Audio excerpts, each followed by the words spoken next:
Chapter 694. Doloxes cultivated in the energy of darkness and possessed late-stage low-god strength. When he saw that Han Shuo had agreed to the challenge, his smiley face suddenly changed. A gloomy and desolate aura was immediately released from his body. Han Shuo walked step by step towards the center of the gymnasium. His main body merely mobilized the energy of his avatar of death. Soon enough, an aura of death that held no regard for life emanated from Han Shuo's body. Both the energy of death and the energy of darkness were known for their evilness. They weren't particularly adept in close combat. Han Shuo and Doloxes had no intention of engaging in close combat. Doloxes took the initiative to attack. His body gently swayed and 5 dark shadows separated from each other. The 5 shadows were pitch black and blurry. They were all covered in dense divine energy of darkness. As soon as the 5 shadows appeared, they immediately charged at Han Shuo. They created even more blurry shadows in the gymnasium. It was a very bizarre sight. Those who cultivated in the energy of darkness were experts in concealing their bodies and aura. They would often use the shadows to obscure their opponent's vision in battle. They would hide their true body in the darkness or transform into a shadow. They would then take advantage of their opponent's confusion and kill them in a single strike. It seemed that Doloxes knew how to utilize this technique very well. The blurry shadows constantly circled around Han Shuo and approached Han Shuo little by little. Han Shuo stood perfectly straight on the same spot. His eyes calmly looked at the blurry shadows that were constantly flashing in front of him. He wasn't the slightest bit affected by the phantoms. It was only when the many shadows got closer and closer that Han Shuo deployed his 3 trump card boundaries of death around himself. It was obvious that he was going to take a defensive stance. Doloxes conjured more and more shadowy figures that fluttered gracefully in the gymnasium. When the speed of the shadowy figures grew faster and faster, nearly 100 shadowy figures suddenly rushed at Han Shuo, attacking him from all directions. Han Shuo remained in his original position, coldly watching the shadows. When the first shadow was about to attack his body, he was like a venomous snake that had been lying dormant for a long time, waiting for an opportunity. He abruptly scuttled out, his 2 hands drawing out layers of green waves that engulfed the dozen or so shadows. With a loud bang, he punched a shadow that was still flying around. Bang! Han Shuo's fist landed squarely on Doloxes' chest. All of the shadows vanished without a trace in the blink of an eye. As it was just a sparring session, Han Shuo didn't put too much force into this punch. It was just enough to stop Doloxes' body and render him powerless to continue conjuring shadows. However, it didn't injure Doloxes at all. How is this possible? How could he locate the true body of Doloxes so accurately when they are in the same realm? Unbelievable. So many shadows can't confuse his vision. It's amazing. The spectators around the training field were all discussing in low voices. They were all marveling at Han Shuo's astonishing attack. Generally speaking, in a battle between 2 experts of the same realm, the shadows conjured by those who cultivated in the energy of darkness would be difficult for their opponents to grasp. Those shadows could be infused with the divine energy of darkness and could cause harm to the enemy. When faced with the simultaneous attack of 100 shadows, those who couldn't locate the true body would generally adopt the most reliable defensive measures. Just like Doloxes, Han Shuo was only a late-stage low god.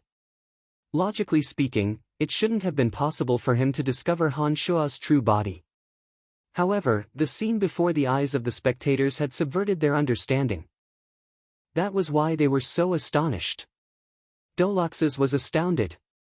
He lowered his head to look at Han Shuo's iron fist that was stuck on his chest, seemingly unable to accept this fact. As Han Shuo didn't imbue too much divine energy of death into this punch, Doloxes wasn't injured in the slightest. He stared blankly for a moment before his eyes glowed with the color of unwillingness. Unexpectedly, the divine energy of darkness suddenly erupted from Doloxes' chest and gushed into Han Shuo's fist, causing Han Shuo to let out a muffled groan. Han Shuo was enraged. Based on common sense, Han Shuo's punch that landed on Doloxes' chest was already a victory for Han Shuo. At this moment, Doloxes should have gracefully admitted his defeat instead of seizing the opportunity to launch an attack. Fortunately, Han Shua's demonic body was incomparably tough. Otherwise, when faced with Dolox's divine energy of darkness, Han Shua would surely have sustained light injuries.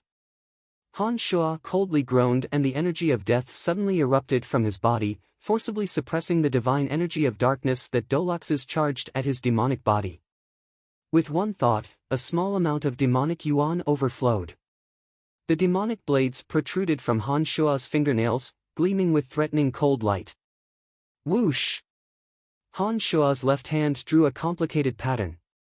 Dolox's vision blurred. Before he could clearly see Han Shua's movements, he suddenly felt a chill on his neck. Looking down, Doloxes discovered that 5 ice-cold blades were pressed against the main artery of his neck.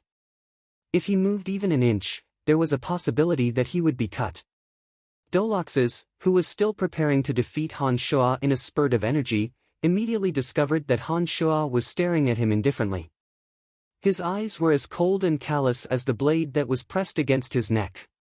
Doloxes felt a chill in his heart. He had the misconception that Han Shua could rip him to shreds at any moment. He immediately raised both his hands high and shouted, "I've lost. Friend, you are indeed formidable.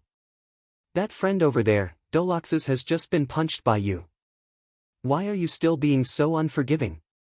Aren't you going a little too far?" Cage's voice deepened as he slowly walked over. He looked extremely displeased. "I'm going too far." The corners of Han Shua's mouth curled into a sneer. He maintained the posture of his hand and turned around to shoot a cold glance at Cage. He said, "You possess mid-god strength. If you had observed carefully just now, you would definitely have noticed Dolox's little tricks. He was the one who disobeyed the rules first. Not only did you not mention it, but you also said that I'm going too far. Hehe, is this how your house of lavers treats its guests? Put your hands down first. We can talk things over if there is any misunderstanding." Cage hastily tried to mediate when he saw the grim expression on Han Shua's face. He really thought that Han Shua would kill Han Shua in a fit of rage. "Hey, friend, there's no need to be like this. It's just a spar. There's no need to be so serious." Zico, seeing that the situation had taken a turn for the worse, immediately walked over and mediated. "What are you guys so nervous about? I didn't mean anything by it. I was just explaining the situation to you." Han Shua sneered. He turned around and stared at Doloxes, who had his hands raised high. While secretly guarding against Doloxes, Han Shua slowly put away the unsheathed demonic blades. When the demonic blades were completely removed from Doloxes' neck, Doloxes suddenly retreated several steps. His expression changed as he said hatefully, "How dare you point a sharp weapon at me? What is your relationship with our eldest sister? What are you doing in our Lavers family?" Cage's face immediately turned gloomy when he realized that Dolox's safety was no longer threatened by Han Shua. He stared at Han Shua and interrogated him. "He is just a low god. I reckon that he came to our Lavers family through our eldest sister. He must be tired of living to be so rough with Doloxes." The beautiful Eve stood up and looked at Han Shua with a face filled with disgust. "What?" Han Shua squinted his eyes and took in the expressions of the others. He looked at Eve disdainfully and mocked, "Are you going to teach me a lesson if I say that Donna and I aren't friends? You guys are all from the same family clan, but compared to Donna, you guys are nothing." "You? What did you say?" Eve was enraged. She pointed at Han Shua and said sternly, "Say it again if you have the guts." If you want to humiliate yourself, I really don't mind." There was no way Han Shua was afraid of her. He sneered and repeated what he said. When Eve was about to attack him, Han Shua suddenly pointed at Ting Fei, who was standing beside Eve, and said with a mischievous smile, "Miss Eve, you are not behaving like a young lady of a large family clan.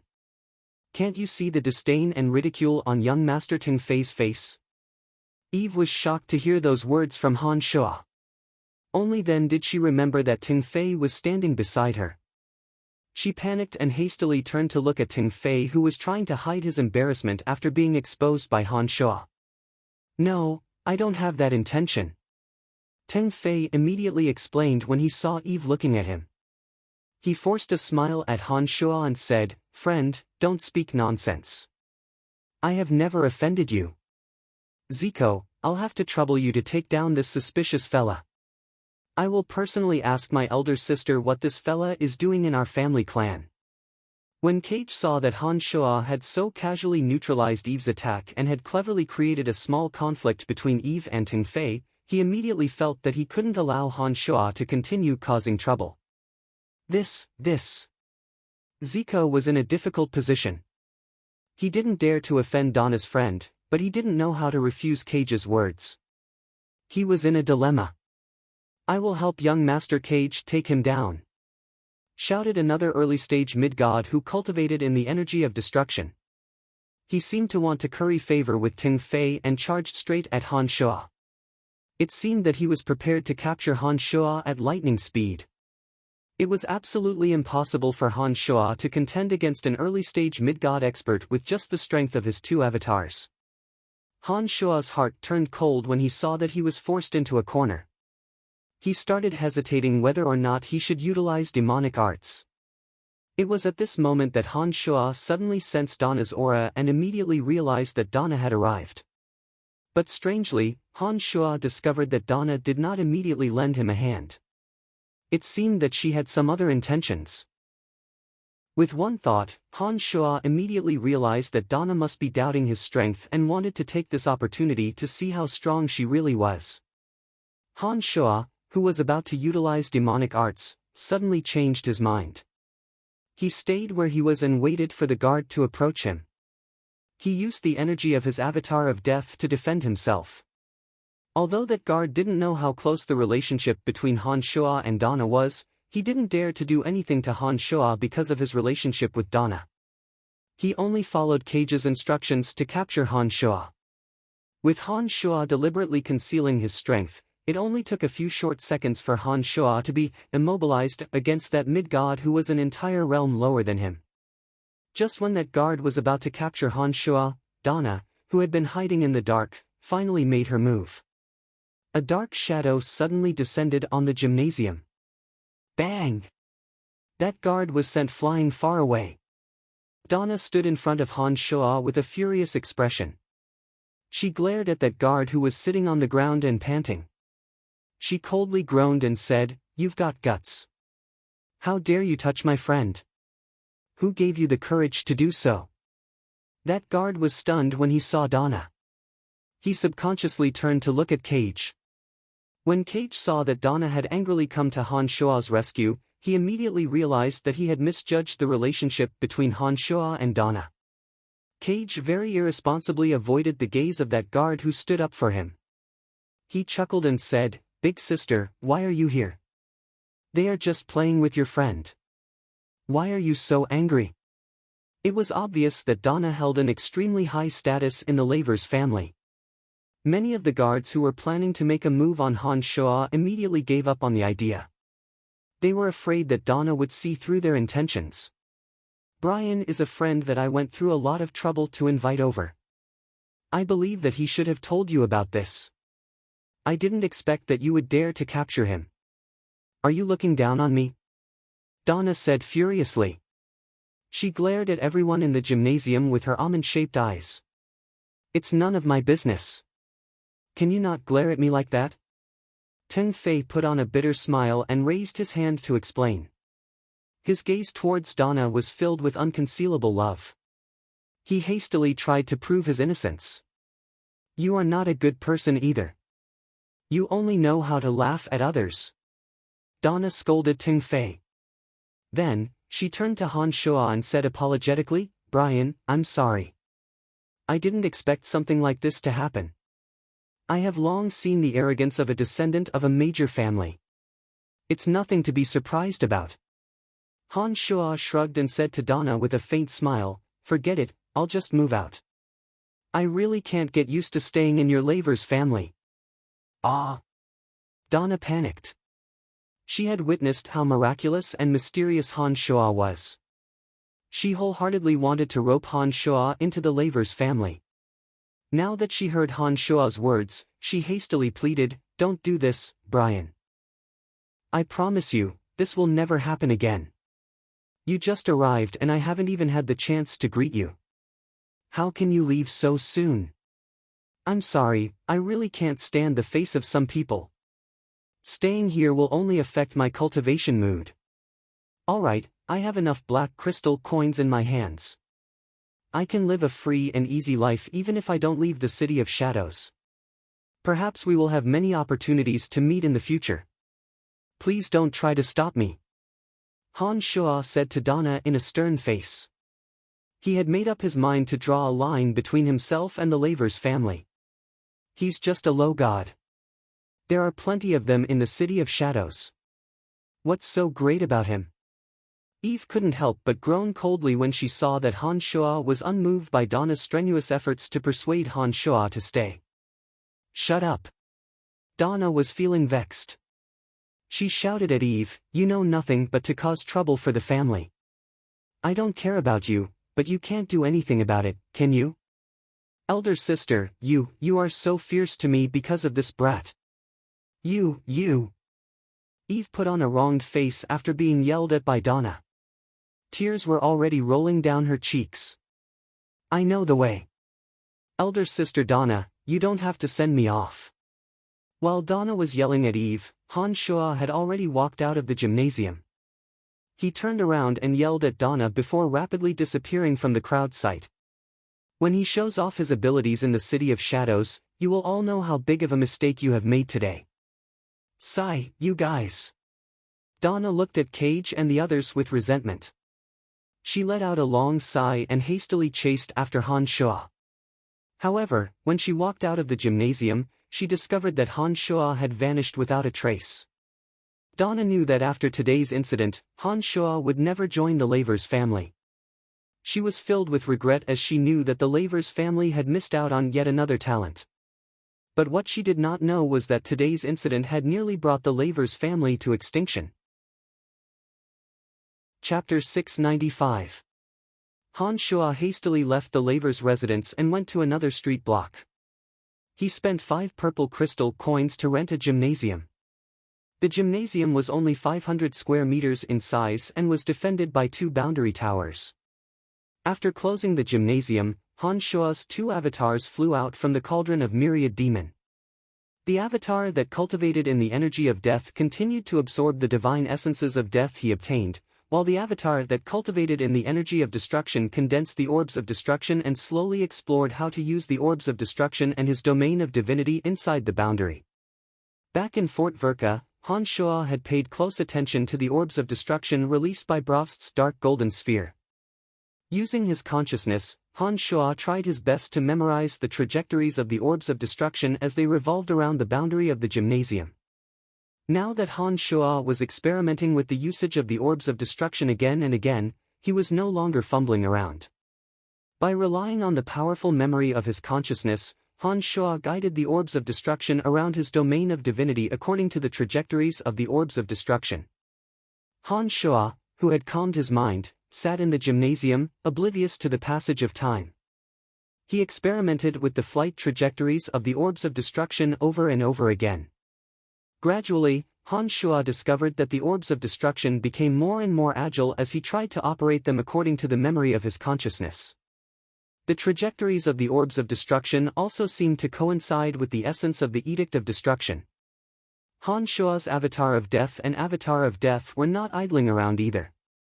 Unknowingly, all the divine essences of death that Metal Elite Zombie and Earth Elite Zombie found had been sucked clean by Han Shoa's avatar of death.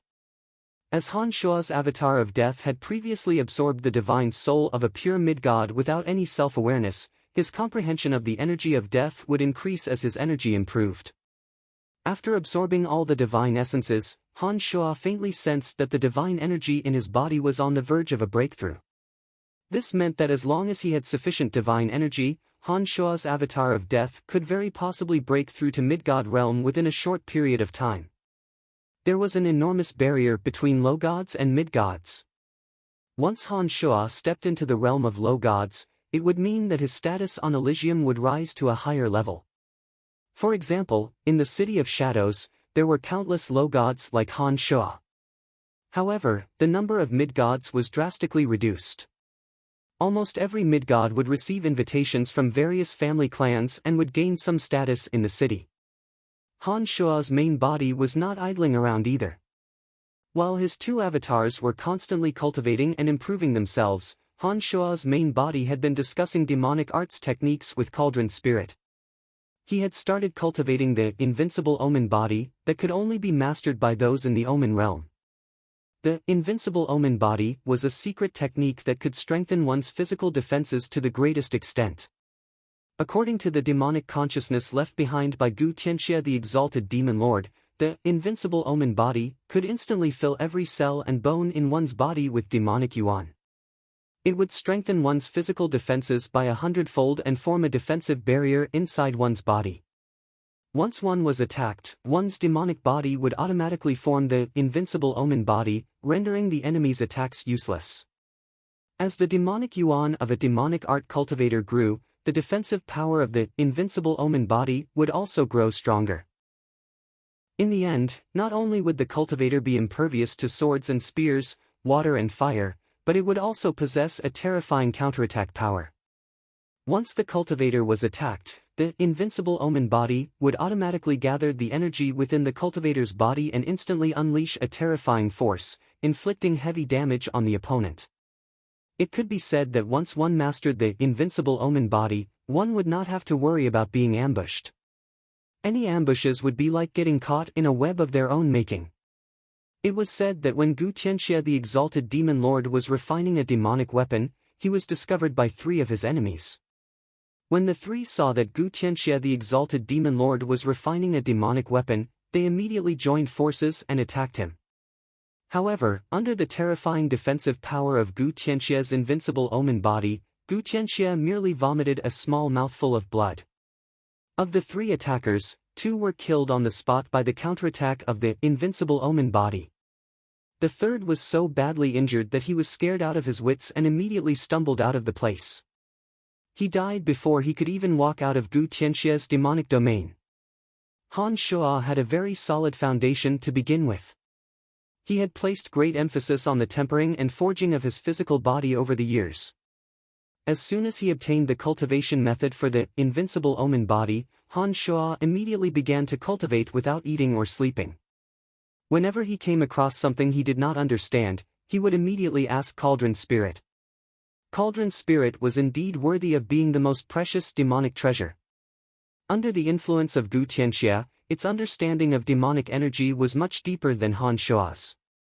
It was able to provide detailed explanations to many of the questions that Han Shuo did not understand. With the help of Cauldron Spirit, Han Shuo tirelessly cultivated the invincible omen body. The invincible omen body was a process of destruction and reconstruction. During the cultivation process, Han Shuo's blood vessels would rupture and his internal organs would shatter. Having gotten used to the cultivation method of demonic arts that was akin to self-mutilation, Han Shuo persisted in forging his physical body over and over again. The concept of time in the gymnasium was very indifferent. The first to wake up was Han Shuo's avatar of death. After absorbing all the divine essences containing the energy of death, it was no longer as easy for his avatar of death to make any further progress.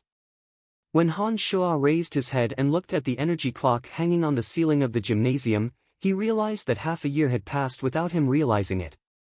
During this period of time, Han Shuo had only absorbed all the divine essences while his other 2 avatars were still immersed in their cultivation. Another 3 months passed. Han Shuo's avatar of destruction had also stopped studying the Edict of Destruction. Han Shuo had experimented with all the methods he had memorized with his consciousness and had grasped part of the usage of the orbs of destruction. At present, with a single thought from Han Shuo, the 5 orbs of destruction would constantly revolve around Han Shuo according to the Edict of Destruction. So long as Han Shuo willed it, those orbs of destruction would attack any corner in a special trajectory. Han Shuo knew that the usage of the orbs of destruction could only be gradually improved as his understanding of the Edict of Destruction increased. This avatar of his was also on the verge of a breakthrough. Han Shuo believed that with another epiphany, he would be able to take another step forward and reach the late-stage low god realm. Another 2 months passed. Han Shuo's main body that was cultivating the invincible omen body had also stopped its refinement. Han Shuo had almost crazily cultivated and tortured himself to the point of achieving a small success in the invincible omen body.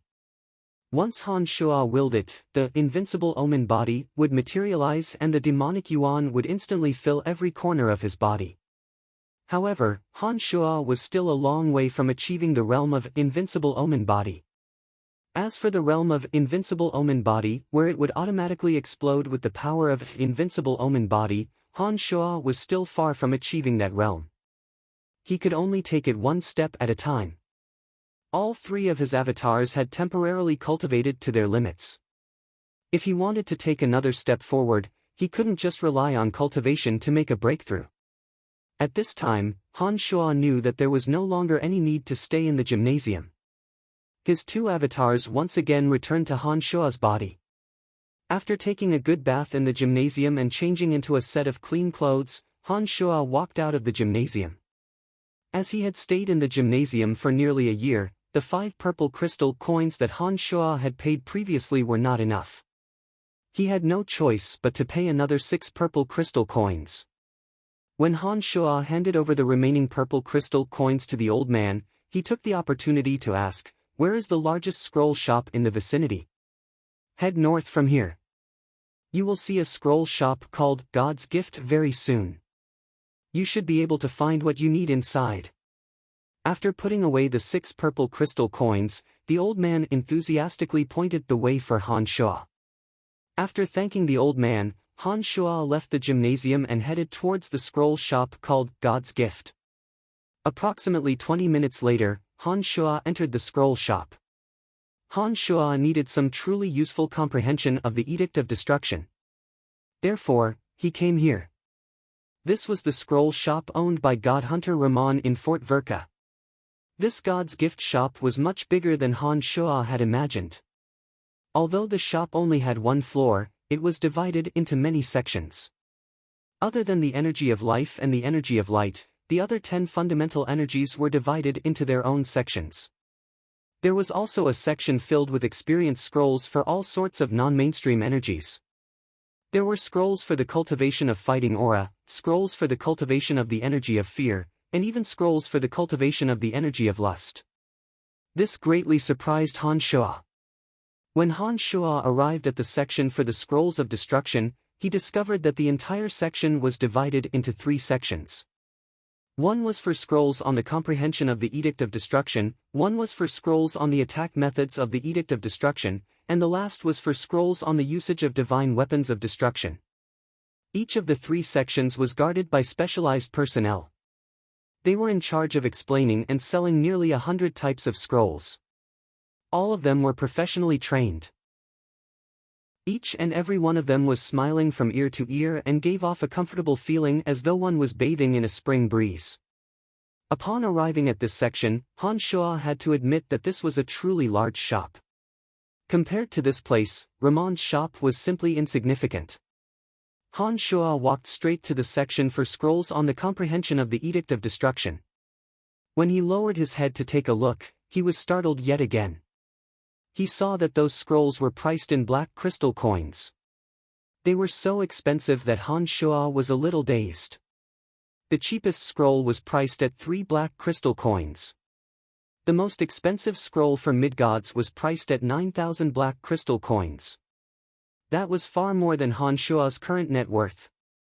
Every scroll in our shop has been specially inspected. You should feel that they are worth the price.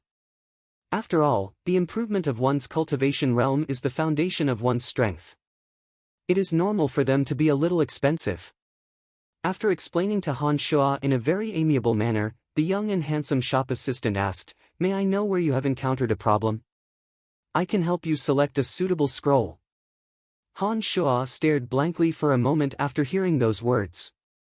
He quickly replied, "I am currently in the mid-stage low god realm. At present, I have a vague feeling that I am about to make a breakthrough to the late-stage low god realm." Unfortunately, I have not been able to grasp the crux of the breakthrough. I do not know which aspect I am lacking in. Therefore, I would like to see if there are any scrolls here that can help me. This is a scroll. It contains the insights of a person who had made a breakthrough to the late-stage low-god realm. It is priced at 47 black crystal coins. I believe it will be of some help to you. The shop assistant lowered his head and flipped through a booklet. After a while, he raised his head and took a scroll from the bottom of the counter. He confidently said to Han Shua. So professional. Han Shua was greatly amazed. His trust in this shop grew. Without any hesitation, Han Shua took out 47 black crystal coins and handed it to the shop assistant. He said, "All right, give it to me. Before I sell it, according to the rules, I have to remind you that the scrolls here are merely the insights of the predecessors who had made a breakthrough. Not everyone's cultivation path is the same. Perhaps the successful experiences of the predecessors might not be suitable for you. These scrolls may give you more insights, but they cannot guarantee that you will be able to make a breakthrough to your current realm." The shop assistant explained to Han Shua with a faint smile. "All right, I understand. Give it to me." Han Shua naturally knew that the scrolls wouldn't be 100% effective. He didn't need the shop assistant's reminder. "Please give me your divine tablet. We have a rule here that all scrolls for sale must be recorded in detail." The shop assistant said apologetically. After handing over the divine tablet and the 47 black crystal coins, Han Shua also received the scroll after going through the normal procedures. He impatiently skimmed through the contents of the scroll. Han Shua's face was filled with a bitter smile.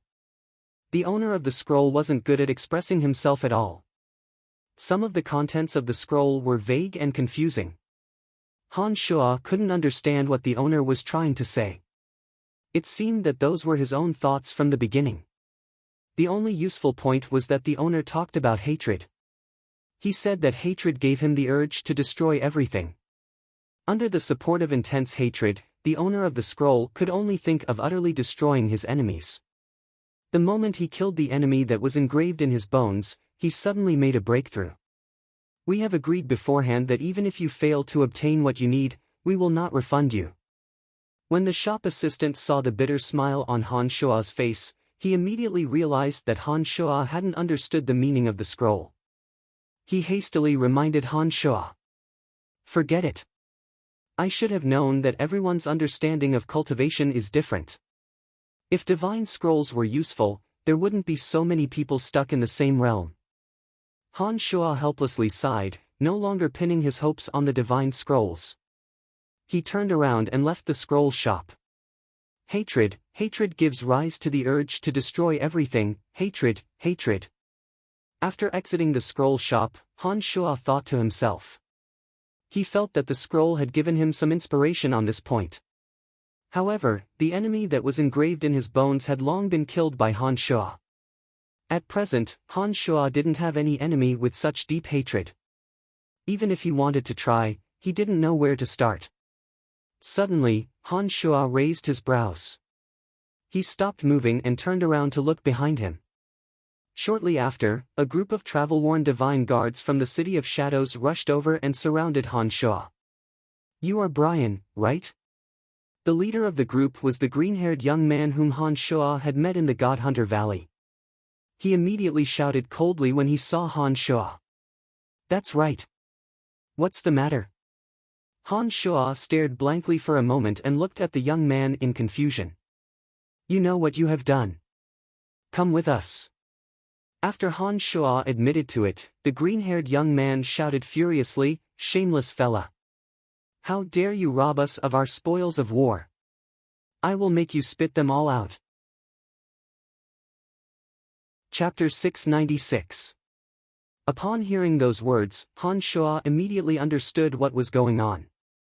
Seeing that the green-haired young man was in a towering rage, Han Shua put on a wry smile and refused to admit, "What are you talking about? I don't understand." "Brat, you have robbed the deceased of all their belongings.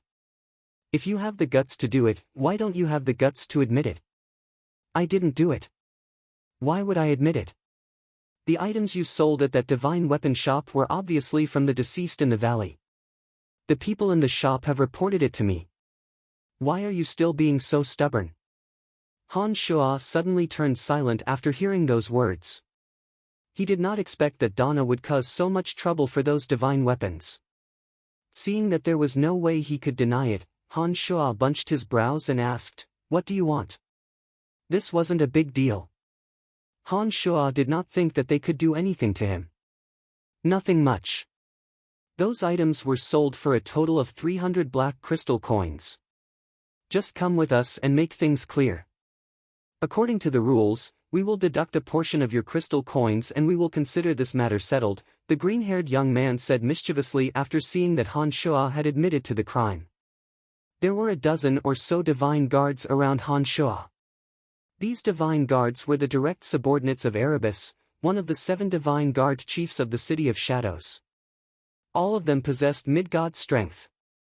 Erebus was a member of the largest family clan in the City of Shadows, the House of Saint. Han Shuo knew that he had just arrived in the city and did not have much capital. Therefore, Han Shuo followed the green-haired young man to the 3rd court that was under Erebus control. Naturally, Erebus would not be bothered with such a trivial matter. After arriving at the 3rd court, the green-haired young man brought Han Shuo to a hall filled with books and scrolls. A white-haired middle-aged man with a solemn face began to interrogate Han Shuo. After Han Shuo described what happened, the middle-aged man said, "According to the rules, you will have to pay them 2/3 of your crystal coins, which is 200 black crystal coins. Of those divine weapons I sold, 3 of them belong to mid-gods and they are mine. I didn't buy them from anyone else. Those 3 mid-god divine weapons are worth 250 black crystal coins. That's the real deal. I hope you understand this point clearly." Han Shuo immediately protested after hearing those words. "Mr. Caden, don't listen to his nonsense. This youngster is just a low god who has just arrived on Elysium. It is impossible for him to possess 3 mid-god divine weapons. Those divine weapons that he sold were all secretly looted from the valley. That is for sure." The green-haired young man sneered. 300 black crystal coins was a small fortune to them. There was no way they would be willing to let the powerless Han Shuo have it. It was obvious that Caden was biased towards the green-haired young man. He nodded and said, "Anaito's words make sense. It is impossible for you to possess 3 mid-god divine weapons through normal means. Therefore, you must have obtained them from that valley. Alright, you can leave after you hand over 200 black crystal coins. Stop quibbling. You are trying to scam me." Han Shuo coldly groaned and said, "I need you to handle this impartially. When I sold those divine weapons, I was with Miss Donna of the Lavers family. You can ask her about it and see if I am telling the truth." Miss Donna of the Lavers family? The person named Caden stared blankly for a moment before he turned to the green-haired young man, Anaito, and asked, "Was Miss Donna there as well?" "No, I'm not too sure." Anaito was rather hesitant. He had only received a message from a guard in that shop and did not investigate in detail. Now that he learned that Donna of the Lavers family was involved, he immediately realized that Han Shuo wouldn't be that easy to deal with. In the City of Shadows, the House of Saint was, of course, the dominant family. Although Anaito and Caden could barely be considered members of the House of Saint, their status was far below that of the real members of the House of Saint. They were just divine guards under Erebus. Since even Erebus had to give the House of Lavers some face, it was only natural that they would have some misgivings. "Alright, I will get to the bottom of this matter first," Han Shuo said. After hearing that Han Shuo mentioned Donna and seeing that Anaito was hesitating, Caden thought for a moment and decided not to do anything to Han Shuo. He started preparing to get to the bottom of the matter. It was at this moment that Han Shuo truly understood what Donna meant. Unless one was a high god with formidable strength, if one did not have power or influence on Elysium and did not have the backing of a large family clan, one would run into a lot of trouble. From this incident, one could see the deterrent power of a large family clan. If it wasn't for Donna, Han Shuo would have suffered a great loss all by himself. You stay here for now. We will get to the bottom of Bai's situation very soon, Anaito said angrily. Anaito was about to leave angrily, feeling extremely gloomy in his heart. He had originally thought that Han Shoa was just a small character not worth mentioning. He didn't expect that he seemed to be very familiar with Donna. This had obviously messed up his plans. Bam! Before Anaito could walk out of the hall, his body was suddenly sent flying back and crashed right next to Han Shoa. Who are you? How dare you cause trouble in our third core? Are you courting death? Kaden was enraged. He slammed the table and stood up. Immediately, 20 or so divine guards rushed out from the corners of the hall. All of them were mid-gods. I'm courting death. Come and kill me, you fools. A shrill, young female voice sounded. As soon as the voice faded, an ugly young woman with disheveled lavender hair walked into the hall. Her face was like an irregular square. She had a small nose, thick lips, triangular eyes, and dark green skin. No matter from which angle one looked at her, she was ugly and even a little frightening. But if one were to focus their attention on her body instead of her face, one would discover that her figure was graceful and curvaceous. She definitely had a good figure that only a peerless beauty should have. It was a pity that her devilish figure, coupled with her monstrous appearance, made her look somewhat shameful. Although this woman was extremely ugly, she possessed astonishing strength. As soon as she walked into the hall, even though she did not deliberately release any energy, she gave Han Shoa a very obvious oppressive aura. It was an aura that only high gods could possess. Han Shoa secretly released a strand of his consciousness in an attempt to probe the woman's strength. Before Han Shoa's consciousness could approach her, her triangular eyes suddenly turned towards Han Shoa. Han Shoa was startled and immediately withdrew his consciousness. Ah, it's Miss Carmelita. What brings you to the third core? Kaden, who was shouting furiously a moment ago, immediately shriveled up when he saw the ugly young lady. He put on a wry smile and bowed. Anaito, who was sent flying, sat up, panting heavily. He hastily half-knelt on the ground and said, I'm sorry, Mississippi. I didn't know it was you. Carmelita. As soon as Han Shoa heard how Kaden addressed her, he carefully sized up the ugly young lady. Immediately, he noticed a very small pattern on the left shoulder of her tight-fitting purple armor. It was a pattern of 3 black holes arranged in a triangular formation. The black holes seemed to be able to absorb all energy. It was a pattern unique to the largest family clan in the City of Shadows, the House of Saint. Just like the dark sun of the House of Lavers, it was a unique symbol of a large family clan. After seeing the pattern of 3 black holes, Han Shoa immediately realized that the young lady was indeed the genius of the House of Saint, Carmelita. It was said that Carmelita had contracted a strange disease when she was young. As she grew up, she grew uglier and uglier. No treatment could cure her.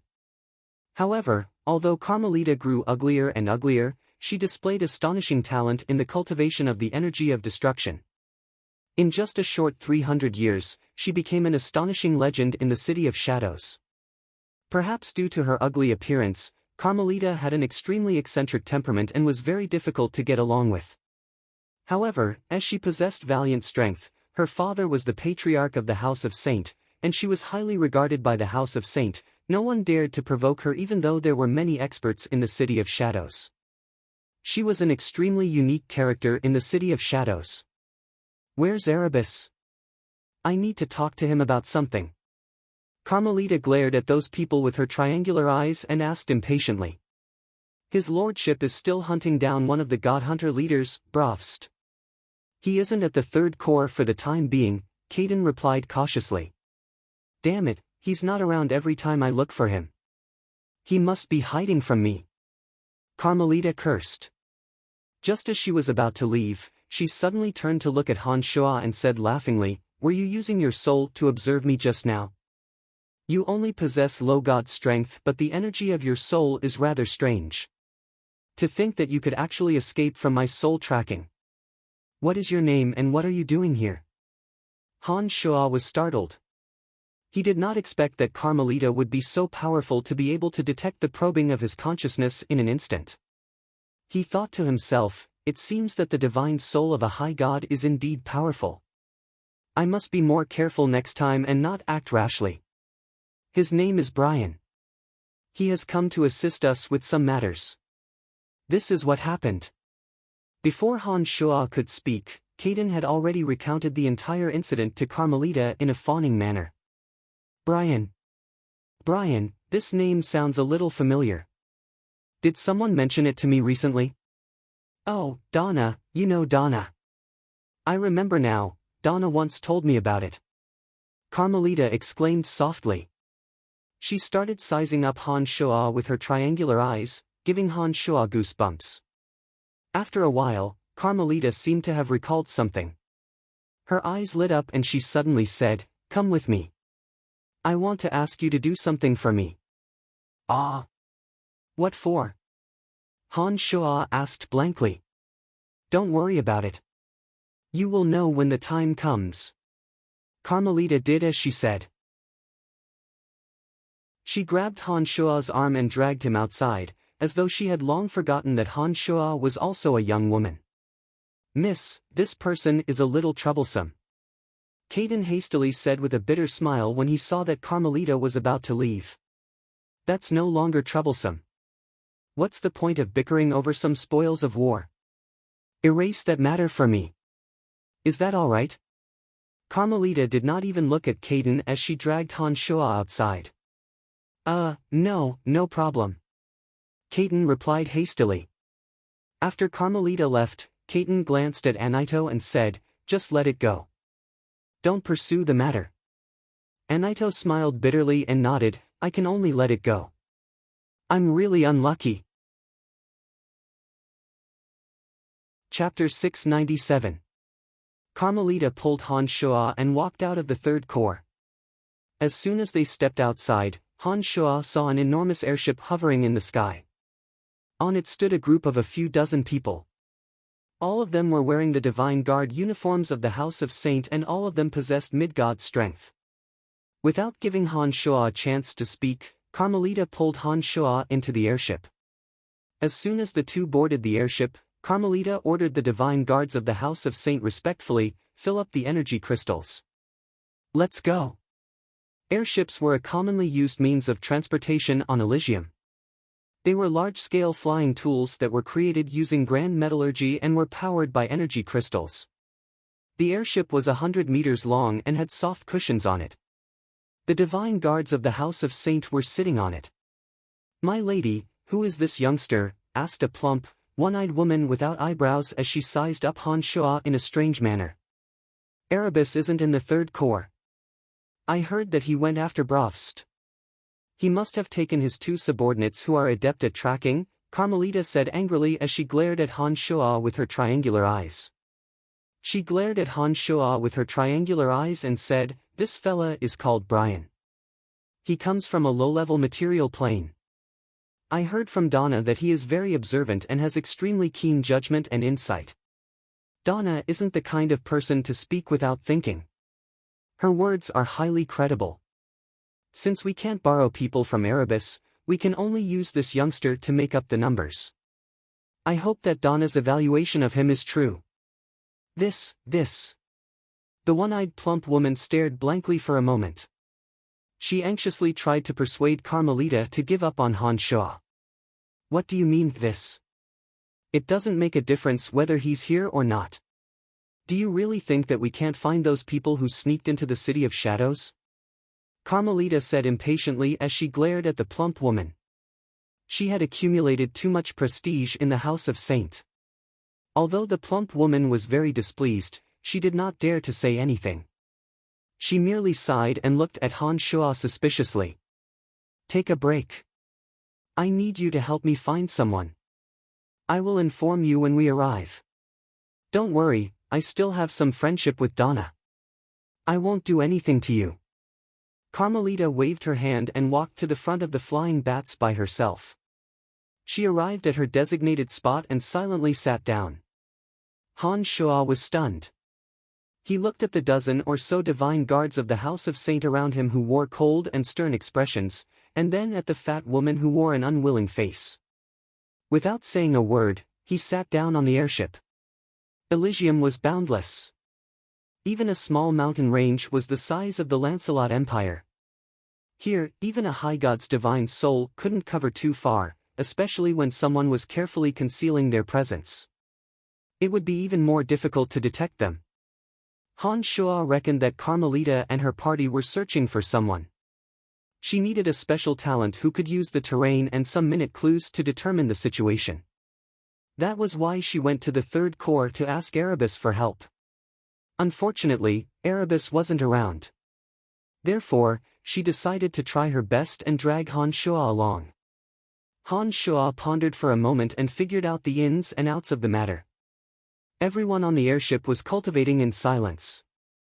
Han Shuo, who was used to solitude, didn't find it boring.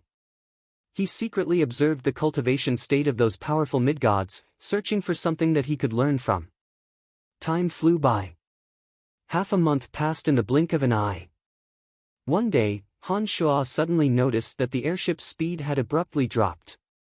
Han Shuo lowered his head and discovered that the airship had arrived at a mountain range that was shrouded in multicolored miasma. The miasma carried a sour and rancid odor. It should contain toxins. Gradually, the airship stopped above the mountain range. Carmelita, who had been cultivating in silence, finally stood up. She lowered her head and looked at the mountain range that was shrouded in miasma. She softly cried out, "All right, we have finally arrived at the miasma cloud mountain range. Everyone, get ready and disembark from the airship. According to our intelligence, those guys are in the miasma cloud mountain range. Be careful. The peculiar miasma in the miasma cloud mountain range is very annoying. Not only does it carry all kinds of toxins, it can also reduce the perception of your divine soul. Don't worry, miss, they are well prepared." The plump woman put on a faint smile. She took out an exquisite medicine bottle and poured out some of the liquid to apply on her body.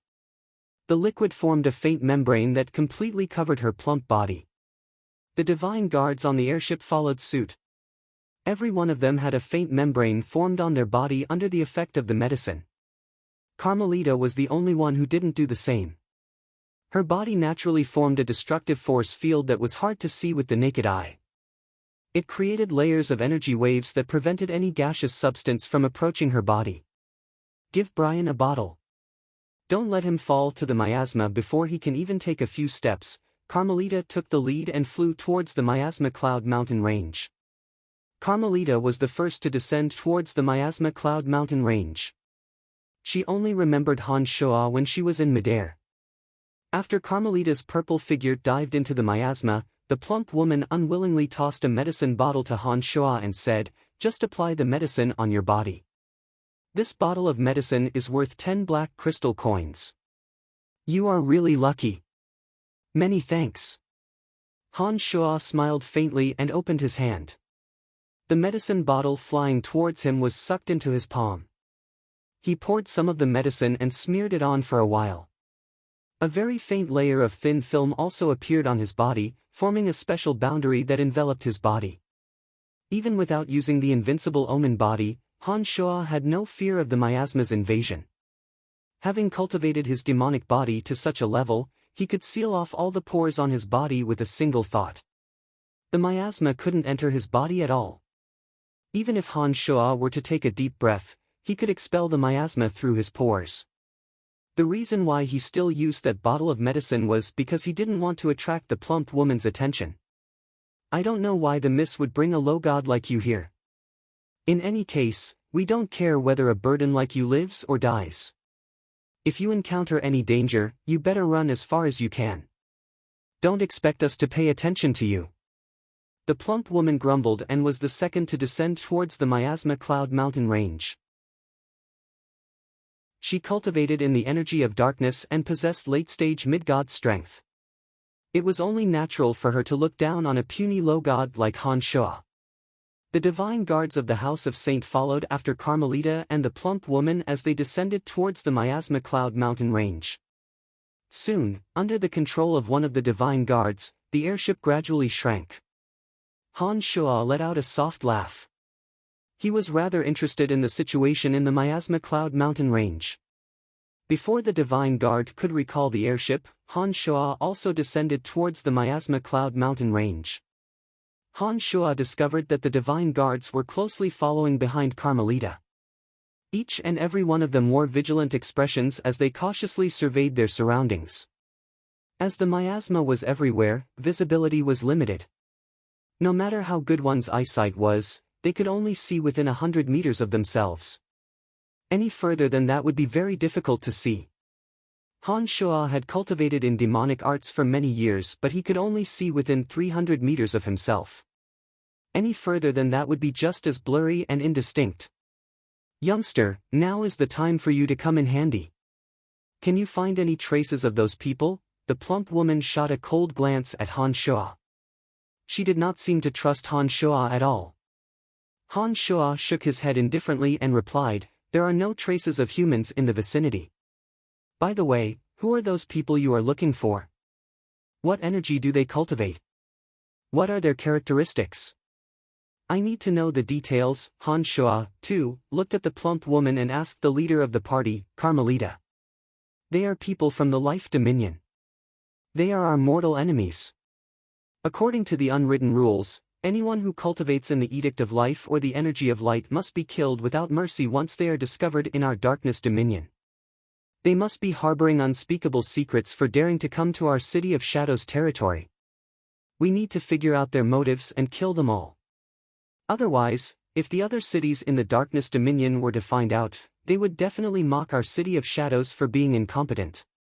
Carmelita explained to Han Shuo fiercely. The two parties were mortal enemies. Without any special reason, the other party would not dare to risk being killed by coming to the Darkness Dominion. It was no wonder that Carmelita and her party would muster such a large force to hunt down those cultivators of the Edict of Life. After learning their origins, Han Shuo felt a little more confident. Those who cultivated in the Edict of Life had a marvelous connection with nature. Once they entered a mountain range filled with ancient trees and a large number of plants, they would be the most difficult group to locate. It was no wonder that Carmelita wanted to borrow them from Erebus. Those who cultivated in the Edict of Life were not only adept at concealing their auras with the help of the natural environment, but they would also not destroy the natural environment. As such, they would leave very few traces as they moved about in the mountain range. On top of that, the mountain range was shrouded in miasma. Even if Han Shuo wanted to locate them, it would not be an easy task. Before descending, for fear that Carmelita would discover him, Han Shuo had released a dozen demon generals through Cauldron Spirit. At this moment, those demon generals were constantly spreading out in all directions, carefully observing every abnormal spot in the mountain range. Suddenly, one of the demon generals, Han Shuo, discovered traces of a battle between magical beasts about 30 miles to his right. There were a few broken trees that had been reconnected using some sort of energy. It was obvious that they had been tampered with by humans. Who else but cultivators of the Edict of Life would be willing to waste time on these plants? "Follow me," shouted Han Shuo and led the way in that direction. After walking for 30 meters, Han Shuo suddenly halted. He turned around to look at the dumbfounded divine guards, then at Carmelita who was wearing a puzzled face. He smilingly asked, "What, you don't believe me? Did you really discover something? That's impossible. Even Erebus' two subordinates couldn't so easily discover traces of someone cultivating in the Edict of Life in the mountain range. How could you?" Carmelita's triangular eyes were glistening as she cried out in doubt. "My lady, this youngster must be deliberately mystifying us. He is just a puny low god. How could he possibly discover traces of them so quickly?" The plump woman clearly didn't believe Han Shuo at all and straightforwardly expressed her doubts. "If tracking is related to one's realm, Miss Carmelita wouldn't have brought me here. Don't try to act smart, alright?" Han Shuo put on a carefree smile and didn't pay any attention to the plump woman. "Brat, how dare you speak to me in such a manner? Do you believe that I can make you disappear from this place forever with just a flick of my finger? The plump woman shouted furiously. "Shut up, Karina!" Carmelita reprimanded in displeasure. Then, she bunched her sparse brows and asked Han Shuo suspiciously, "Did you really find traces? It's only a distance of 15 kilometers. It won't take long to walk there. If you don't believe me, just follow me and take a look." Han Shuo shrugged and didn't say anything else. He took the lead and headed in that direction. When Han Shuo was about to disappear from their sight, Carmelita softly shouted, "Let's go and take a look. I don't think this fellow has the guts to deceive me. If he really dares to do so, even if he's Donna's friend, I'll make him pay." After she said that, the crowd quickly followed behind Han Shuo. The plump woman, Karina, stared hatefully at Han Shuo's back and was secretly sulking. Soon, they arrived at the area behind Han Shuo. At this moment, Han Shuo was squatting there, pretending to observe something. When Carmelita came to his side, he calmly stood up and pointed at the ancient trees that had been reconnected. He said, "Other than those who cultivate the energy of life, I can't think of anyone who would be so friendly to these trees. What do you guys think?" Carmelita only took a glance at the trees before she immediately cried out in surprise and said, "There are indeed traces of energy of life. That's right, those fellows must have been here." The truth was right in front of them. Karina, who originally intended to embarrass Han Shuo, also covered her mouth and exclaimed softly. When she looked at Han Shuo again, her gaze was already different. In front of Carmelita, Karina hesitated for a moment before she reluctantly said, "I'm sorry, I was indeed narrow-minded. It seems like you really aren't a burden." This woman was straightforward with her words. Although she never gave face to others, she had the courage to admit her mistakes. This was a rare trait. Han Shuo observed for a moment and discovered that Karina seemed to be sincerely apologizing. He knew that this plump woman wasn't a bad person. He nodded in his mind and said, "Forget it, I won't take it to heart." Those divine guards from the House of Saint who came with Carmelita also clicked their tongues in amazement. Their gazes when they looked at Han Shuo were clearly filled with respect. "Youngster, you do have some tricks up your sleeve." "Ah, I knew that Donna wouldn't speak nonsense." "Very good, if we can find and kill those fellows, I will reward you. Everyone in the City of Shadows knows that I'm the most generous." Carmelita was very happy and did not conceal her praise for Han Shuo. "All right, before we find those fellows, we will listen to you." What should we do next?" Carmelita continued to ask. Han Shuo stared blankly for a moment before he forced a smile in his heart. That was all he had found through his demon generals. He had absolutely no idea where those people were. Faced with Carmelita's unwavering trust, Han Shuo didn't know what to do. Chapter 698. After hesitating for a moment, Han Shuo decided to tell the truth. Those who cultivate in the Edict of Life have great advantages and conveniences in nature. So far, I have only discovered this one anomaly. What we can do next is to explore and see if we can find any other traces. Is that so? Alright then, let's move forward from here and explore deeper into the Miasma Cloud Mountain Range. Carmelita understood that those who cultivate in the Edict of Life were indeed very difficult to deal with. In addition to the fact that Han Shuo had already proven his abilities, she did not feel that Han Shuo was incapable. Therefore, she immediately agreed with Han Shuo. The party continued venturing deeper into the Miasma Cloud Mountain Range. The demon generals that Han Shuo released continued to extend outwards with this region as the center, carefully observing every rock that might contain any clues. As they traveled 100 miles into the Miasma Cloud Mountain Range, they encountered many powerful magical beasts along the way. But under the protection of the divine guards of the House of Saint, those powerful magical beasts kept their distance. They did not dare to provoke this group of terrifyingly powerful gods. After the demon generals spread out, they continued to fly all over the Miasma Cloud Mountain Range. However, they could not find any traces of those people. Carmelita started to get annoyed when she saw that they had arrived at the center of the mountain range. The miasma was getting thicker and thicker. Have you found anything yet? Karina asked Han Shuo again. She was gradually losing her patience. Seeing that there was no trace of those people, she was clearly getting anxious. The Miasma Cloud mountain range is too vast. It's impossible to find any clues so quickly. Han Shuo bunched his brows. He felt very helpless that his demon generals could not find any traces of those people. However, there was really nothing he could do. My lady, how about we split up? That way, we can cover a larger area. Karina hesitated for a moment before she asked for Carmelita's opinion. No. If we split up, our chances of finding them will increase.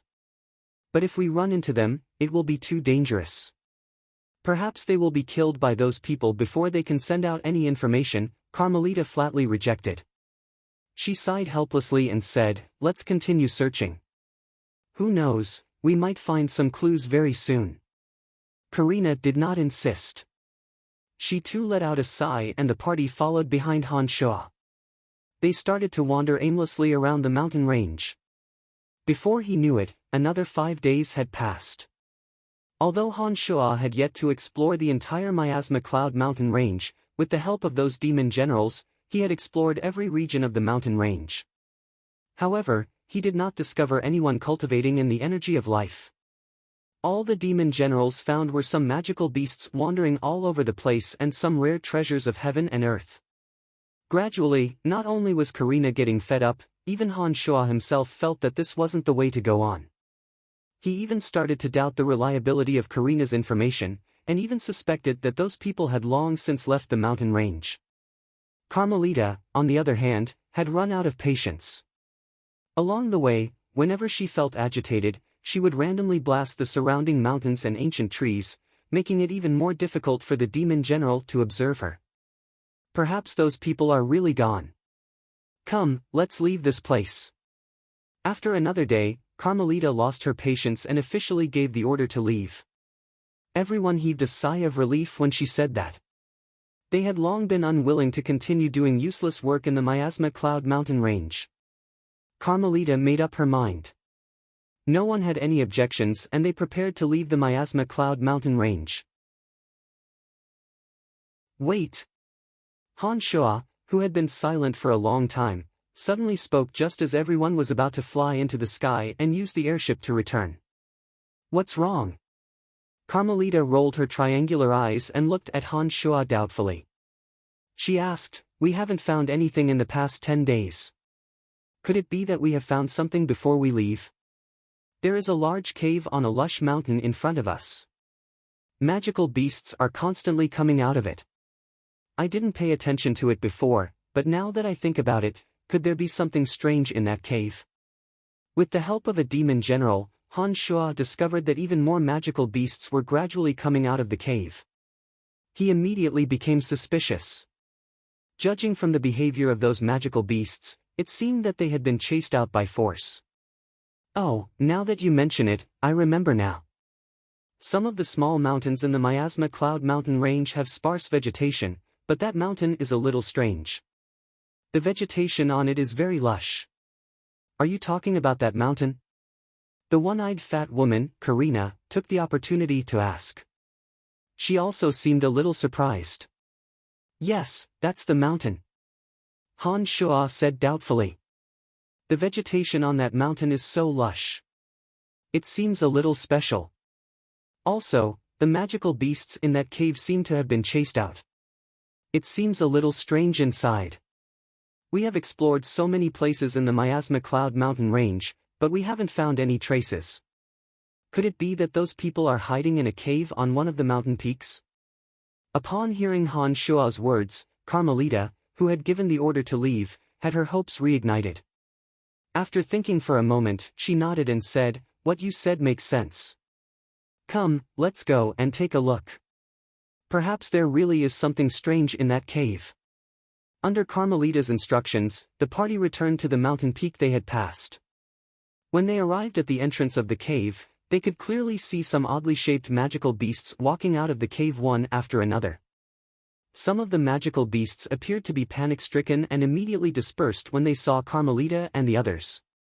The magical beasts on Elysium were much more powerful than those on Profound Continent. However, their intelligence seemed to be the same.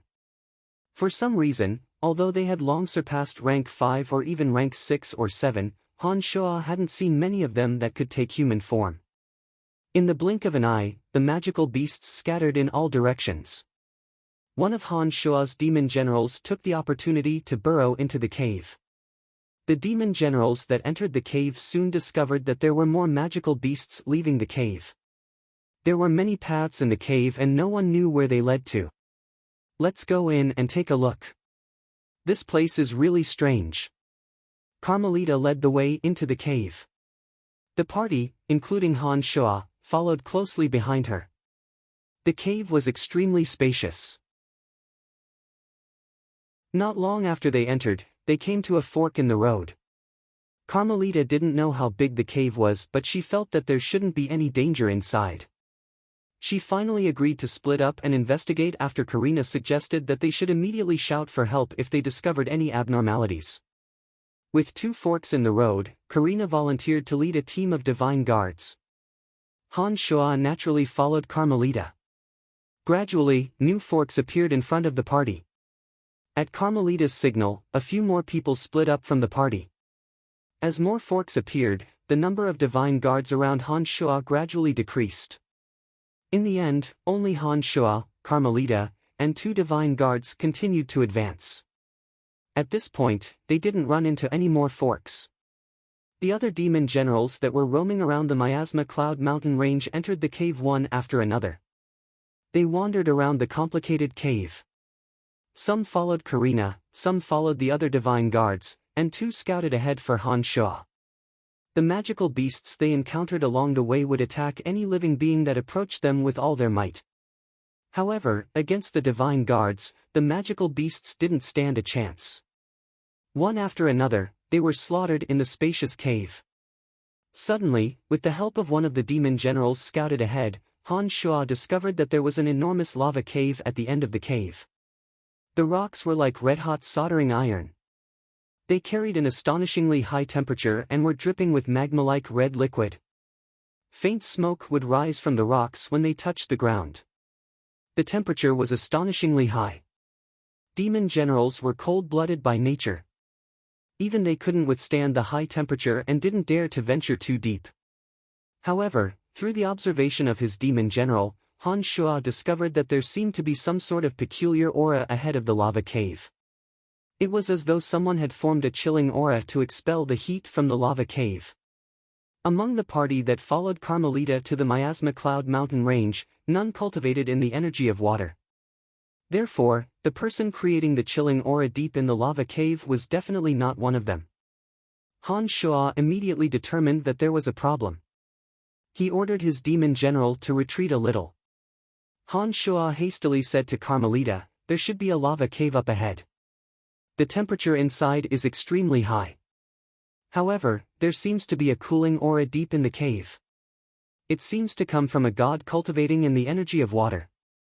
I'm certain that there's a problem up ahead. Should we summon the divine guards to investigate the situation?" "Ah! It's true!" Carmelita cried out in surprise. Her ugly face revealed genuine joy. She hastily said, "Come, let's hurry up and check out the situation. There's no need to inform those guys. None of them are stronger than me. Even if they come, they won't be able to help us." After hearing her words, Han Shuo thought about it and didn't try to persuade her any further. He immediately followed Carmelita and the 2 divine guards towards the lava cave. With a precise destination in mind, they soon arrived at the demon general's location. As soon as Carmelita stood there, she let out a cold groan and said, "As expected, Brian, you were right. There are indeed people cultivating in the energy of water in there.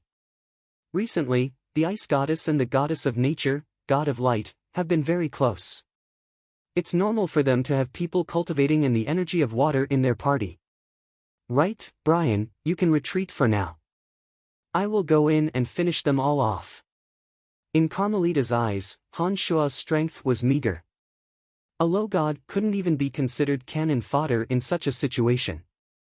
Carmelita, this ugly girl, still cared about Han Shua's life and death at such a time. This touched Han Shua's heart. He nodded and said, "I understand." Upon finishing those words, Han Shua did not advance but retreated instead. He assumed a posture of, "I'm going to retreat immediately." After pursuing for so long, Carmelita finally discovered traces of her enemies. In her anxiety, she immediately charged into the depths of the lava cave. As she possessed high god strength, she naturally formed a field of destruction around her, isolating all the high-temperature red liquid that dripped down from the lava cave.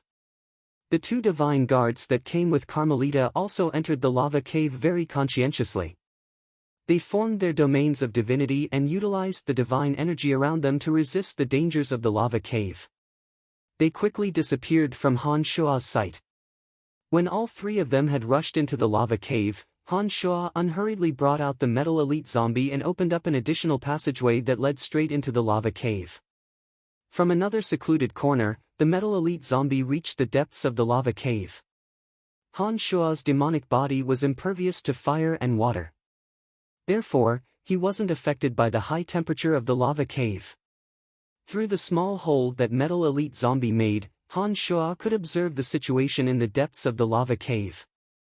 When Han Shua took a closer look, he discovered that an intense battle was going on inside the lava cave. The two divine guards that had charged into the lava cave had been killed. Their corpses were not far from the small hole that Han Shua had made. At this moment, the incomparably ugly Carmelita was being besieged by two experts. Although she was attacking in a frenzy, Han Shua could see that she was gradually losing ground. One of the two experts besieging Carmelita was a spirited old man holding a withered wooden staff in his hand. He cultivated in the energy of life. That withered wooden staff constantly released greenish gaseous threads that resembled flexible and tough tree branches that wrapped around Carmelita.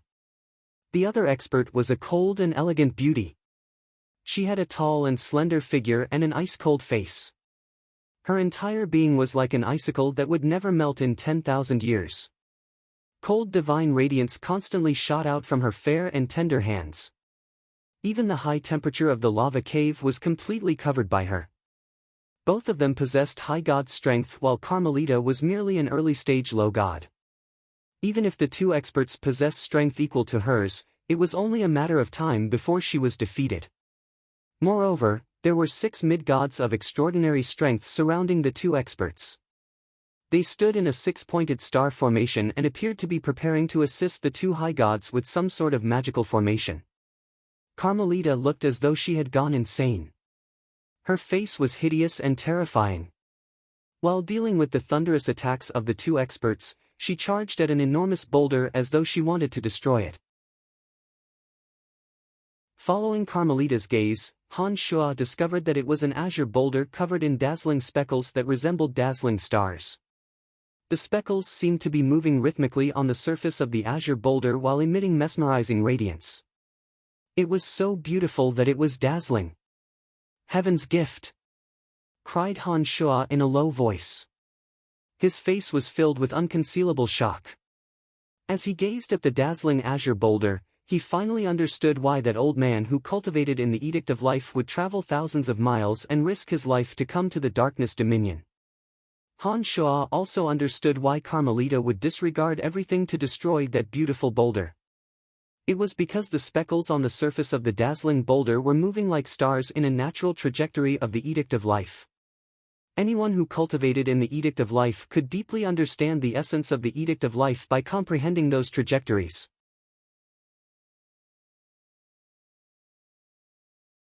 Chapter 699.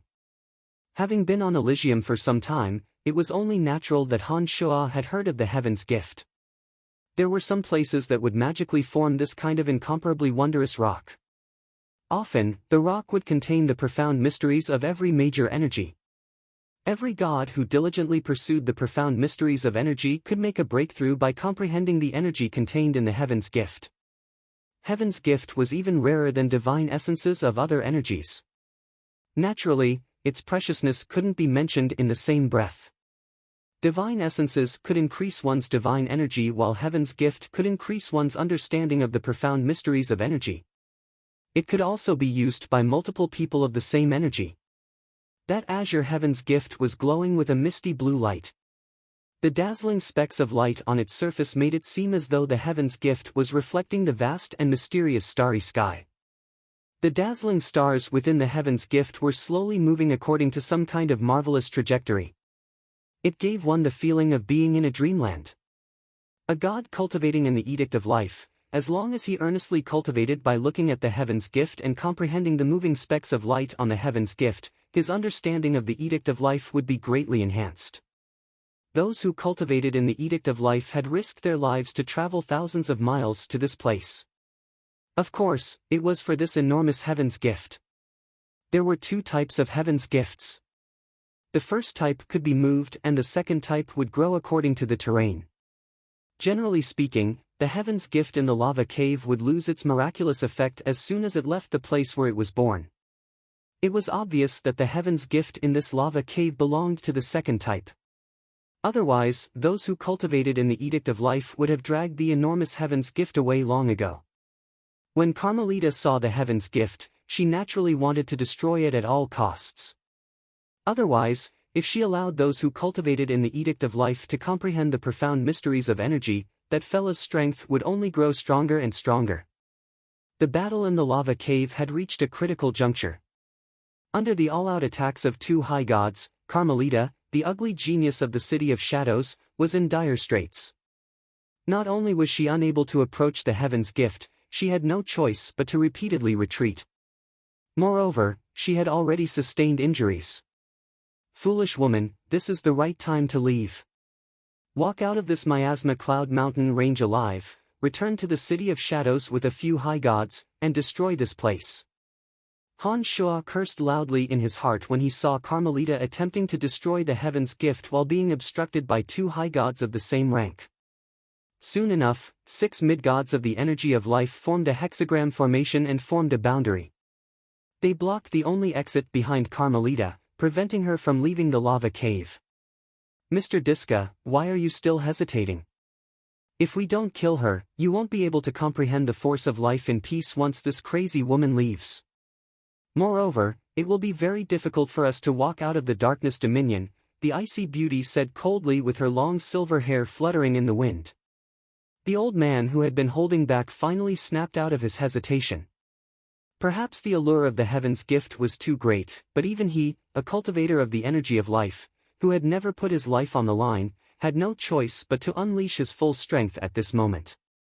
In this way, Carmelita, who was already exhausted, was in an even more dangerous situation. Under the entanglement of the old man's green twig-like strands of energy, the cold, white-haired beauty repeatedly sent ice divine energy into Carmelita's body, breaking through the defense of Carmelita's destructive force field. Carmelita's footsteps began to stagger. The 6 mid-gods who had constructed the boundary were firmly guarding the only entrance. Not only was the lava cave incomparably sturdy, it was practically impossible for her to break through the thick layer of rock to escape. Soon, Carmelita fell into a real crisis. At this point, not only was it difficult for her to destroy the heaven's gift, it was also difficult for her to leave this place alive.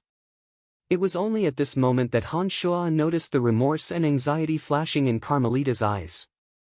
Unfortunately, it was a little too late for this crazy woman to wake up. When Han Shua saw that Carmelita was about to perish in the hands of the two high gods, after hesitating for a moment, he decided to rescue her. After making up his mind, Han Shua immediately used Metal Elite Zombie's energy to secretly create a few tunnels in the dense lava cave. Those tunnels only had a thin layer of rock and could be easily broken through to escape. Metal Elite Zombie had an innate ability in this aspect. Even the two high gods couldn't detect his little movements. Very quickly, he helped Han Shua set up everything. Han Shua flew around through the tunnels that Metal Elite Zombie created in the lava cave. He was trying to find a suitable position from which to bring Carmelita in. Pfft! The white-haired beauty stabbed Carmelita's abdomen with a slender and long ice sword. Carmelita let out a shrill and miserable shriek. Her body involuntarily shot towards one of the rock walls that Metal Elite Zombie had tampered with. Han Shua was overjoyed and hastily dashed towards that area. Boom! That layer of rock wall was blasted apart by her body. It was at this moment that Han Shuo arrived. He immediately grabbed Carmelita by the back of her clothes and fled into the depths of the lava cave with all his might. At the same time, the metal elite zombie, who had a tacit understanding with Han Shuo, used his innate talent to rapidly heal the caverns behind Han Shuo. The caverns that the metal elite zombie had tampered with earlier miraculously started to slowly move again. The two high gods in the lava cave stared blankly for a moment. They didn't know why the lava cave would suddenly collapse at the first blow.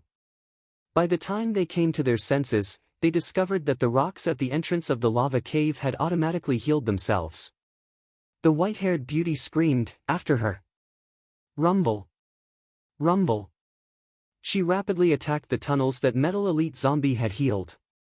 However, the rocks in the lava cave were indeed shockingly hard. Although loud rumbles could be heard from the lava cave under her bombardment of divine energy, the rocks did not shatter. It seemed that the rocks had undergone some miraculous changes after being repeatedly baked by the high temperature. Let's chase after them from the exit. That woman definitely didn't come here alone. We have to kill all of them in order to prevent anyone from discovering the heaven's gift. The callous beauty who cultivated in the energy of water was indeed a calm and ruthless high god. When she realized that she couldn't blast the rocks away, she decisively changed her mind. With things having come to this point, Diska had no choice but to follow her plan. He nodded and said, "I'll stay here alone to guard the heaven's gift. I'll leave the matters outside to you." The white-haired beauty nodded indifferently and instructed the 6 mid-gods of the Edict of Life, "Follow me. All you need to do is to stop the escapees. Leave the killing to me." She knew that it would be rather difficult for these mid-gods of the Edict of Life to kill people. As soon as this ruthless, beautiful, white-haired beauty led the 6 mid-gods out of the lava cave, she started a massacre. Those divine guards of the House of Saint who had spread out to pursue the outsiders were all mid-gods. Moreover, they were not in a group. None of them were a match for this ruthless high god.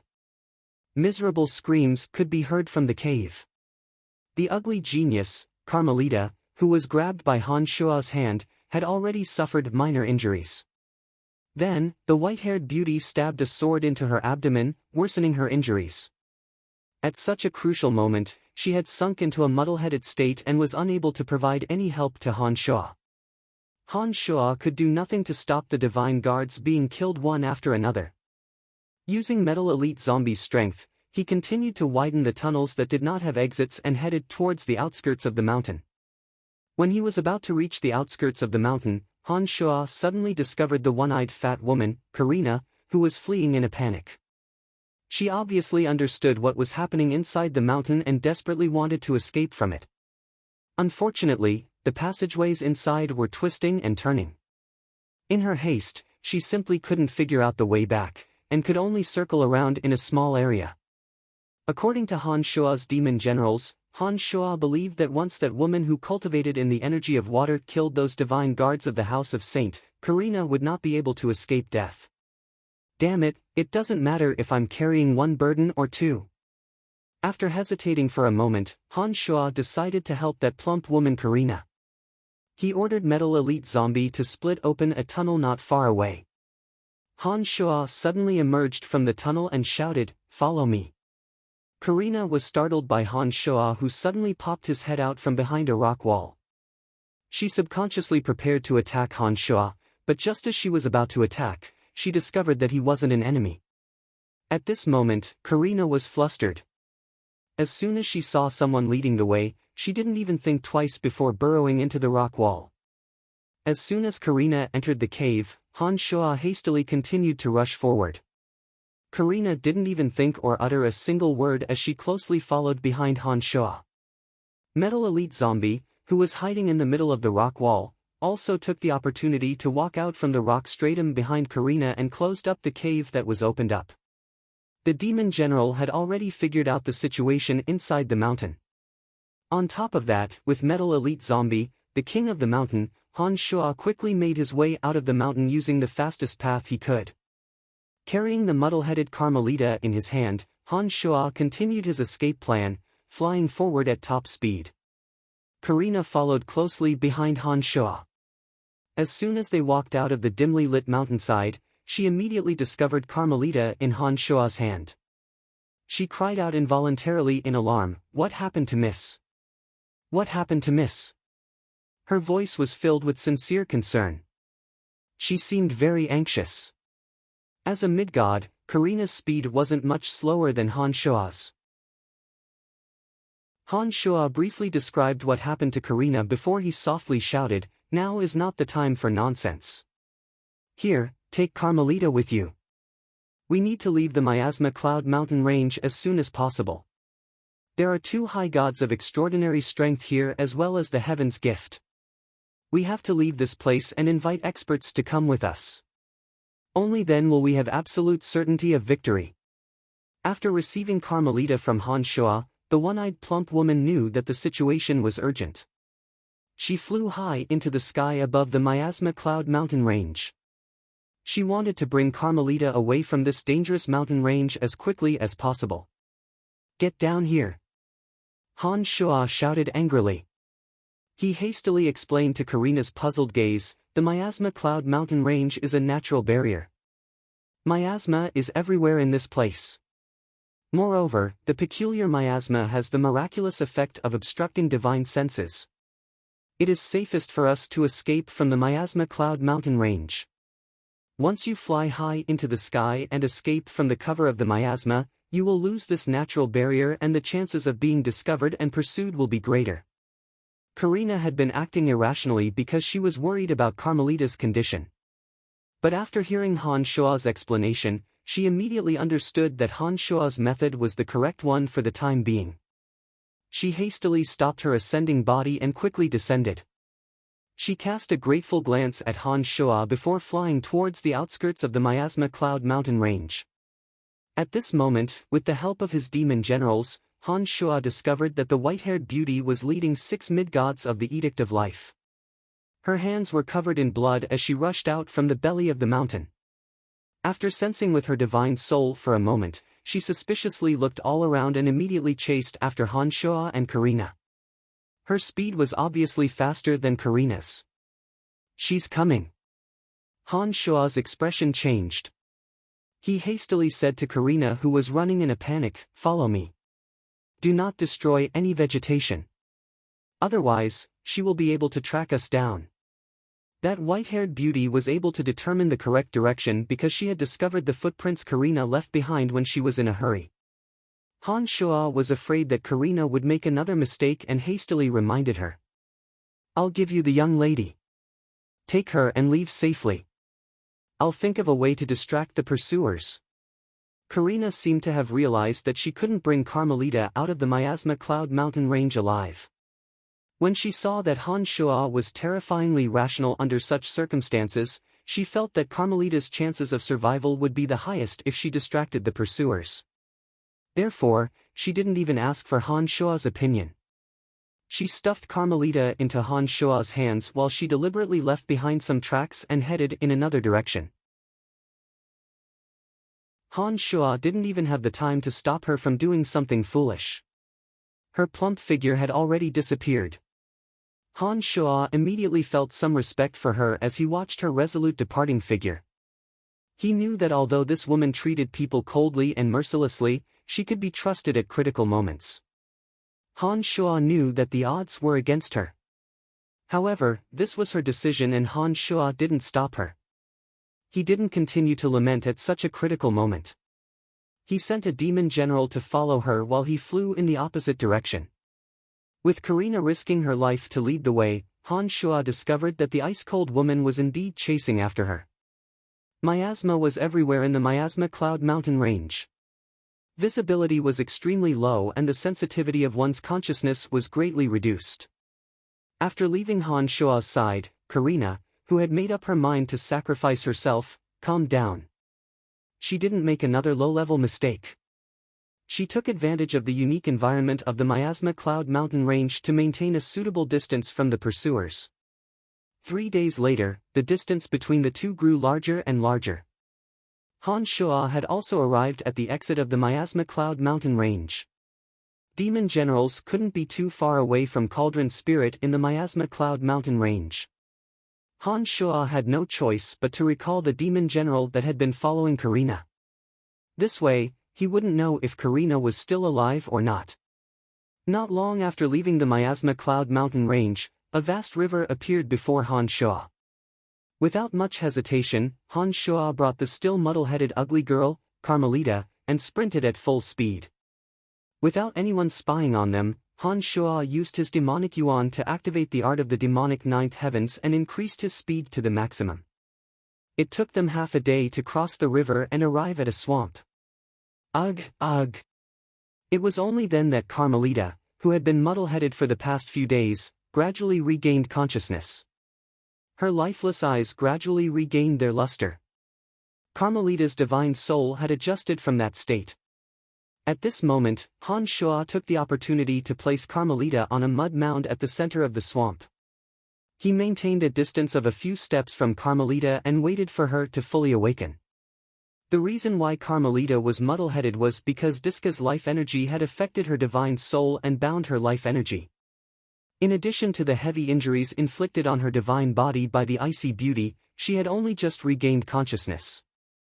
What is this place? Why are you the only one here? Where are the others? Finally, Carmelita slowly opened her triangular eyes. She saw Han Shuo not far away and asked with a frown.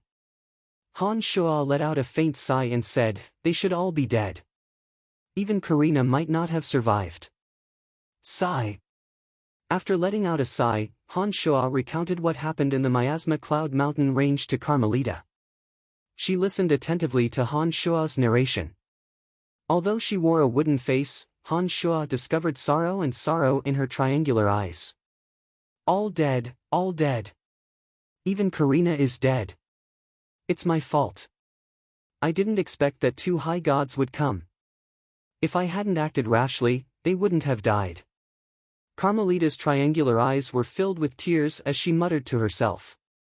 Although this woman was a little ugly, when Han Shuo saw her heartfelt sorrow for those who died, he felt that she was a pretty good leader. It was at this moment that Han Shuo felt that he should do something. After thinking for a moment, he said in a deep voice, "It's not your fault. You don't have to blame yourself.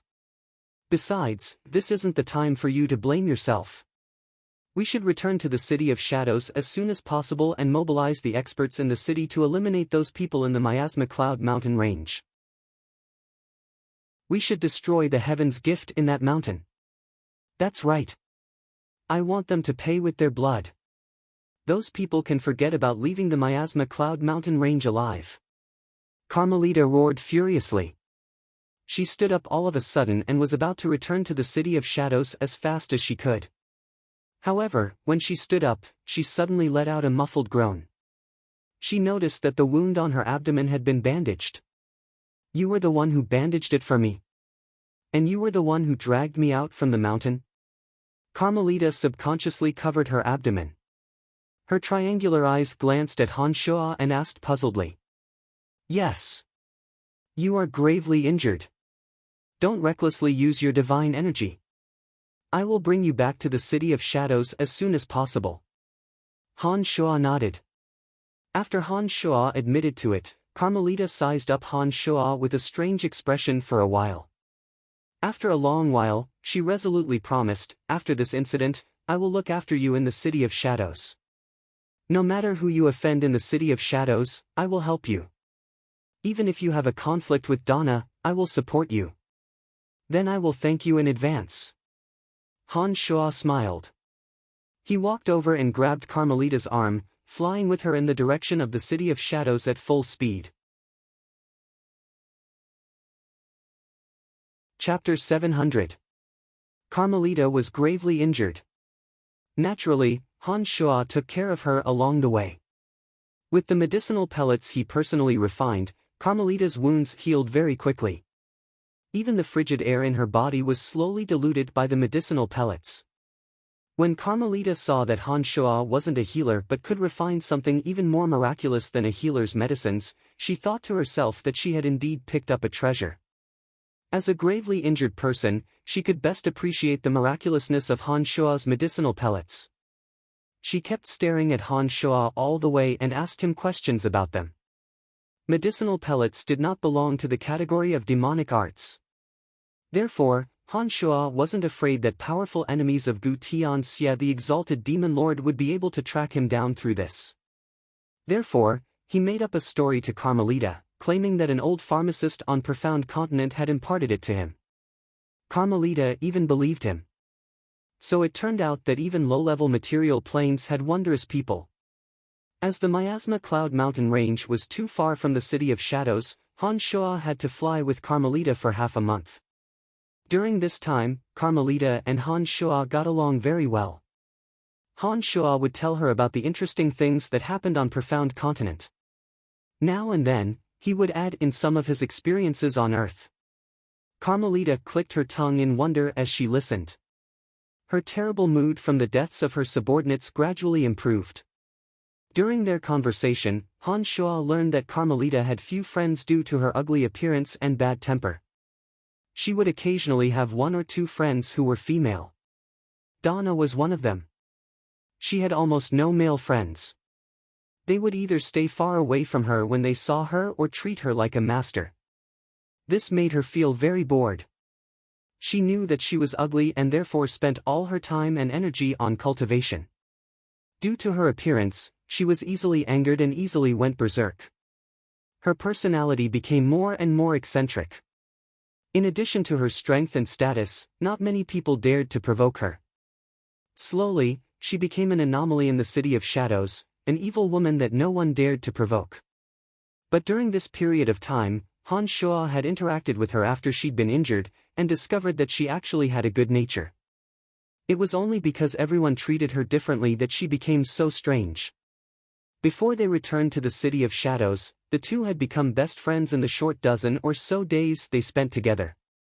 Han Shua treated her injuries, and from time to time, he would take the opportunity to ask her questions about the energy of destruction. Carmelita did not know that Han Shua cultivated in the energy of destruction. Although she found it strange that Han Shua would ask her about it, she explained her cultivation experience to Han Shua in detail. It was true that Carmelita was extremely ugly, but everyone in the City of Shadows knew that she was a genius in the energy of destruction. This was something that Han Shua soon had a deep understanding of.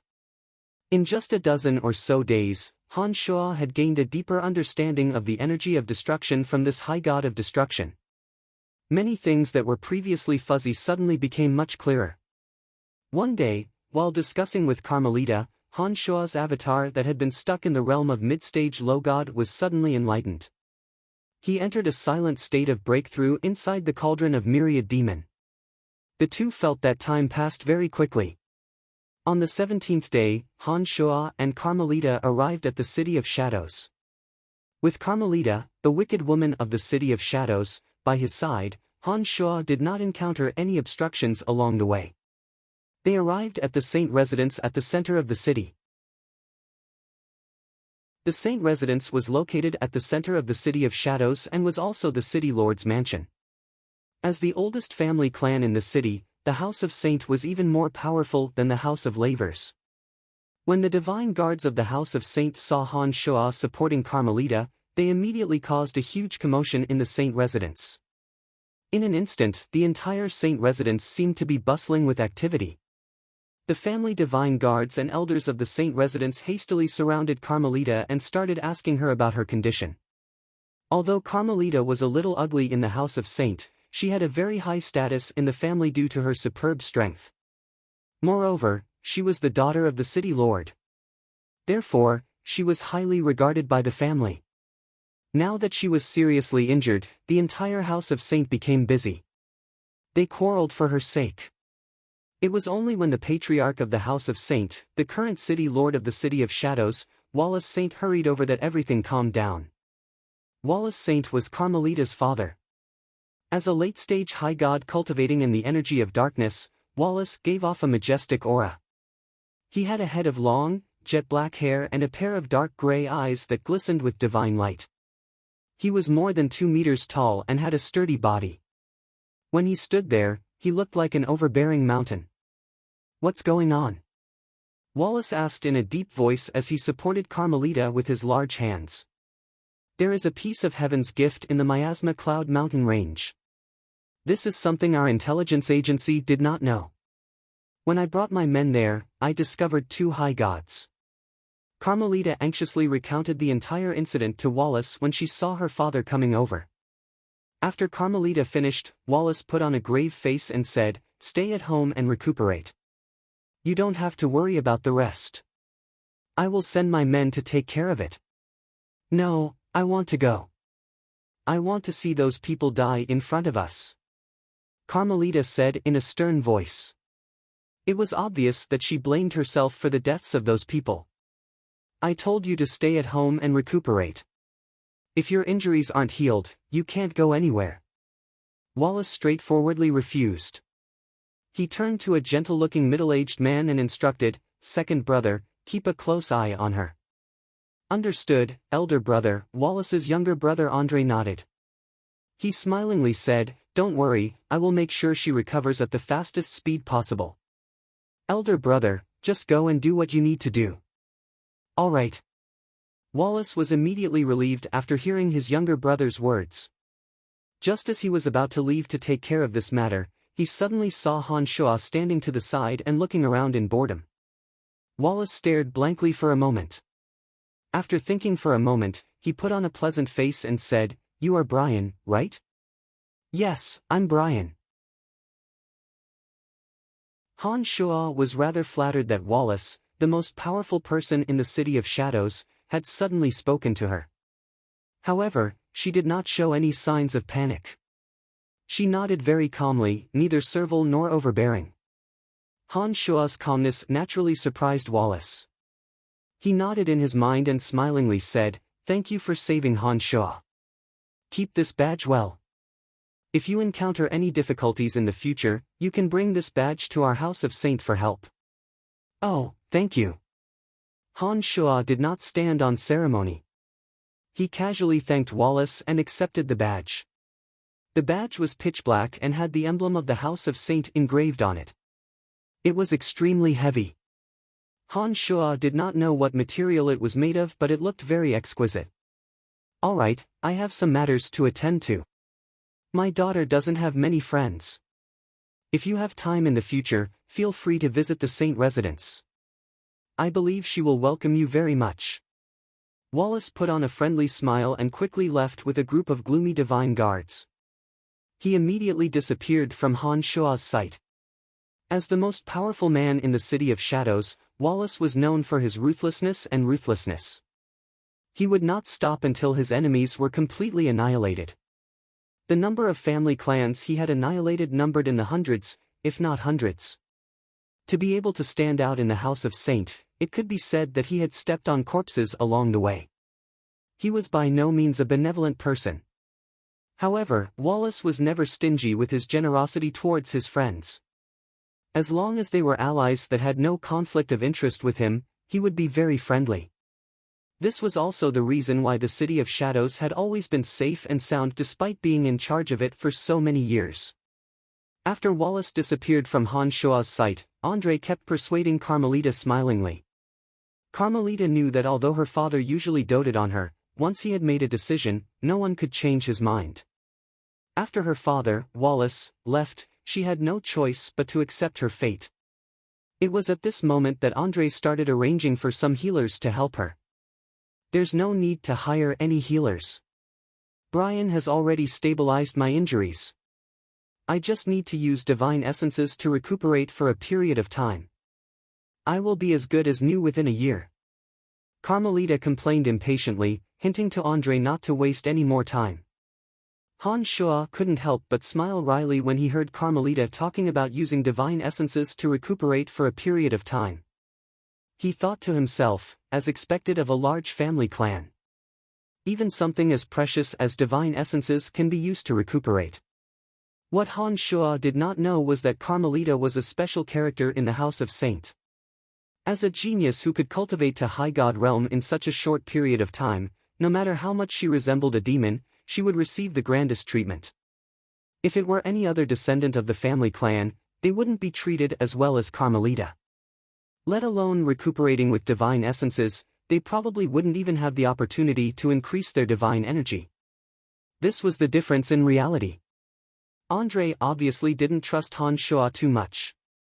After hearing Carmelita's words, he kindly advised, "It's better to get a healer to take a look. After all, that friend of yours isn't a professional healer. There are some things he can't do at the same time. Second uncle, you are so annoying. I came back with Brian. I know him better than you do." Carmelita impatiently showed the wound on her abdomen to Andre and said, "Look, with Brian's medicine, my wound has completely healed in a dozen or so days. Do you think an ordinary healer can do this?" The more powerful a god was, the longer it would take for their wounds to heal and the longer it would take for them to recuperate.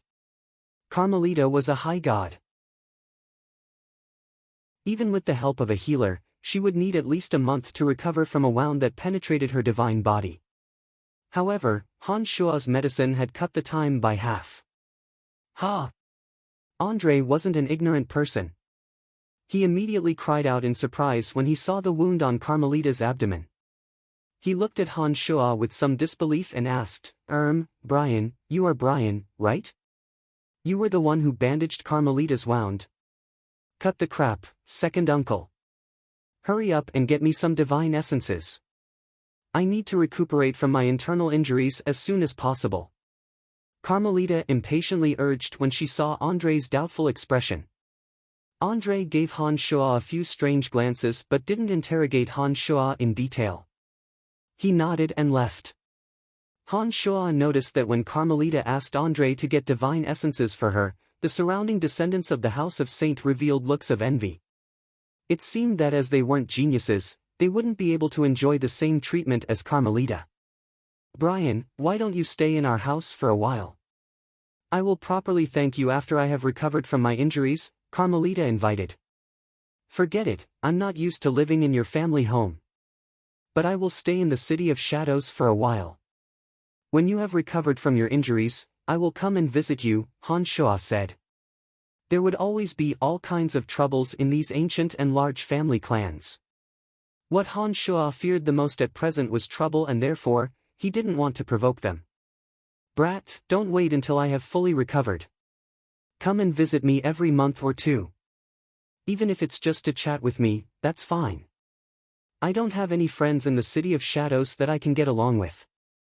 Even if I have a few friends, they seem to have ulterior motives when interacting with me. You are the only one I like the most. Remember, if you don't visit me often, as long as you are in the City of Shadows, I will be able to find you." Carmelita did not stop Han Shuo when she saw that he had made up his mind. She merely glared at Han Shuo threateningly with her triangular eyes. Han Shuo forced a smile and nodded in agreement. He waited until Carmelita started giggling in satisfaction before walking out of the saint residence. Although Carmelita was ugly, after interacting with her, Han Shuo discovered that she did not have any ulterior motives. She treated him like a friend without any ulterior motives. This made Han Shuo feel very comfortable. Donna and Han Shuo could be considered friends, and their relationship could be said to be very harmonious. However, Han Shuo knew that Donna was trying to rope him into the Lavers family. She was so cordial and friendly in trying to rope him in, mostly because of her own worth, unlike Carmelita, who had no ulterior motives. Han Shuo sighed in his heart when he thought of this. No wonder Carmelita said that even though she had a few friends, she didn't interact with her without any ulterior motives. Who is she? She's a genius of the House of Saint, the most favored daughter of City Lord Wallace of the City of Shadows. It's impossible that her friends wouldn't have any ulterior motives. For example, Donna. As Han Shuo's imagination ran wild, no one from the House of Saint stopped Han Shuo from leaving. When he returned to the wide streets of the City of Shadows and was thinking about what he should do next, he suddenly received a message from Little Skull. Han Shuo, who had not received a message from Little Skull for a long time, felt very warm in his heart. He rented a common gymnasium and summoned the Little Skull. He wanted to ask why Little Skull sent him a message. "Father, we have completely conquered the Netherworld. The aura of death on this continent is even denser. After some discussion, we feel that it's time to develop on this continent. Little Skull stood in front of Han Shua and spoke in a childish voice, giving Han Shua yet another fright. Chapter 701. Little Skull, Metal Elite Zombie, Wood Elite Zombie, Earth Elite Zombie, Water Elite Zombie, and Fire Elite Zombie lined up in a row inside the special boundary field. The 6 new lifeforms that had gained intelligence were looking at Han Shua with eyes brimming with anticipation, waiting for Han Shua's opinion. Among the 6, Little Skull was a low god cultivating in the energy of death and had reached the mid-stage low god realm. Wood Elite Zombie, Fire Elite Zombie, Earth Elite Zombie, and Water Elite Zombie, due to the fortuitous encounters they had ascended to the mid-stage low god realm. Wood Elite Zombie, who had obtained the energy from the Tree of Life, had also reached the mid-stage low god realm, just like Little Skull. Apart from Metal Elite Zombie, the strength of the 6 had increased by an astonishing amount. In addition to the transformations they had undergone after absorbing the energy of gods, each of them possessed the innate talent of their own element. They were born with the ability to utilize the energy of metal, wood, water, fire, and earth. With this talent, they could cultivate in the energy of various elements. Han Shua dared not imagine what they would become in the future. The elemental energies on Elysium were so dense that it was indeed a suitable place for them to cultivate. However, there were too many factions on Elysium and many places were filled with dangerous battles. Although the 6 of them had gained intelligence, Han Shua was still worried. Besides, they could not all stay with him.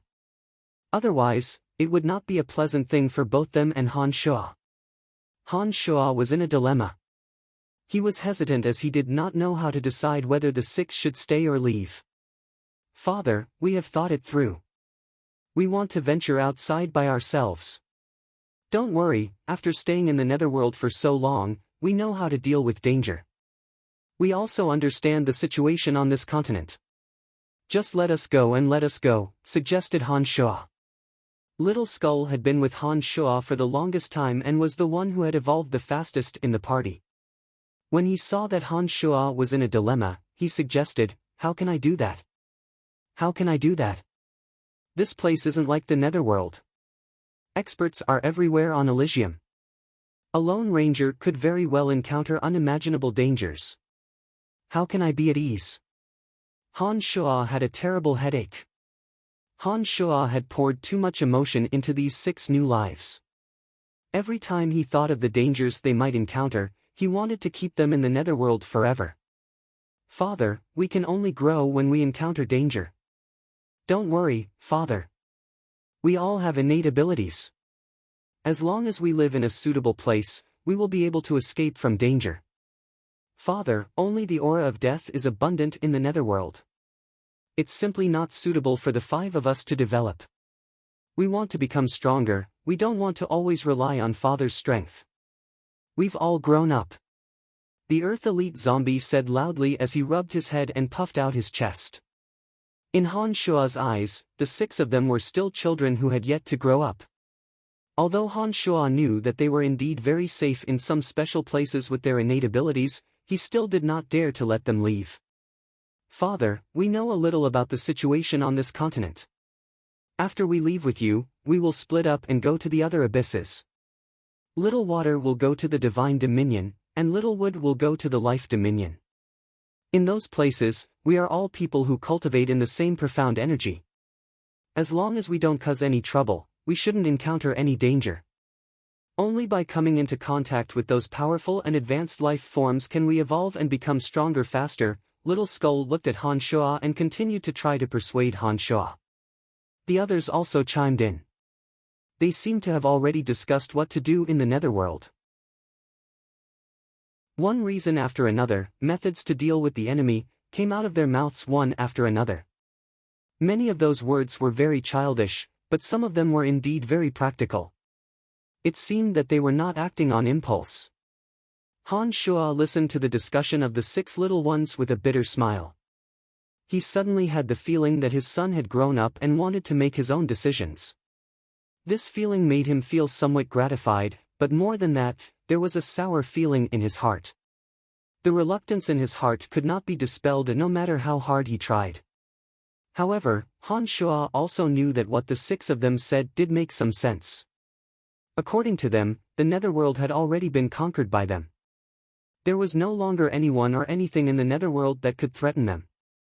Just like how Han Shuo had insisted on leaving Elysium in the beginning, living in a world without an opponent was a very helpless and painful thing, especially when one knew that there was an even vaster and boundless world out there. After thinking for a long time and under the incessant begging of the six little ones, rationality finally won over emotion. In the end, Han Shuo helplessly nodded and said, "All right, I agree to let you leave me and develop in other dominions. Perhaps this is indeed the most suitable opportunity for you. However, you must promise me one thing." "We promise," the six little ones said in unison. "No matter what, you must protect your own lives." Han Shuo solemnly exhorted, "Only by living well can you continue to grow stronger. You must remember this." "Understood, Father. We will protect ourselves." Little Skull nodded. The other five little ones also nodded. "Also, we must keep in touch. Every 50 years, we must gather at Ethereal City, the main city of the Space Dominion. No matter what happens, you must come to the main city of the Space Dominion every 50 years. The time will be counted from today onwards." "Understood?" Han Shuo instructed. Upon hearing that they could travel alone, the six little ones cheered and expressed their understanding. They immediately agreed to it. Seeing how excited they were, Han Shuo felt helpless. He understood that they had grown up and did not want to be tied down by a tiny netherworld. There was nothing he could do about it. For a period of time after that, Han Shuo never left the gymnasium he rented. He stayed with the six little ones and helped them understand the dangers of Elysium more quickly. He told them about the ways of the world, what they should pay attention to and who they should not trust. Relying on his own experience, Han Shuo shared everything he knew without holding anything back. He did not care if they could comprehend it or not.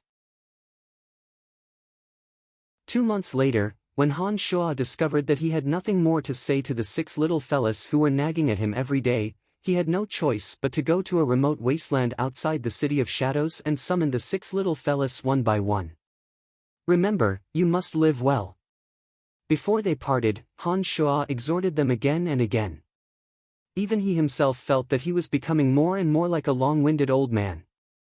After listening to Han Shuo's lecture for 2 months, the six little ones put on bitter faces when they saw that Han Shuo was about to give up. They looked at Han Shuo pitifully and begged Han Shuo to stop. "Anyways, remember everything I've said. Remember every single one of them. Protect yourselves and don't stir up trouble for me." Han Shuo's mouth was parched from talking so much that he finally stopped. He waved his hand and said a bit desolately, Go. Be a bit more promising, I won't be seeing you guys off. Father, you will be proud of us in the future." The six little ones promised one after another. They were all somewhat sad, but more than that, they were happy to be freed from Han Shuo's nagging. After bidding farewell to Han Shuo, the six little ones hastily disappeared from his sight, as though afraid that Han Shuo would continue talking. Han Shuo sighed as he watched them turn into tiny dots and disappear from his sight. He knew that the six little ones' departure this time was not as simple as returning to the netherworld. In the future, he could no longer rely on necromancy magic to bring the six back to his side. However, Han Shuo had no idea that the six little ones who left him today would bring a great shock to the Elysium in the near future. Many years later, when the six little ones had all become overlords of their own territories, Han Shuo would realize what this separation meant for the Elysium continent. By the time they returned to the City of Shadows, Han Shuo had yet to recover from his desolate state. Before entering the city, Han Shuo handed over his divine tablet and an amethyst coin. After that arrogant divine guard examined Han Shuo's divine tablet, he suddenly put on a somewhat strange expression. "Are you Brian?" The arrogant divine guard suddenly became polite and asked Han Shuo in an amiable manner. Han Shua nodded and asked, "What's wrong?" The last time Han Shua and Carmelita entered the City of Shadows through this gate, the Divine Guard did not recognize Han Shua. Miss Carmelita is looking for you. If you are that Brian, you'd better go and meet her at once." The Divine Guard handed over Han Shua's divine tablet with both hands. The purple crystal coin was also placed on top of the divine tablet. He did not dare to accept it. Han Shua put on a bitter face after hearing those words. It was only then that he recalled what Carmelita had told him. She had told him to visit her every once in a while. It appeared that the 2 months had indeed passed. It was at this moment that Han Shua realized just how resourceful Carmelita was in the City of Shadows. Even the divine guards at the city gates received the message with just one command. "Understood." Han Shua nodded with a bitter face. He casually took the divine tablet and the purple crystal coin and walked into the city. Hey, why doesn't that youngster have to pay an amethyst coin? He's not even a member of the House of Saint. A few people queuing behind Han Shua started to complain. "Shut up. We don't need you to teach us how to do things. If you continue to spout nonsense, none of you will be allowed into the city." The Divine Guard, who had been polite and amiable towards Han Shua, suddenly put on a cold face and shouted irritably. The few people who complained lowered their heads and dared not say another word. In the City of Shadows, the House of Saint was royalty. As outsiders, they had all heard of how terrifying the House of Saint was. Therefore, when they heard the Divine Guard's rebuke, they all shut their mouths. Han Shua's mood suddenly improved a little when he saw their sullen faces. He thought to himself that it really does feel good to have special privileges.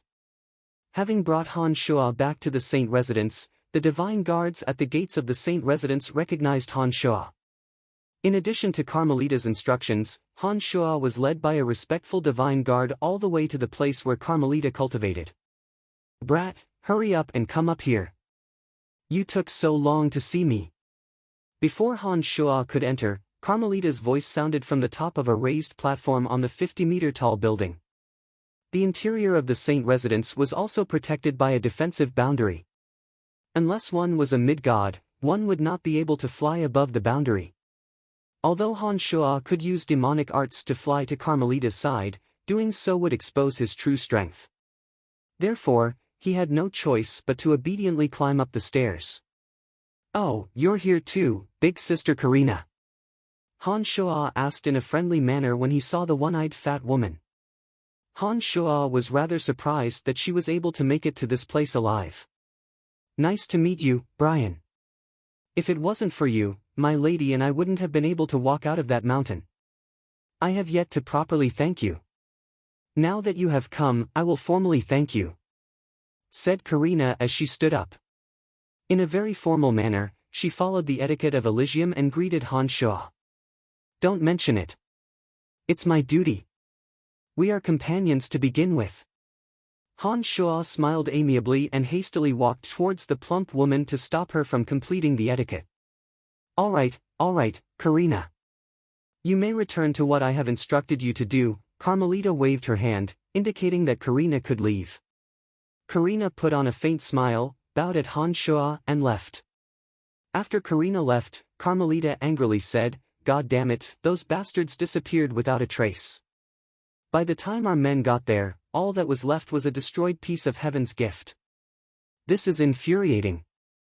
Even without Carmelita's reminder, Han Shua had already guessed that this would be the outcome. Since Han Shua had escaped with Carmelita, and the situation in the Miasma Cloud Mountain range had been exposed, those outsiders who had ventured deep into the Darkness Dominion would have no choice but to flee as soon as possible. It would be a wonder if they would stay there and wait for their deaths. So what if they escaped? You have memorized their faces. As long as you keep investigating, it's only a matter of time before you find them. In the future, when you are stronger, you can go to the Life Dominion and the Water Dominion and get rid of them. You'll have your revenge then. Han Shua consoled smilingly. Talking to you is so satisfying. Not bad, I'm about to find out who those people are. When I recover from my injuries and find out where they are, I'll make them pay with their blood. Carmelita said hatefully. Han Shuo thought to himself, you better not go to the Life Dominion and the Water Dominion like crazy. Once your traces are found in those two places, it'll be hard to say what will happen to you. You might die even faster. Han Shuo didn't dare to provoke her verbally. By the way, where have you been hiding all this time? Why didn't you come to see me? Carmelita narrowed her triangular eyes and started interrogating Han Shuo. I consulted you about a lot of the energy of destruction the last time. I took the opportunity to comprehend it, so I didn't come to see you, Han Shuo explained. Carmelita rolled her eyes at him and grumbled, you cultivate in the energy of death and yet you insist on asking me questions about the energy of destruction. What are you trying to comprehend blindly? How can someone like you achieve anything in the energy of death if you don't focus on proper cultivation? Han Shuo smiled but did not explain. Carmelita didn't seem to care about Han Shuo's strength. She said casually, forget it, since you have come to see me, I have a great deal to recommend to you. What deal? Han Shuo was stunned. The medicinal pellet you gave me last time was very miraculous. I have mentioned it to my second uncle and he is also very interested in that medicinal pellet of yours. The descendants of our family clans in the City of Shadows are sent to all sorts of places to carry out missions from a young age. Injuries are unavoidable. With that medicinal pellet of yours, our chances of survival will increase by a lot. I have discussed it with my second uncle and we have officially invited you to become the ace pharmacist of our House of Saint. Not interested. I don't want to be bound by any large family clan, not even your House of Saint. Han Shuo shrugged and rejected this opportunity that many people dreamed of. Ha, I knew you would refuse. Carmelita laughed heartily and said, that's more like it. Joining a large family clan requires you to abide by many rules, but some fools just have to squeeze their way in. Actually, what I really meant was for my second uncle to order those medicinal pellets from you. You can also open a shop like this in the City of Shadows and I will advertise it for you. You will definitely make a lot of money. In the City of Shadows, as long as you have money and power, as well as some contributions, you can establish a small family clan of your own. With my protection, no one will dare to do anything to you. Why do you have to suffer the stink of others? It seemed that Carmelita had already thought of everything for Han Shuo. She really wanted to repay Han Shuo for saving her and Karina's life. She had very meticulously thought out every step for Han Shuo. Han Shuo's eyes lit up after hearing Carmelita's words. He was truly tempted.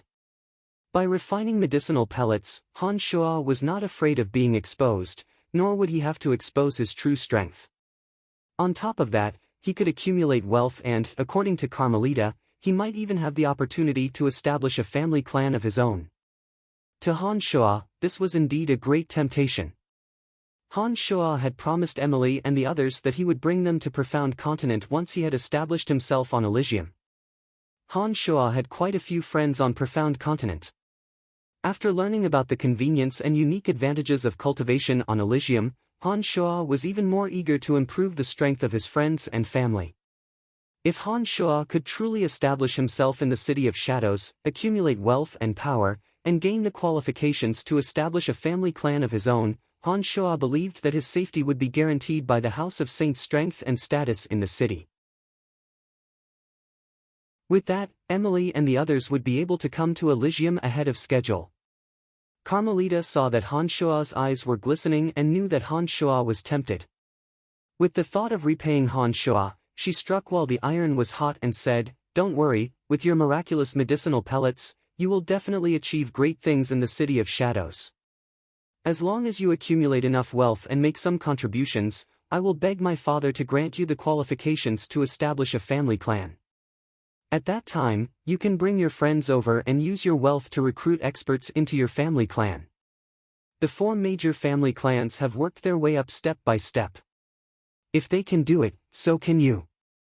Han Shuo, who had been tempted for a long time, finally made up his mind after hearing Carmelita's bewitching words. He nodded and replied in a deep voice, all right, I will go all out in the City of Shadows.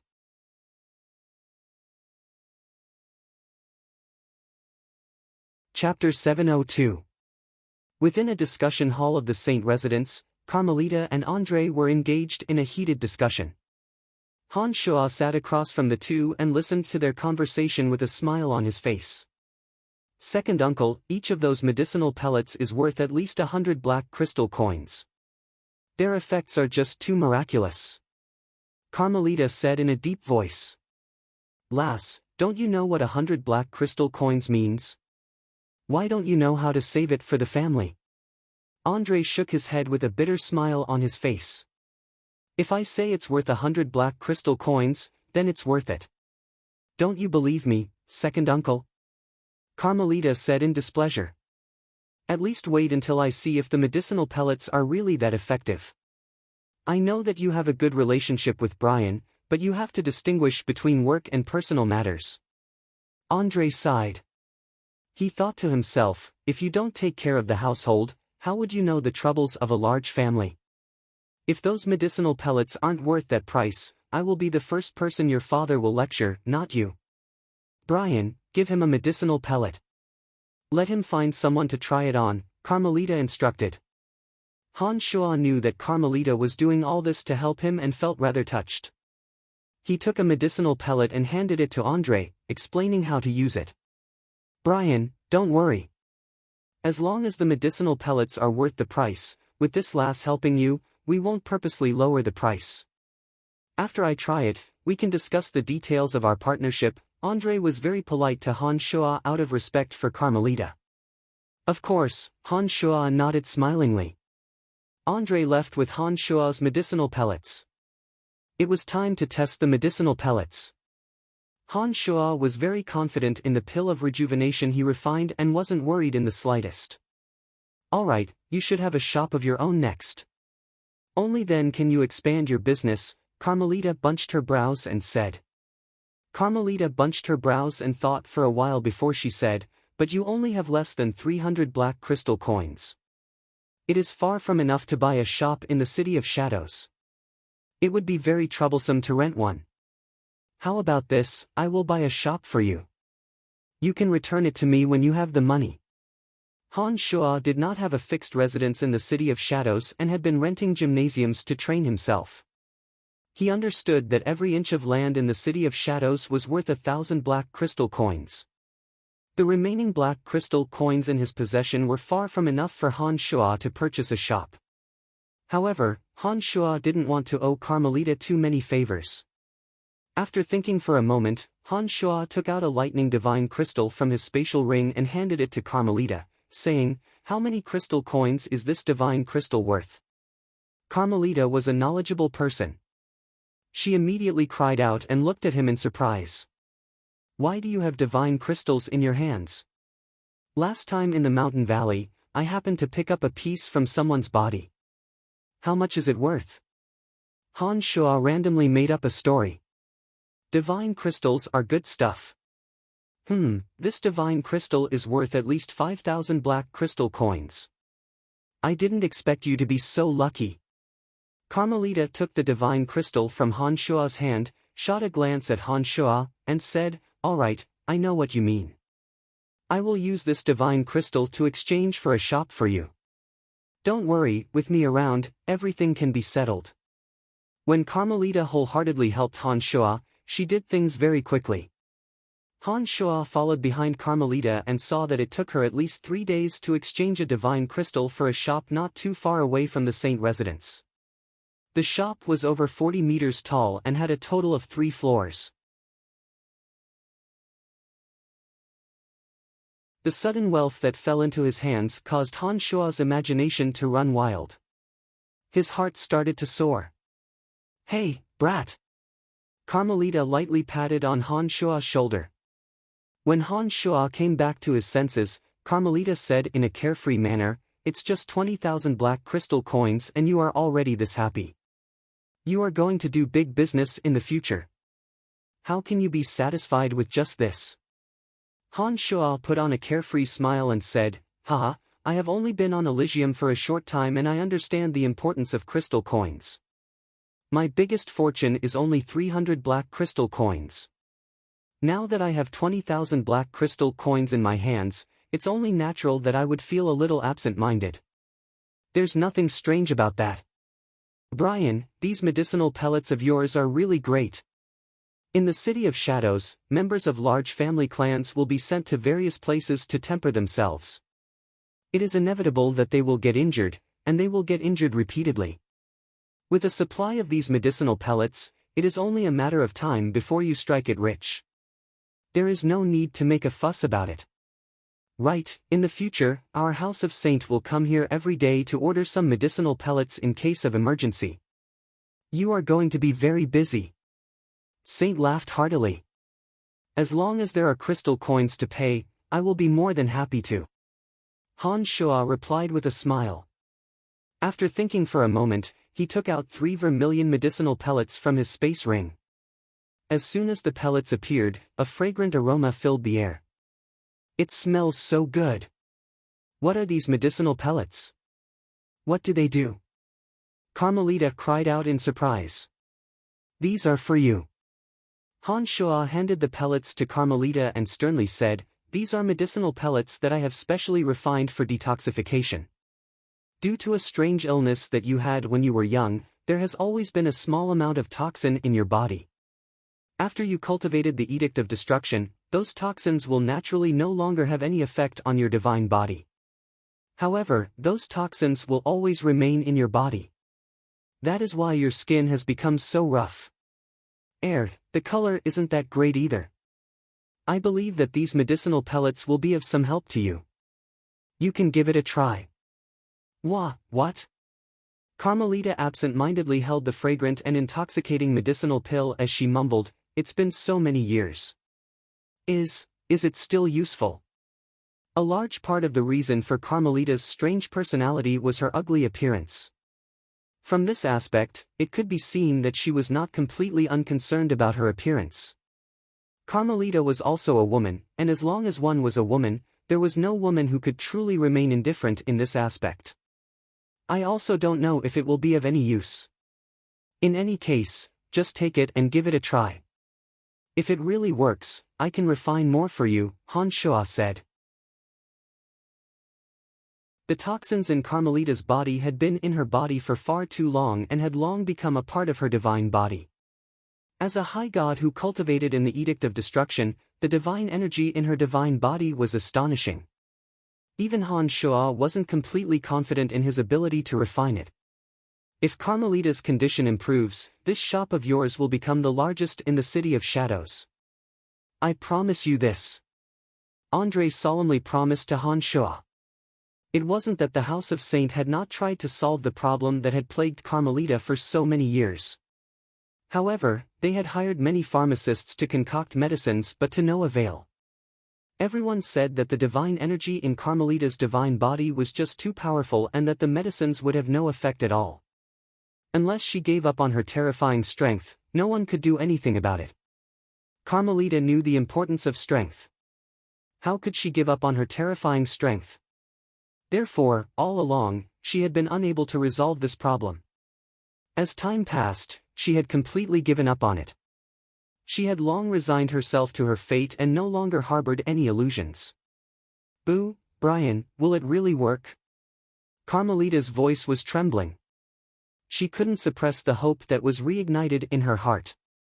"I can't guarantee 100%, but there will definitely be an effect." Han Shua replied in a deep voice. It was impossible for the medicine to turn Carmelita from an ugly woman into a beautiful woman. However, if the toxins in her body could really be expelled, at the very least, Carmelita wouldn't be as frightening as she was now. Why is there a new shop here? Celestial Pearl Pharmacy. What a strange name. Teng Fei, are you interested in taking a look? A familiar voice sounded from outside. A moment later, Cage, Teng Fei, and his sister Eve of the House of Lavers walked into the shop. Andre and Carmelita had their backs to them. When they saw Han Shua standing in the middle, they coldly groaned and said, "Enemies are bound to meet on a narrow road." Then, they walked over with large strides. Chapter 703. Han Shua really did not expect such a coincidence. Not long after his Celestial Pearl Pharmacy opened for business, apart from Carmelita and Andre, the first customers to arrive would be those people. It was truly a case of enemies meeting on a narrow road. Cage, Ting Fei, and Eve walked toward Han Shuo. They did not pay much attention to Andre and Carmelita, who had their backs facing them. They felt that the two were just regular customers of the pharmacy and naturally would not pay much attention to them. When Han Shuo saw the three, he chuckled mischievously and said, "The three of you, our pharmacy is not selling any products for the time being. Please leave. Since the store has opened, there is no reason for us not to do business," Ting Fei said with a warm smile. He did not leave as Han Shuo had instructed but walked straight into the store. "Brat, don't think that just because you are friends with Big Sister Donna, you are really something. Let me tell you, as long as you don't join our House of Lavers, not even Big Sister Donna can protect you." Cage was naturally arrogant and did not take Han Shuo's warning to heart. Andre, who was facing Han Shuo, revealed a rather displeased expression. However, he did not turn his head around. Carmelita, on the other hand, wore a face filled with annoyance. She coldly groaned with her back facing the three and said, "What an uncultured thing. Why are you still here when the store has already said that it is no longer selling? Who are you? How dare you meddle in the affairs of our House of Lavers?" That elegant young lady, Eve, did not forget to bring up the reputation of her family from time to time. But what she did not expect was that the one with her back facing her was the vile daughter of the Saint family of the City of Shadows. In the City of Shadows, Carmelita was a god of plague that no one dared to provoke. Compared to her, Eve was on a completely different level. "Little slut, what did you say? Do you think that the House of Lavers is a big deal? Since when did the City of Shadows belong to your House of Lavers?" Carmelita turned around and swept her cold triangular eyes across Eve's body. A terrifying power faintly seeped out from her body, giving people a strong sense of shock. Carmelita's hideous, malevolent face was one of a kind in the City of Shadows. When she turned her head to glare at Eve, a terrifying aura suddenly emanated from her body. In addition to her terrifying appearance, Eve was so frightened that she immediately shrieked, "Ghost!" There was nothing more damaging to Carmelita than this sentence. Carmelita, who had only wanted to intimidate Eve, suddenly heard such provocative words come out of Eve's mouth. The pain in her heart felt as though it was being twisted by a sharp knife. Carmelita's silhouette flickered. Eve, who had shrieked, "Ghost!" had her fair and tender neck grabbed by Carmelita. She was lifted into the air by Carmelita. With her triangular eyes looking at Eve, Carmelita coldly said, "What did you just say? I dare you to say it again." Eve's legs were kicking and her face was filled with unconcealable fear. With her neck tightly gripped by Carmelita, she couldn't speak even if she wanted to. It was only at this moment that the terrified Eve realized who the woman in front of her was. When she recalled Carmelita, the fear in her heart intensified. Eve's brother, Cage, was sweating profusely. When he saw that his sister could be killed by Carmelita at any moment, he hastily knelt on one knee and begged, "Miss Carmelita, my little sister is insensible. Please be magnanimous and spare her this once. Our House of Lavers has been loyal and devoted for so many years, helping the House of Saint in handling all sorts of government affairs in the City of Shadows.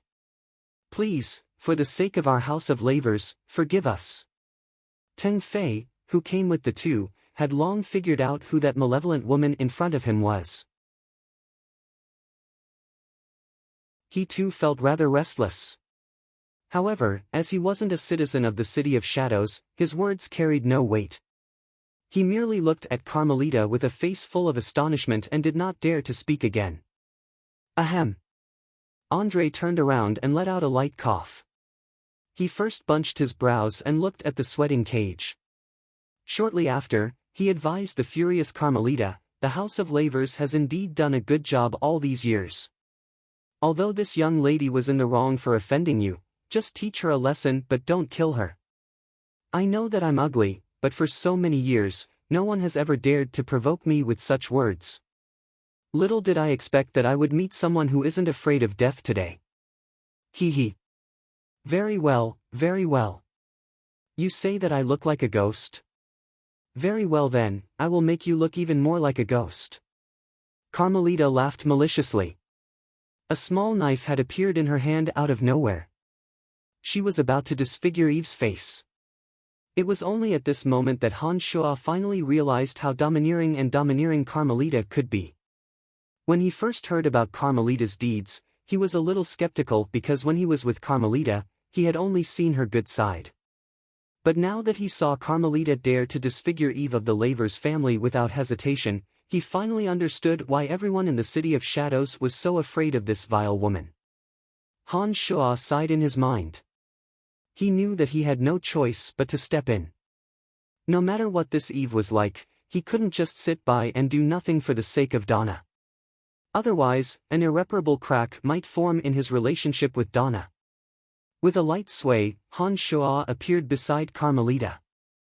Before Carmelita could tear Eve's soft skin with her small knife, Han Shua's large hand unceremoniously slapped Eve's cheeks. Slap, slap, slap. Slap, slap, slap. A series of rhythmic slaps sounded. Eve's face was swollen like a pig's. Her cheeks were so swollen that anyone who saw them would want to laugh out loud. Look at her. Doesn't she look like a pig? Han Shua smilingly said to Carmelita, who was holding the small knife in her hand. Carmelita's anger subsided considerably when she saw that the elegant beauty had been turned into a pig by Han Shua's slaps. She couldn't help but chuckle mischievously and said, "She really does look like a pig. She's definitely a real pig. Brian, you sure have some tricks up your sleeve. Both cheeks are equally swollen." Hee hee. Eve, who was terrified, was dizzy from Han Shua's series of slaps. She was in a daze and had no idea what was going on. Her eyes were filled with confusion. All right. Don't be angry with this kind of person. I'll just chase them away." Han Shua smiled as he spoke to Carmelita. He casually grabbed Eve from Carmelita's hand. Carmelita was in a better mood after seeing Han Shua's actions. She no longer thought about disfiguring Eve with her knife. When she saw Han Shua grabbing Eve, she let go without a second thought. Han Shua inwardly heaved a sigh of relief. He grabbed the dizzy Eve from Carmelita's hand and shoved Eve toward the dumbfounded Cage. He winked at Cage and angrily said, "The shop has not officially opened. Everyone, please forgive me for not seeing you off." Cage was startled by Han Shua's loud shout. He hastily reached out to support the stumbling Eve. He looked at Han Shua with a strange expression and pulled Eve out of the shop without looking back. Teng Fei stared blankly for a moment. He gave Han Shua a friendly smile and followed Cage out of the shop. Not long after the three left the Celestial Pearl Pharmacy, Eve seemed to have finally woken up from her daze.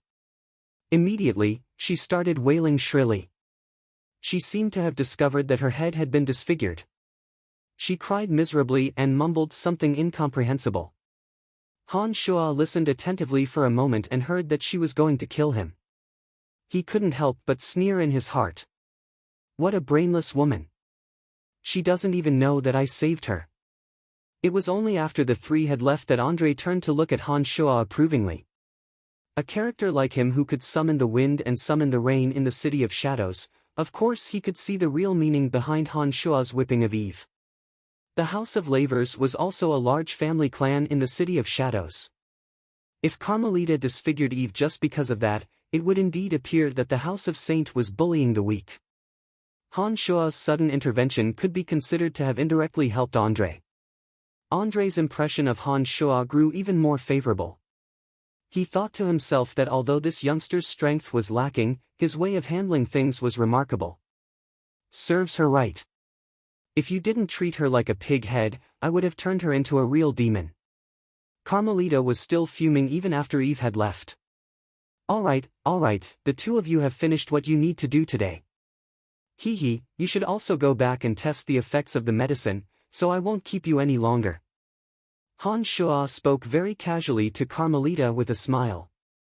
Carmelita was concerned about the effects of Han Shua's medicine. She immediately nodded and said, I will try it immediately when I get back." Upon finishing those words, Carmelita excitedly thanked Han Shuo and returned to the saint residence. She did not even bother about her second uncle André. André understood his niece's temperament very well and did not fuss over such trivial matters. After Carmelita excitedly walked out of Han Shuo's Celestial Pearl Pharmacy, André turned to look at Han Shuo smilingly, nodded, and said, "Young man, I really have to thank you for just now. If it wasn't for your quick-wittedness, that young lady would have been disfigured by Carmelita. If that were to happen, although our House of Saint is not afraid, it would still be somewhat troublesome. We would definitely be accused of bullying the House of Lavers. When I first arrived on Elysium, Miss Donna of the House of Lavers had been very kind to me. Although those people might be prejudiced against me, for the sake of Donna, I couldn't just stand by and watch them die. You don't have to thank me or anything. I just did it to make myself feel guilty." Han Shuo sincerely told the truth. He did it for himself and had absolutely no intention of thinking about André or the House of Saint. However, after hearing Han Shuo's words, André was even more impressed by Han Shuo. He repeatedly said, "Very good, it is a virtue to be grateful. It is very rare for you to remember this. Carmelita did not misjudge you this time. Right, don't worry, I will inform the Patriarch of the House of Lavers. That young man Cage is no fool. He should know that you are doing this out of kindness and will not cause you any trouble." "I hope so." Before Eve left, she was crying and yelling that she wanted to kill Han Shuo. Although Han Shuo had saved her once, if she did not distinguish right from wrong and only remembered that Han Shuo had beaten her into a pig's head, it would be hard to say if she would encounter any trouble in the future. "Alright, no matter what, I owe you a favor today." "Alright, I'll be taking my leave." "Do what you need to do," André said smilingly, waved his hand, and left the Celestial Pearl Pharmacy. After André and Carmelita left, more and more people came to stroll around. However, as the Celestial Pearl Pharmacy wasn't very famous and the medicinal pellets produced by Han Shuo seemed to be exaggerated in their eyes, in addition to the fact that the prices of the medicines were very expensive, no one was willing to spend so many black crystal coins to purchase even the cheapest pellet of rejuvenation. Han Shuo wasn't in a hurry. He believed that with Carmelita's help and André's help, the medicinal pellets he meticulously refined would one day become popular. And he was certain that that day wouldn't be too far away. In order to thank Carmelita for her help, Han Shuo refined a few medicinal pellets that could expel the toxins from her body.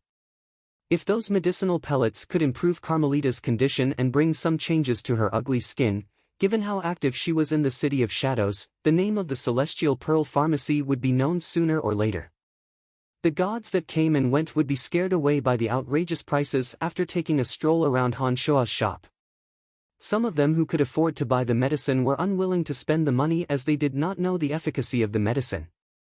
Therefore, for 5 days in a row, although there were many people who came to look at the medicine, not a single one of them spent the money to buy it.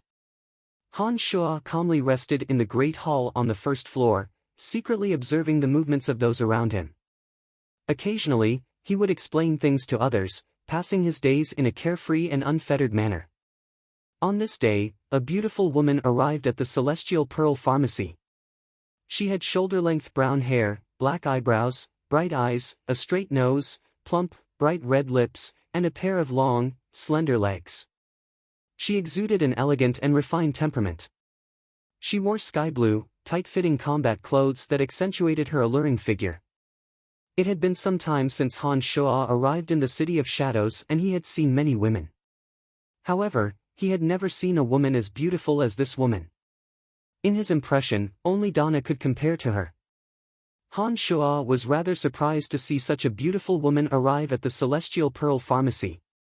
However, he did not show any particular enthusiasm. He continued to sit there leisurely, sizing up the beautiful woman who walked in. After the beauty walked in, a group of young escorts walked in one after another. Like a myriad of stars surrounding the moon, they dispersed around the beauty. These people were also wearing battle suits, as if they had just come out from a training field. "Miss Jia, why have you come to such a store?" I think this is just a braggart. How dare he sell his medicines at such a high price? I really don't know where he gets his confidence from," said a golden-haired young man. He had a handsome appearance and a tall and straight figure. He stood out from the crowd of escorts and sneered after taking a look at the markings on the medicine bottles.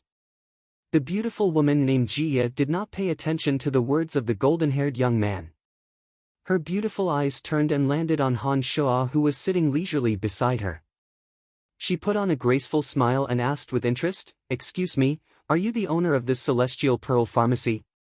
Han Shuo nodded but did not stand up to greet her. He casually replied, "That's right.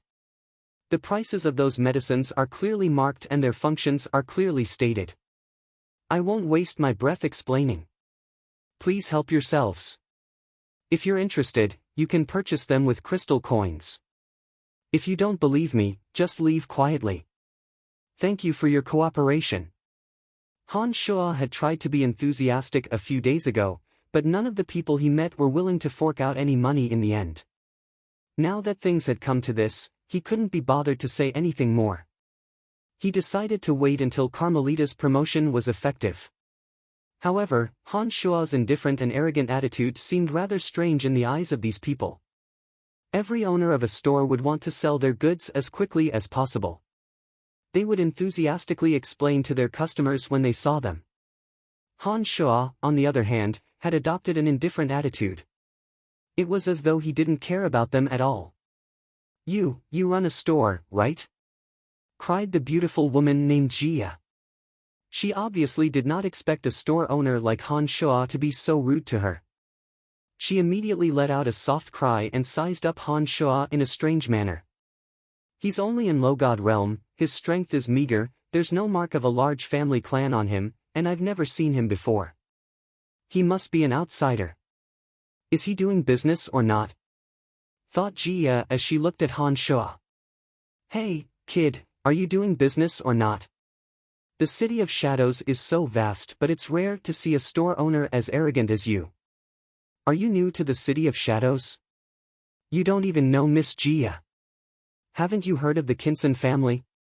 The golden-haired protector shouted in displeasure when he saw Han Shuo's arrogant attitude. The Kinson family, one of the 5 major family clans. No wonder, it's her. After hearing the golden-haired youngster's words, Han Shuo's heart jolted. He immediately recalled Jia's identity. She was the daughter of the patriarch of the Kinson family. She cultivated in fighting aura other than the 12 fundamental energies and possessed late-stage mid-god strength. She was a very famous youngster in the City of Shadows. The reason why Jia was famous was not only because of her beauty but also because she did not cultivate in the energies of death, destruction, and darkness as required by her family clan. Instead, she cultivated in fighting aura, a relatively unorthodox energy found on Elysium. However, her cultivation of fighting aura was fruitful and she outperformed many of her peers. She had cultivated her fighting aura to late-stage mid-god realm, slightly stronger than Donna, who was a mid-stage mid-god. Furthermore, she was younger than Donna. This was very surprising. In the City of Shadows, Jia was a genius second only to Carmelita. Furthermore, she was slightly younger than Carmelita. No one could tell what kind of future she had. Of course, I have heard of the Kinson family. But this is the rule of my store. The prices and effects are clearly written on it. I don't think I need to explain anything. Well, if you want to buy, then buy. If not, then leave. Don't disturb my business, Han Shuo said unhurriedly. How dare you speak to me in such a manner? Do you believe that I will tear down your store? The golden-haired youngster shouted furiously. He saw that Han Shuo seemed to be a newcomer to the city and did not give a damn about Han Shuo. Han Shuo narrowed his eyes and sized him up with a sinister expression. He said, "Why don't you try?"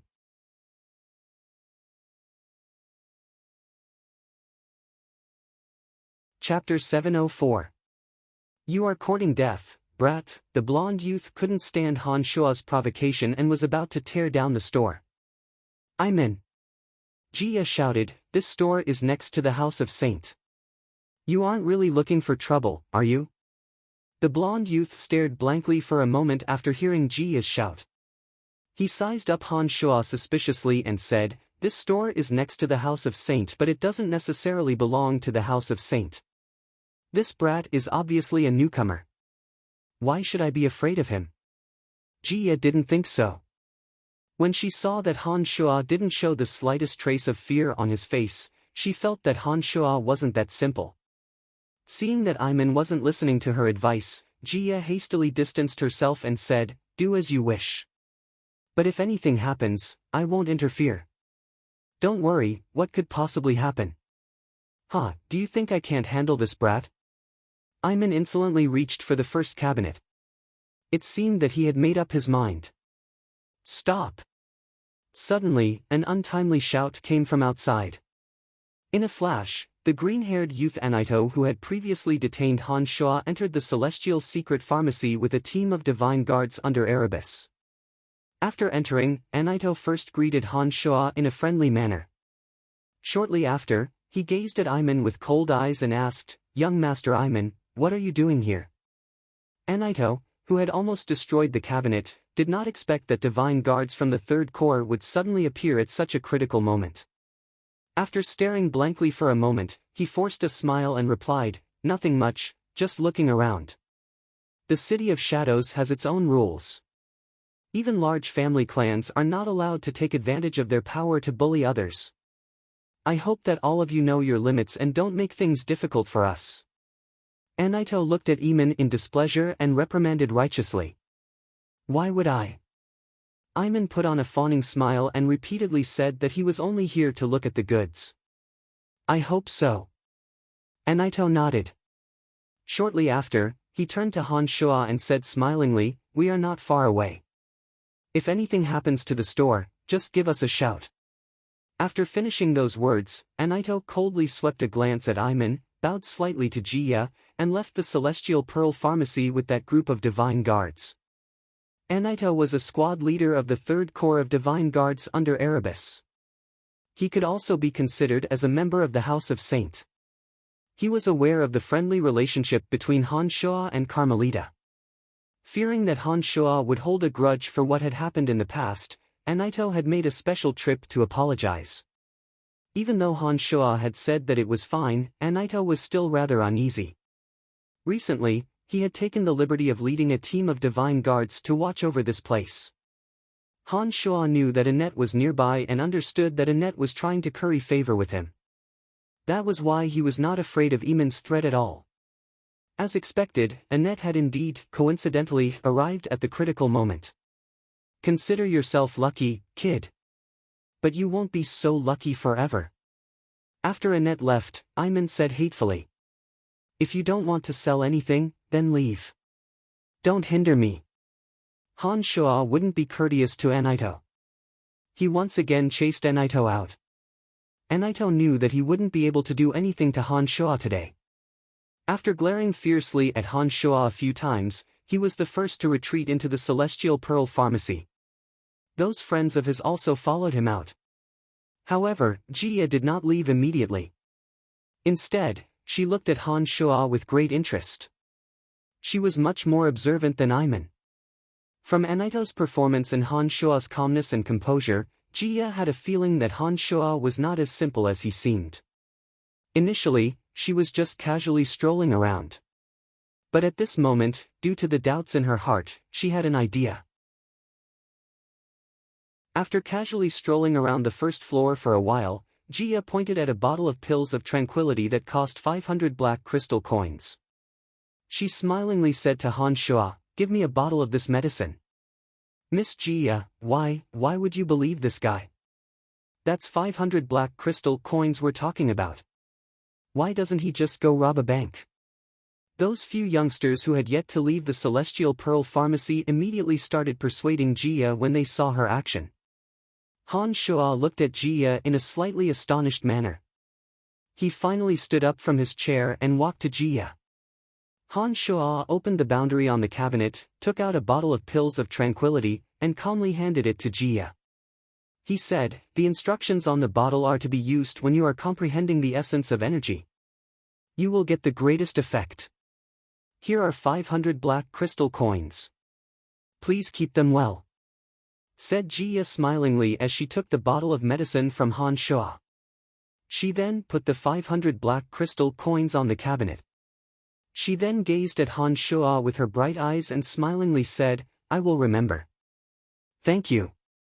After saying those words, Jia put on a sweet smile again. Her slender fingers twirled the exquisite medicine bottle as she walked away. When she was about to leave, she turned around to look at Han Shuo and said, "If it doesn't work, I will come back for you. Even if you are a member of the House of Saint, if you dare to deceive me, I will not let you get away with it." Han Shuo shrugged and put on an indifferent face. He thought to himself that the Celestial Pearl Pharmacy had gained yet another propagandist. For the next few days, the Celestial Pearl Pharmacy still had no business. Han Shuo decided to close the shop and stay on the third floor to cultivate the essence of energy. He thought to himself that Carmelita would definitely help him after she had benefited from the medicine. By then, he wouldn't have to worry about not having enough customers. Nearly half a year had passed since he left the Miasma Cloud Mountain Range.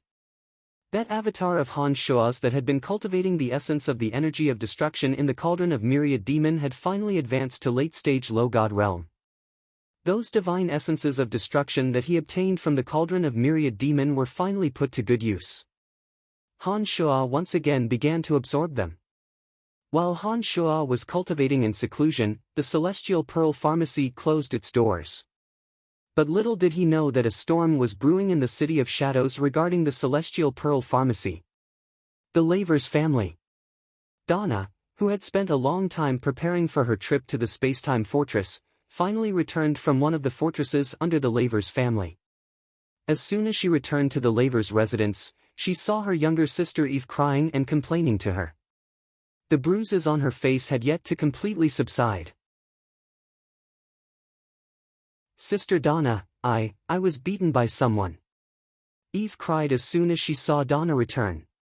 Grief welled up in Eve's heart. Although Donna was usually very strict with her younger siblings, they knew that Donna loved them dearly. Unable to find anyone to confide in, Eve turned to Donna as a breakthrough point. "What happened? Who beat you? Why didn't your father stand up for you?" Donna hastily asked when she saw Eve's appearance. "Father forbade me from taking revenge. My brothers didn't stand up for me either. I was beaten for nothing," Eve cried. "Who did it? There aren't many people in the City of Shadows who would dare to beat you up like that. Could it be those from the House of Saint?" Donna furrowed her brows and said angrily, "Even the House of Saint can't be so arrogant. I have some friendship with Carmelita. Tell me who it is and I will have Carmelita teach him a lesson." It's that friend you brought with you last time. I think his name is Brian," Eve said in a sobbing voice with an aggrieved face. What? Donna was astonished. She softly cried out, "How is that possible? Even if Brian did it out of respect for me, he shouldn't have hurt you to this extent. Are you sure you aren't mistaken?" After hearing Eve's words, Donna faintly felt that something was amiss. She knew Han Shuo very well. She didn't think that Han Shuo would do such a thing. "It's true. It's really him," Eve shrieked. "My brother was there too. He can testify. And Ting Fei. I'll go ask your brother." Donna was filled with doubts. Soon, she found Cage, who was sparring with Ting Fei in the gymnasium. Cage had a grudge against Han Shuo. Although he felt that Han Shuo might have good intentions, he simply didn't like Han Shuo and wanted to ruin the relationship between Han Shuo and Donna. When Donna asked him about it, Cage distorted the truth and told the whole story to Donna. Originally, it was Han Shuo who saved Eve. But when Cage heard about it, he made it sound like Han Shuo was bullying Eve by taking advantage of his friendship with Carmelita. Cage didn't dare to accuse Carmelita of any wrongdoing, so he pushed all the blame onto Han Shuo. When those words came out of Cage's mouth, Han Shuo became an unforgivable, despicable, and unforgivable villain. "Ting Fei, isn't that what happened?"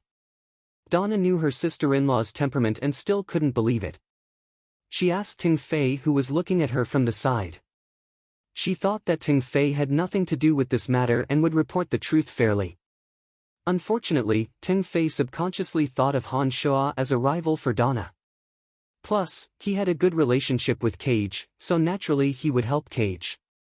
Under Donna's questioning, Ting Fei didn't say much and only nodded affirmatively. Seeing that Ting Fei also confirmed it, Donna more or less believed it. Anger appeared on her face as she murmured softly, "I didn't expect him to be such a person." Because of a small matter in the gymnasium, he actually did such a thing to Eve. No matter what, Eve is still my sister. How could he not give me face? Donna muttered to herself as she slowly walked out of the gymnasium. Seeing the anger on Donna's face, Cage and Ting Fei exchanged meaningful glances. Immediately, the two were in a good mood and their battle strength seemed to have increased significantly. On the other side, in the Kinson family. In a secret chamber in her boudoir, Jia, who was carefully comprehending the power of fighting aura, suddenly woke up from her meditation. She waved the silver longsword in her hand and the entire room was filled with a dazzling radiance as if thousands of stars were shining at the same time. It was so dazzling that one couldn't open their eyes. When the radiance faded, Jia stood up with a smile on her face and carefully put away the long sword. Her bright eyes suddenly focused on a medicine bottle on the floor of the secret chamber. With a wave of her hand, the medicine bottle marked with the pill of tranquility fell into Jia's palm. Her bright eyes were filled with surprise as she murmured, "Pill of tranquility. What a miraculous medicine! It actually helped me increase my fighting aura condensation rate by another level. 500 black crystal coins is so worth it." Soon enough, Jia walked out of the secret chamber and hastily arrived at a secluded courtyard. As soon as she entered, she shouted, "Mother, give me 100,000 black crystal coins. I need them urgently." Bess, the beautiful woman who was as beautiful as Jia but with a slightly more mature charm, looked at Jia in astonishment. She knitted her brows and reprimanded, "What have we been teaching you? Our House of Kinson is a prestigious family clan in the City of Shadows. You have to remember some basic etiquette." "Yes, mother." "Quickly give me 100,000 black crystal coins. I really need them urgently." Jia pulled Bessa's arm in a coquettish manner and yelled. 100,000 black crystal coins is not a small amount. It has to be recorded in the family accounts. "You silly girl, I have given you so little pocket money. What exactly do you want? Tell me clearly," Bess said impatiently as she straightened Jia's hair. "It's like this. A new shop has just opened in the city. It's called the Celestial Pearl Pharmacy." Jia knew that her mother would not let her go if she did not explain clearly. After a long while, Bess cried out in surprise and said, "Is it really as miraculous as you said?" "Of course, mother. Don't you trust your daughter? I have used it myself. I know very well how much that medicine has helped me. Really, 500 black crystal coins is just too cheap. We have to buy it while the other family clans still don't trust that pharmacy. This is no longer just about the value of crystal coins." Jia said hastily. "Come, I will go with you. I have nothing to do now anyway." After hearing Jia's words, Bess understood that if Jia was telling the truth, those medicines could be an opportunity to improve the overall strength of the family clan. She immediately took out some crystal coins and left the House of Kinson with Jia. Saint Residence. On this day, Carmelita walked out of her gymnasium. Miss, your face, your face." The plump woman, Karina, suddenly cried out in surprise when she saw Carmelita.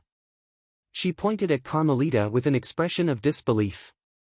Carmelita's originally oddly colored and bumpy skin had become a lot fairer and smoother. This transformation made her look less ferocious and ferocious. Although she was still very ugly, her appearance was more acceptable than before. I know. Carmelita repeated those words incoherently. After taking a few steps, she took out a small mirror and looked at herself. Then, she raised her head and laughed delightfully. Miss Carmelita, you have changed a lot, the divine guards and maids exclaimed softly. Hey, you little girl, why do you seem to be different? Oh, you seem to have turned fairer. Ah! How did you become fairer? How is this possible? A few aunties exclaimed softly. Waha! Wahahaha! I am not dreaming, I am not dreaming. Carmelita shrieked continuously as she ran out of the saint residence. André, who was handling family matters at the top of a building, was attracted by Carmelita's shouts. When he lowered his head to take a look, André's body trembled. His face was filled with shock as he said, It actually worked. André immediately put down the administrative matters in his hands and flew towards Carmelita. One day, Han Shua, who was cultivating in seclusion on the third floor of the gymnasium, suddenly heard a commotion outside. He unfolded his consciousness and discovered that nearly 100 people had gathered outside the Celestial Pearl Pharmacy. Those people were yelling, "Open the door! Open the door! We want to buy the divine medicine!"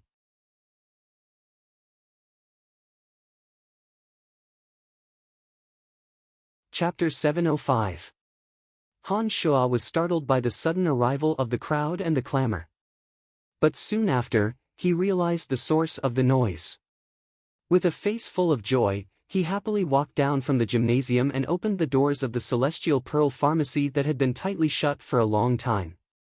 Standing in front of the Celestial Pearl Pharmacy were many people that Han Shua recognized. For example, Carmelita, whose skin had turned slightly fairer, André, who was all smiles, Gia, who came to purchase a bottle of pill of tranquility, Donna, and several youngsters from the Lavers family. However, most of them were people Han Shua didn't recognize. They were people of all ages and were dressed in gorgeous clothes. They were chatting with Carmelita, André, and the others in soft voices.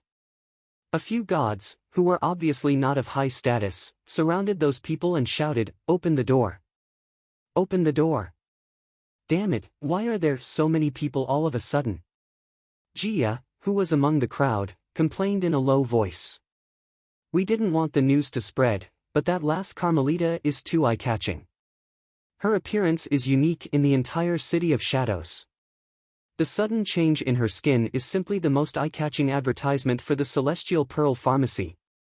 On top of that, she has been telling everyone she meets. Who wouldn't know that the change in her skin originated from the Celestial Pearl Pharmacy?" Beth, the noblewoman beside Gia, also felt somewhat regretful. She knew that it would be difficult to realize her dream of monopolizing the Celestial Pearl Pharmacy. "Everyone, what do you want?" Han Shua asked after opening the doors and sweeping his eyes across the crowd blocking the entrance. "Brat, look at me. What's so different about me?" Carmelita said excitedly. She leaped and stepped on a few heads as she arrived before Han Shua. Those who were stepped on by Carmelita groaned and were about to denounce her for her actions. But when they saw Carmelita's face, they tactfully shut their mouths. "What's there to look at? I knew those medicines would work," Han Shua said smilingly. "Brian, make a few more bottles for me. Hurry up." Carmelita giggled mischievously. She was not at all courteous to Han Shua and immediately requested. Here are 5 small bottles. You can continue to take them. I've already prepared them for you." Han Shua carefully took out 5 small bottles and handed them to Carmelita in front of everyone. He was very satisfied with the publicity Carmelita had done for him. Carmelita didn't stand on ceremony with Han Shua. She kept the 5 small bottles like they were precious treasures and patted Han Shua's shoulder in a carefree manner. "Thank you, Brian. You're too incredible. Brian, how much are those potions worth? Name a price, and I'll calculate it for you later." In the crowd, André suddenly shouted. His voice was not loud, but it was loud enough to suppress the noise. Everyone could hear it. André was standing alone not far away. The people from the City of Shadows around him kept their distance from him. After André spoke those words, the clamorous crowd suddenly quietened down. In the City of Shadows, André was in charge of the finances of the House of Saint and indirectly controlled the economy of the City of Shadows. Any business of a major family clan had to go through Andre's approval. In addition to his extraordinary strength, Andre enjoyed an extremely high status in the City of Shadows. Given his status, the crowd naturally fell silent as soon as he spoke. They were afraid that they might drown out Andre's voice and incur his displeasure. To those merchants who needed to make a living in the City of Shadows, Andre was even more important than City Lord Wallace. That's a different matter. Carmelita and I are good friends. I personally refined these potions for her. Consider it a gift. You don't have to settle the score with me. Han Shuo put on a carefree smile and straightforwardly refused. Andre stared blankly for a moment but did not force Han Shuo to accept the potions. He nodded with a faint smile and said, "All right then, I'll sell all the potions in your shop that can be sold to me at the price you set. That won't be a problem, right? How can we do that? We have waited for so long. How can we sell them all to you? Even the House of Saint shouldn't be so overbearing. This is a legal transaction. You can't sell them separately or first come first serve. We have waited for so long. How can we return empty-handed?" Almost everyone was protesting Andre's decision. It seemed that they were no longer afraid of Andre's status in the City of Shadows. It seemed that the temptation of Han Shuo's potions was indeed enormous. They had grown bolder all of a sudden.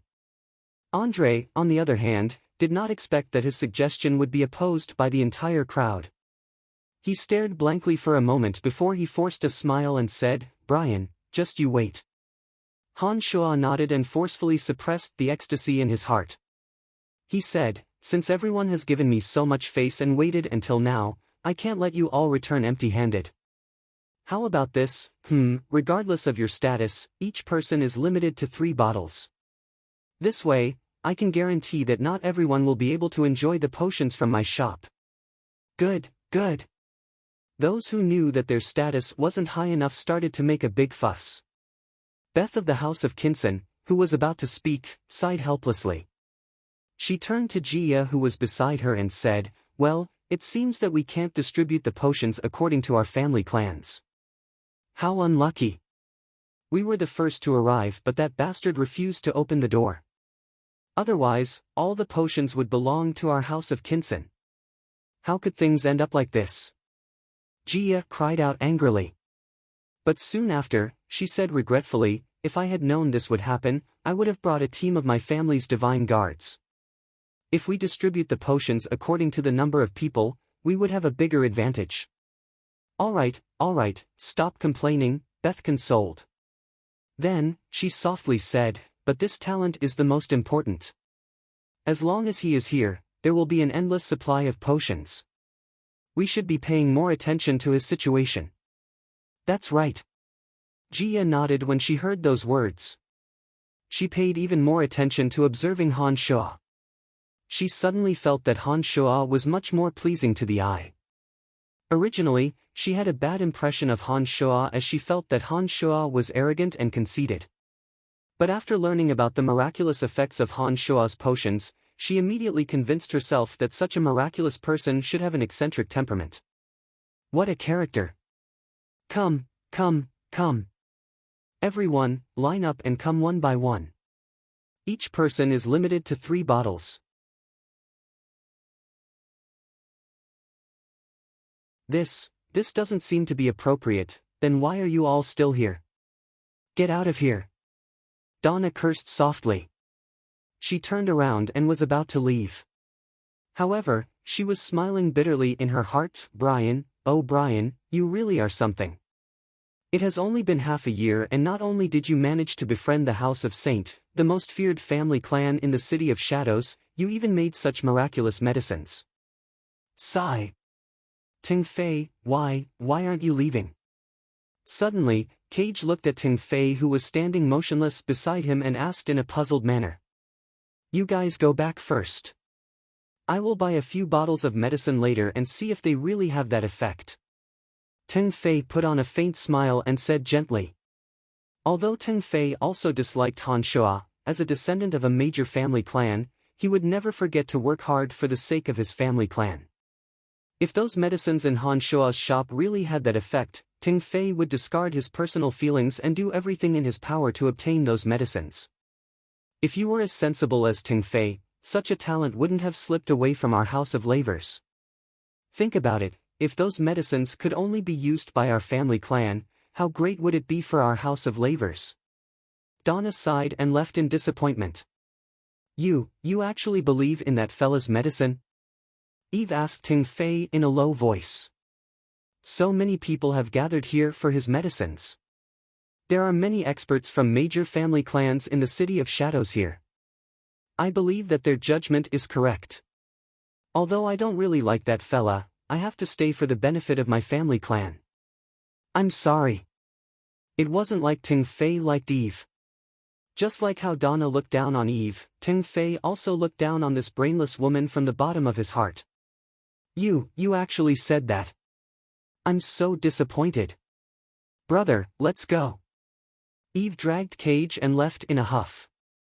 This time, she hated Ting Fei as well. Brainless woman. If you had half of Donna's intelligence, that fella might have become the personal pharmacist of the House of Lavers. Idiot woman, do you really think I care about you? Ting Fei said in a low voice with a sneer after Eve left. Upon finishing those words, Ting Fei squeezed his way to the front in high spirits.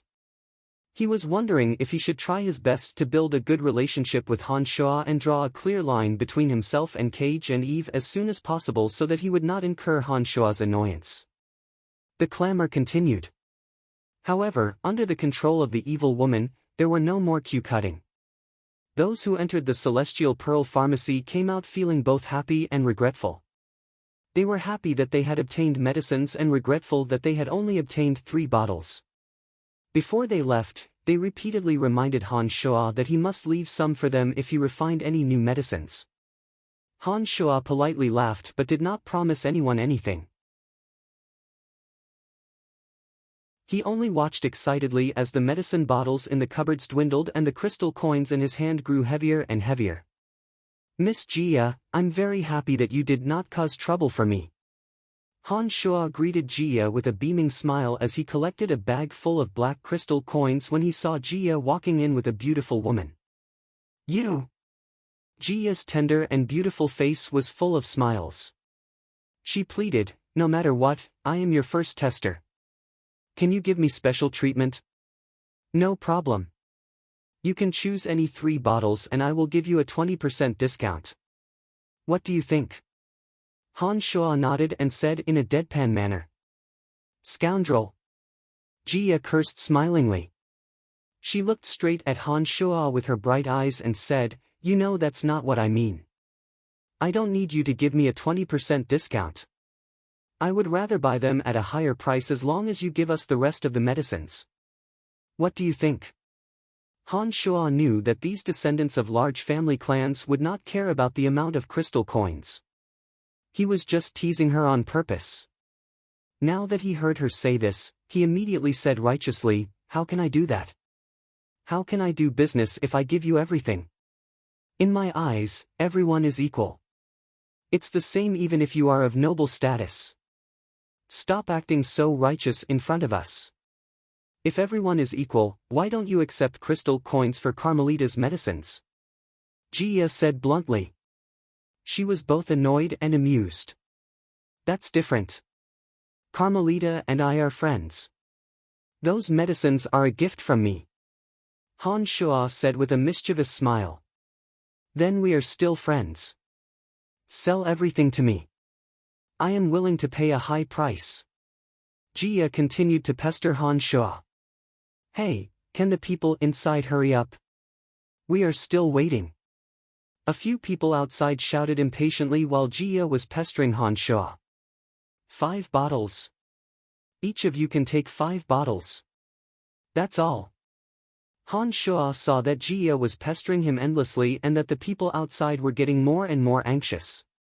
He had no choice but to surrender and give Jia a discount.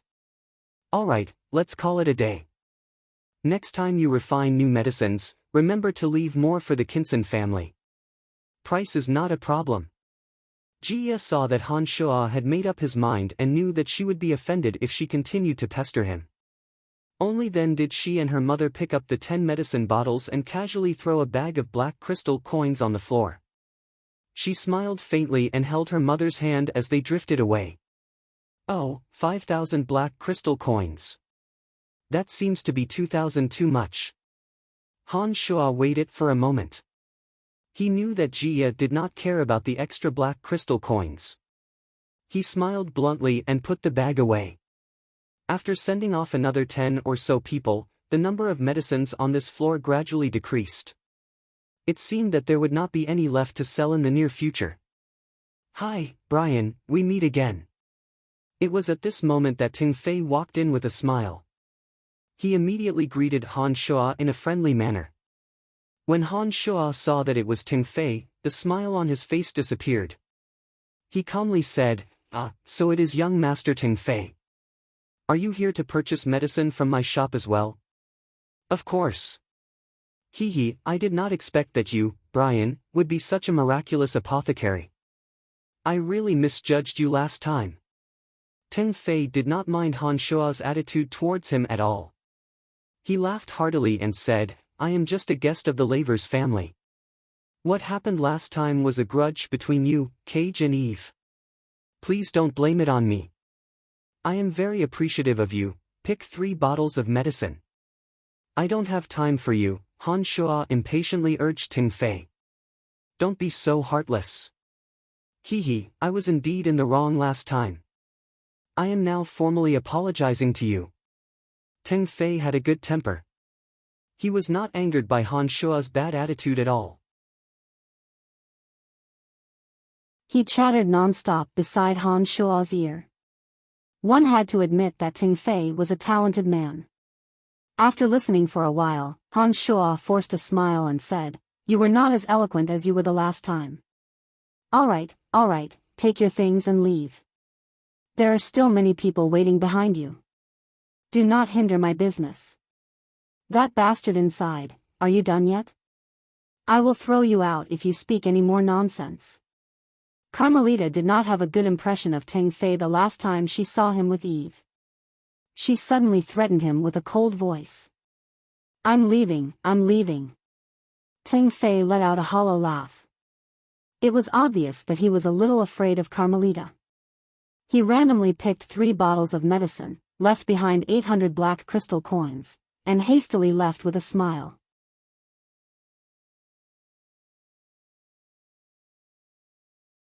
Chapter 706. All the medicinal pellets refined by Han Shuo were sold within a day, earning a profit of 96,000 black crystal coins. Han Shuo was beaming with joy. He thought that with this amount of black crystal coins, he wouldn't have to worry for at least a few decades. The buyers left the Celestial Pearl Pharmacy one after another. After Han Shuo had sold all his medicines, Carmelita hastily returned to the Saint residence to continue refining the medicinal pellets Han Shuo had specially refined for her. It was only after everyone had left that Han Shuo recalled that Donna had accompanied a few youngsters from the Lavers family. He thought that Donna had come with Cage and Eve to thank him. Little did he expect that Donna had come to reprimand him. Han Shuo was rather puzzled that Donna did not enter the Celestial Pearl Pharmacy. He had left some medicines for Donna and was waiting for Donna to pick them up. Little did he expect that Donna had left. Han Shuo did not think too much about it. He thought that Donna must have decided to come back another day because there were too many people around. 96,000 black crystal coins. What a windfall. Han Shuo closed the doors of the Celestial Pearl Pharmacy and started counting the black crystal coins in his space ring. His silly laughter never stopped. He mumbled, 96,000 black crystal coins. That's enough to buy a manor in the City of Shadows, and one that's fully furnished. This is awesome. All the medicinal ingredients he had gathered on Elysium had been used to refine medicinal pellets. Although Han Shuo had earned 96,000 black crystal coins, he had no choice but to gather more medicinal ingredients in order to continue making money. Han Shuo was the only one who knew the ingredients needed to refine the pills. He had no choice but to do it himself. After putting up the temporarily off sale sign again, Han Shuo left the City of Shadows and headed towards the mountain ranges in the vicinity. The City of Shadows was surrounded by rolling mountain ranges. Many of the medicinal ingredients that Han Shuo needed grew in the mountains. With his previous experience, Han Shuo picked as many medicinal ingredients as he could and stayed in the mountain ranges for more than a month. Han Shuo released the demon generals from the cauldron of myriad demon one after another. All of a sudden, he had gained dozens of pairs of eyes. With that, the speed at which he could gather medicinal ingredients increased by more than 10 times. In just a little over a month, Han Shuo had traversed all the mountains in the vicinity. He had gathered enough medicinal ingredients to fill 2 space rings, enough for Han Shuo to refine medicinal pellets for a year.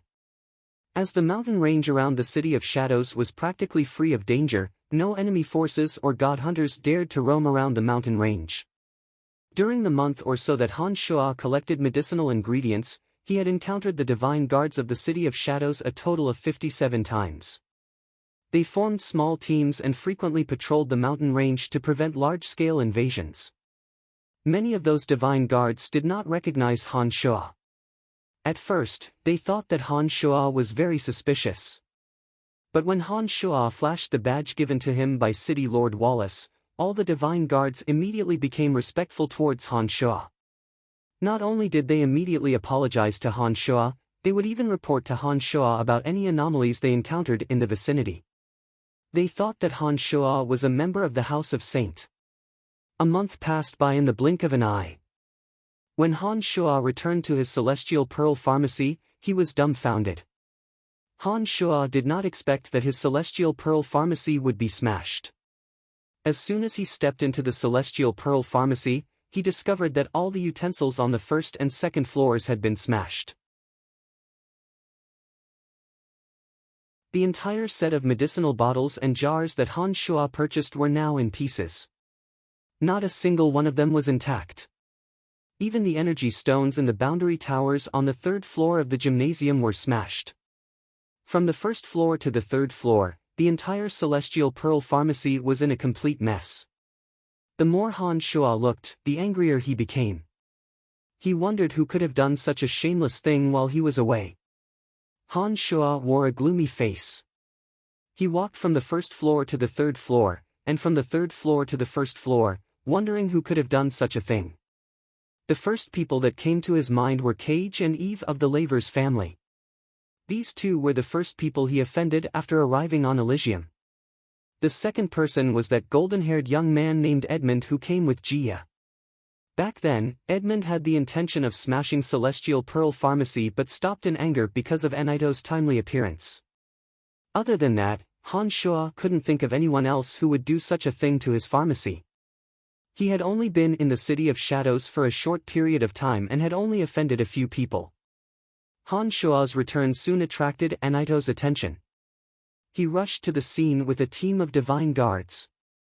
When he saw that Han Shuo was sitting on the chair that was missing a leg and wearing a gloomy face, Anito was alarmed. He hastily explained to Han Shuo with a bitter face, "The incident happened 7 days ago. It should have happened late at night. We return to the 3rd core every night and therefore don't know what happened. When we returned the next day, the shop was already in this state. Did you find any clues?" Han Shuo asked Anito with a cold face as he leaned on the chair that was missing a leg and gently rocked. Anito forced a smile and shook his head. He replied, "We have been investigating for a few days and have not found any traces of anyone. We have no idea who did it. Miss Carmelita has yet to come out from the gymnasium. Lord Andre has instructed us to preserve the scene until someone returns. Therefore, we didn't dare to clean it up. Those who want to curry favor with you also didn't dare to touch this place." Han Shuo believed that if it weren't for Andre's order, those nobles from large family clans who were willing to spend a fortune to purchase medicines from him would be more than happy to redecorate this place. They might even make the place even more magnificent than before it was destroyed. That way, when Han Shuo returned, he wouldn't see the scene before his eyes. "Do you know the identity of that Edmund who came to my shop last time?" Han Shoa asked Anaito with his brows bunched after keeping silent for a moment. He's a member of the House of Buller. However, that fella isn't a direct relative of the House of Buller. That fella doesn't have much status in the House of Buller. After the incident at your shop, the first person that came to my mind was that fella. I have carefully investigated him and found that he wasn't in the City of Shadows at all during that period of time. It shouldn't be his doing. In addition, that fella isn't as bold as you imagine. I believe that after he learned of your relationship with Miss Carmelita, he wouldn't dare to have any designs on your shop, Anaito analyzed to Han Shoa. Han Shoa was even more puzzled after hearing those words. According to Anaito, Edmund didn't have the guts to do so. Based on Han Shoa's observation of Edmund that day, it seemed to be the case. If it wasn't Anaito, then who could it be? Alright, thank you, Han Shoa suddenly thanked Anaito after pondering for a moment. Of course, of course. Anaito bowed and smiled humbly. He took the initiative to suggest, do you want me to get someone to help you redecorate your shop? I know some people in the City of Shadows who are in charge of such matters. What do you think? Then I'll have to trouble you. Here are 500 black crystal coins. If it's not enough, just ask me for more. Although Han Shoa couldn't find any clues from the interior of the shop that was in ruins, he knew that the shop had to be kept open. Therefore, Han Shoa casually tossed 500 black crystal coins to Anaito, indicating for him to help take care of the shop. Don't worry, I will get it done properly for you. Anaito immediately patted his chest and guaranteed after receiving the crystal coins from Han Shoa. Alright then, I will leave this place to you. I have some matters to attend to. Han Shoa believed that Anaito would take care of the shop. He nodded at him smilingly and left the Celestial Pearl Pharmacy. There were only a few people that Han Shoa had offended in the City of Shadows. If it wasn't for Edmund, Han Shoa immediately thought of Cage and Eve. Han Shoa's anger grew even more when he thought of the two. He thought to himself, if it wasn't for me, Eve's face would have been disfigured. Not only did you not thank me in person, you even dared to attack my shop in secret. Do you really think that I'm a pushover? Therefore, Han Shoa went to the Laver's residence. The two divine guards from the Laver's residence recognized Han Shoa. Han Shoa, who had risen to fame in the City of Shadows, had been the talk of many members of the Laver's residence. As soon as the two saw Han Shoa, they immediately recognized Han Shoa. Their attitudes became very friendly and they greeted Han Shoa from afar. I didn't expect that Mr. Han Shoa is actually an amazing pharmacist. Mr. Han Shoa's medicines have been in a frenzy recently, said the divine guard who had enthusiastically introduced the members of the Laver's family to Han Shoa last time with a chuckle. Thank you for your reminder last time. Please accept this small bottle of medicine as a token of my respect. Han Shoa naturally remembered the two cordial divine guards and casually gifted them 2 bottles of pills of rejuvenation. Many thanks, many thanks. The smiles on the two divine guards' faces grew even wider.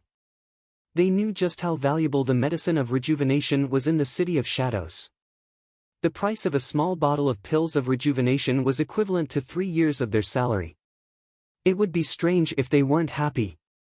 Mr. Han, are you here to look for Miss Donna?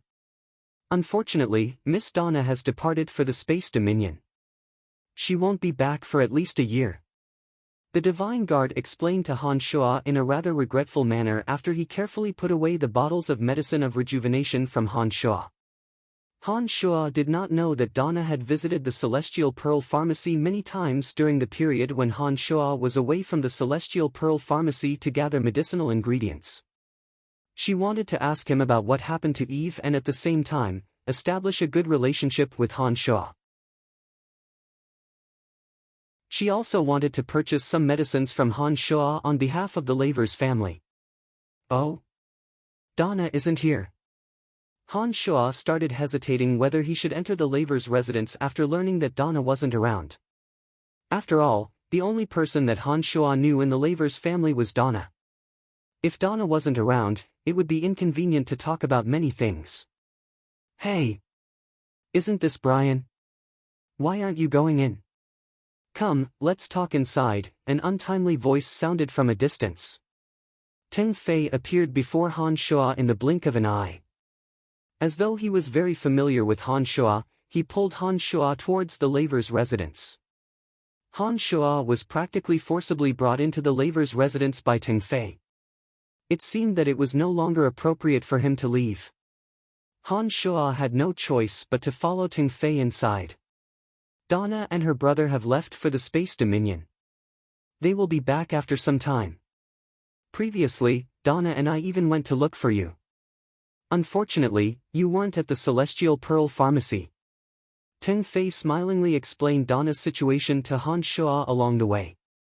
He then pulled Han Shuo towards the gymnasium. Since Donna isn't here, I'd better leave as soon as possible. I came here just to look for her. Other than Donna, I'm not familiar with anyone else in the laver's residence. It's best if I don't stay here. Han Shuo suddenly stopped moving and stopped being pulled by Teng Fei. Since you're already here, why don't you just chat with me? I'm getting more and more annoyed staying in the laver's residence. Those two siblings are truly incapable people. It's not pleasant to get along with them at all. Ever since Teng Fei, Cage, and Eve weren't on the same side as before, the relationship between the three had deteriorated. Teng Fei looked down on Cage and Eve. Naturally, he wouldn't try to mend their relationship. Instead, he straightforwardly drew a line between them and decided to get along well with Donna and Han Shuo. While Teng Fei was speaking, he suddenly froze. He raised his head and saw an enraged Cage glaring at him and Han Shuo from the entrance of the gymnasium. Eve, whose face was still covered in sweat, was also glaring at Teng Fei and Han Shuo with hatred. You still dare to come to our residence? Eve shouted angrily when she saw Han Shuo. I'm here to look for Donna. It's none of your business. Eve's ungrateful attitude further enraged Han Shuo. Han Shuo wouldn't give this brainless woman any face. You beat me up last time and I still haven't settled the score with you. And now you're acting so arrogantly in our laver's residence. Are you really courting death? Eve flew into a rage. I'm not going to bicker with brainless women. Forget it, it seems that the laver's residence really doesn't welcome me. I'd better leave as soon as possible.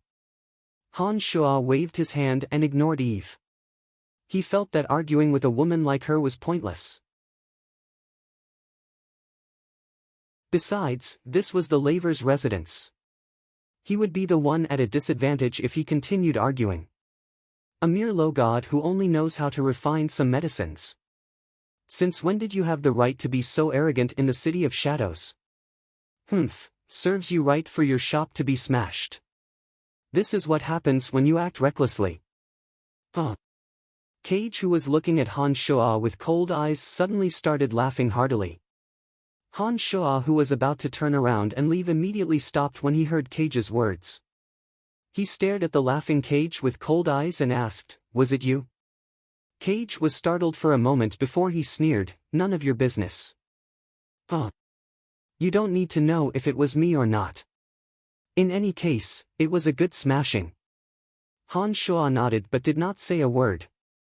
He put on a gloomy face, turned around, and left while Cage was sneering at him. That very night, 3 energy crystal shops owned by Avery of the Lavers family, but actually managed by Cage and Eve, exploded. A total of 7 Lavers family divine guards were injured in the explosions, and energy crystals worth 30,000 black crystal coins were destroyed in an instant. Early the next morning, Cage flew into a great rage when he heard about the incident. He jumped up and down and shouted, "It's him! It must be him! I'm going to settle the score with him." Upon finishing those words, Cage led a team of divine guards directly under his command and charged straight for Han Shuo's Celestial Pearl Pharmacy without notifying his father Avery.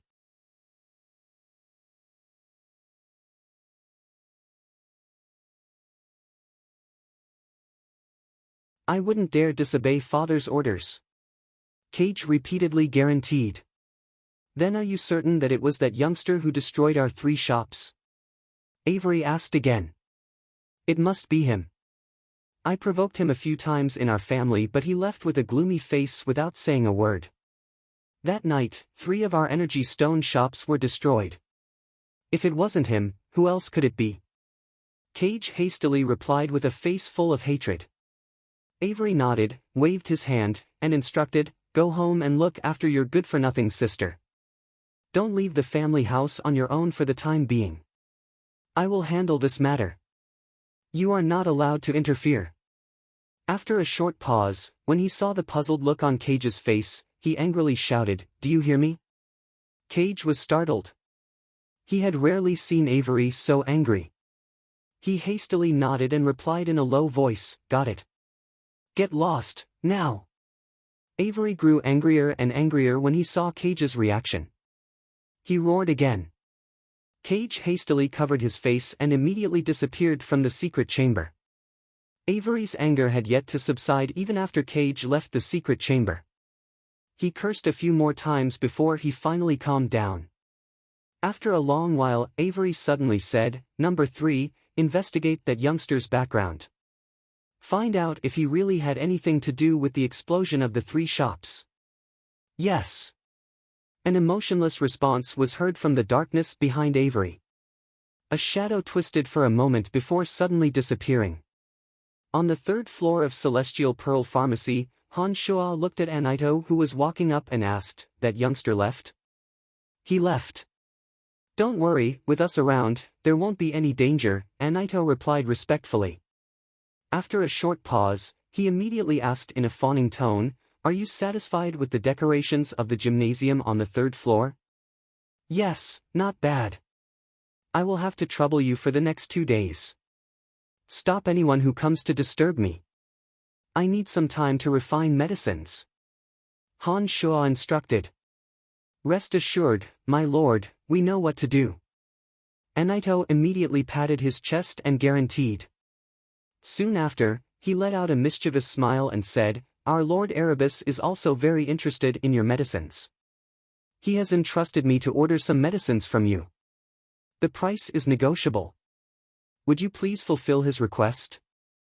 Han Shuo had long known that Anaito must have received Erebus's instructions for him to stay in the vicinity all this time. Since Erebus had expressed his goodwill so early on, Han Shuo naturally knew what to do. He immediately smiled and nodded, saying, "I know what to do. Please convey my thanks to Lord Erebus." "Ha, thank you very much." After hearing Han Shuo's words, Anaito knew that Erebus's instructions would not be a problem. He immediately retreated with a beaming smile on his face.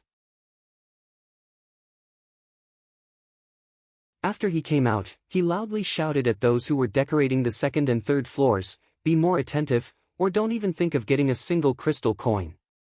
Han Shuo, who was in the gymnasium on the 3rd floor, shook his head and laughed. He did not have a good impression of Anaito's pretentious attempts to curry favor. However, when he recalled that Anaito was busy doing everything for Han Shuo's sake, Han Shuo did not say much. Who could have destroyed the other 2 shops? Han Shuo's imagination started to run wild. Of the 3 energy stone shops owned by Avery of the Lavers family, Han Shuo had only destroyed the smallest shop as revenge for Cage's destruction of his Celestial Pearl Pharmacy. When he heard that the other 2 shops had been destroyed in the same way not long after he left, his heart was filled with doubt. He didn't know who had done it. It should be other enemies of the Lavers family, Han Shuo thought to himself. Although he was rather puzzled about the matter, he did not really take it to heart. As time was of the essence, Han Shuo needed to make the best use of his time to refine new medicinal pellets. He did not have the time to care about this matter. At the same time, in an underground secret room covered with boundaries in the largest pharmacy in the City of Shadows, Godswamp. An elderly man with a head full of white hair and a face as translucent as jade was softly asking a person kneeling before him. That person was only a little over a meter tall. His face was covered in wrinkles and he looked like an aged dwarf. His eyes were sparkling with treacherous radiance. "Stice, how is it going?" the elderly man with a head full of white hair asked softly. "Rest assured, master. Everything is going according to plan. Avery has sent people to investigate what happened last night. I believe he will find some evidence to prove that it was that youngster named Brian who did it. Do you want us to launch another attack on the Celestial Pearl Pharmacy? The shorty named Stice replied respectfully. There is no need for that. At this point in time, we can completely stay out of this matter. I know Avery very well. He is the kind of person who doesn't make a move easily. But once he does, he will not leave anyone alive. That fella managed to restrain himself last time, but I believe he will not continue to do so this time. Let's just wait and see. Perhaps the Celestial Pearl Pharmacy and that youngster will vanish from the City of Shadows without a trace tomorrow. Hee. About that youngster's medicines, should we? Stice probed. The elderly man with a gentle smile shook his head and softly said, there is no need to complicate the issue. Avery will not make a move. But once he does, not only will that youngster disappear forever, Avery will also know all his secrets about medicines. The House of Lavers isn't an expert in the production of medicines. Even if Avery had obtained those memories, if he wishes for the House of Lavers to reap the greatest benefits, it is only a matter of time before he comes to us. After all, we have a good relationship with the House of Lavers and we are the largest pharmacist in the City of Shadows. Who else can he look for but us? Master is wise. Stice did not say anything else but sincerely flattered the elderly man. The white-haired elderly man waved his hand and gestured for Stice to leave. After Stice left, the elderly man fiddled with a piece of dried bone in his hand and muttered, if the House of Saint takes their anger out on Avery because of this matter, it would be ideal if the two family clans start a war. The elderly man gently caressed the dried bone in his hand. His face was filled with love as he said, Chrissy, my child, you will not die in vain. At dusk, Avery was sitting at the top of the tallest building in the 5th Corps. He squinted his eyes as he gazed at the colorful sunset. He was holding a wine glass in one hand and a bottle in the other. He was pouring himself a drink and did not seem to be bothered by the explosion that happened in his shop. Something bad is going to happen. His lordship always does something crazy every time he drinks, said a few divine guards of the 5th Corps. They could vaguely see what Avery was doing on the top of the tall building. They shrunk their necks and said in low voices, I wonder which fella is going to be the unlucky one. His lordship when he's drunk tends to disregard everyone's feelings. We have to be more careful not to make his lordship unhappy, lest we get implicated, said another divine guard in a low voice. Although the sunset was beautiful, it was eventually covered by the darkness of the night. When the sky was completely dark, there were 8 empty bottles beside Avery. His eyes were rather dazed as though he had fallen asleep. He was lying on a chair and looking at the sky with his eyes narrowed. After an unknown period of time, a voice suddenly sounded behind him, My lord, we have found the medicine bottles sold by the Celestial Pearl Pharmacy from the exploded shop. There are special markings on them. We can confirm that they are from the Celestial Pearl Pharmacy. The dazed Avery barely straightened his body. He appeared to be suffering from a hangover. He casually replied, Oh, and nonchalantly asked, Where are they? Still at the Celestial Pearl Pharmacy, replied the person in the darkness. Avery nodded, turned his back to the person, and waved his hand. He instructed, Go to the Lavers' residence and keep an eye on those 2 good-for-nothings. Don't let them leave the Lavers' residence without my command. Yes, my lord. The dark figure replied straightforwardly and left without making a sound. Avery rubbed his eyes, gulped down the last mouthful of wine in the glass in front of him, lay on the chair, and fell into a deep sleep. When it was late at night, a phantom flew out from his body like a wisp of a ghost and headed straight for the Celestial Pearl Pharmacy. On the 3rd floor of the Celestial Pearl Pharmacy, Han Shoa had temporarily used the gymnasium as a pellet refinement room. The 9 tessellation cauldron was like a throbbing flame. It was constantly spinning in front of him. Wisps of fragrant smoke were emitted from the patterns on the cauldron and filled the entire gymnasium. A ball of red flame flew into the 9 tessellation cauldron from his palm. The medicinal fragrance in the gymnasium grew thicker and thicker. The 9 tessellation cauldron spun faster and faster, gradually turning into a phantom, Suddenly, crisp and clear sounds of collisions could be heard from the constantly spinning 9 tessellation cauldron. Han Shuo was delighted. He knew that a cauldron of pill of rejuvenation was about to be completed. Previously, when Han Shuo had been concentrating on refining pellets, he suddenly discovered that his state of mind had become calmer and calmer.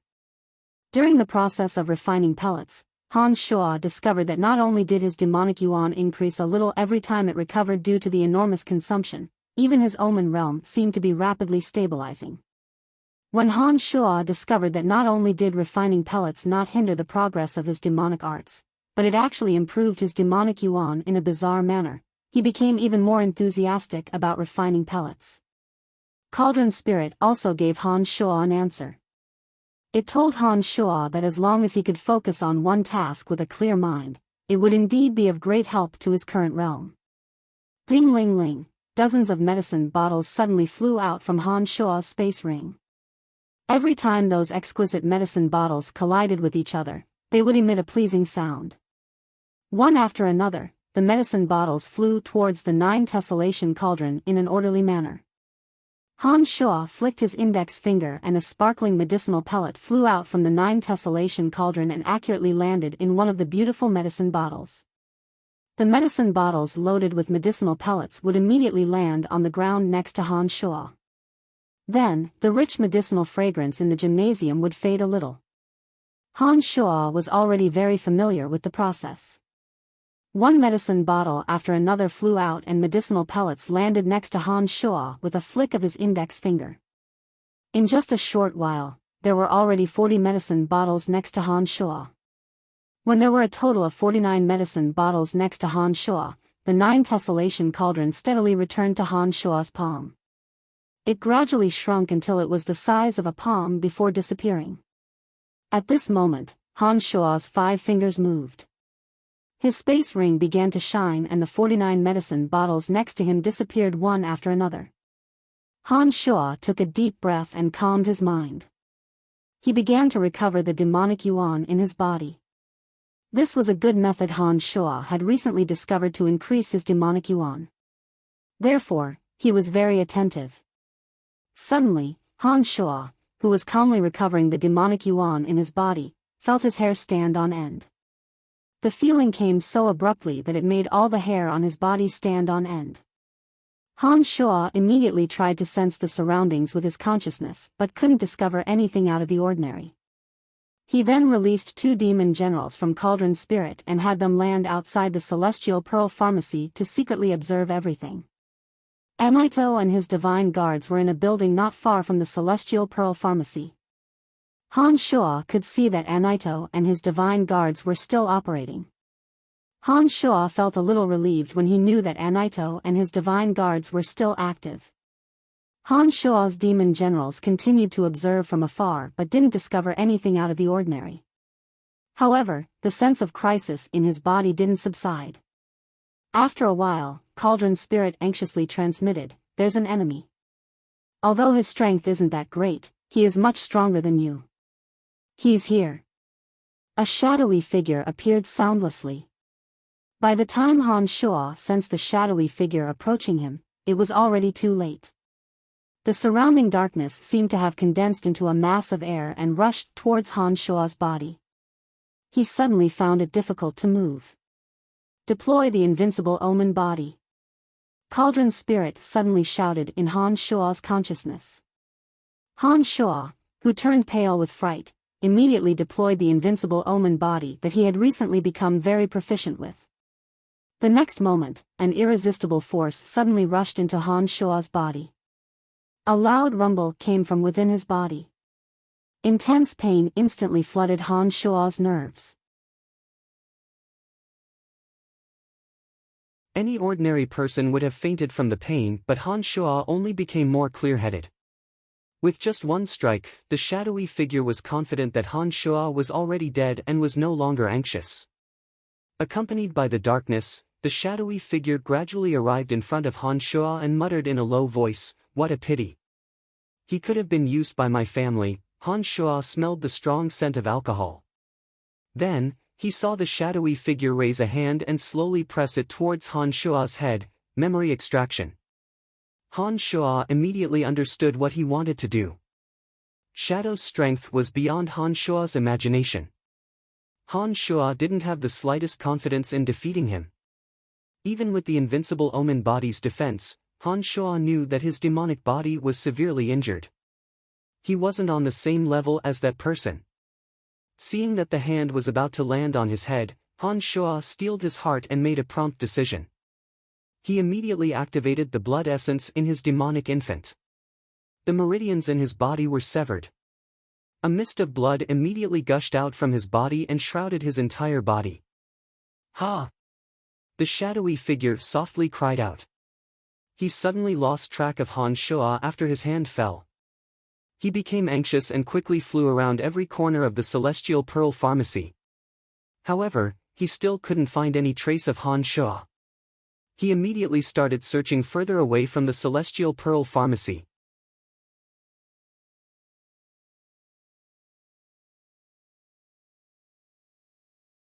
Chapter 708. Deep into the night, outside the City of Shadows. In the middle of a man-eating shrub, a black shadow suddenly appeared with a bang sound. The black shadow smashed into a swaying man-eating flower, directly breaking it in half. A pungent smell of blood suddenly emanated from the dark figure. The smell of blood seemed to possess the most powerful allure. It caused all the man-eating plants in the patch of man-eating shrubs to become excited. Tenacious branches covered with sharp thorns and banana leaves flowing with intense corrosive liquid suddenly moved from their motionless state. All of them flew towards the dark figure. In but an instant, the dark figure vanished.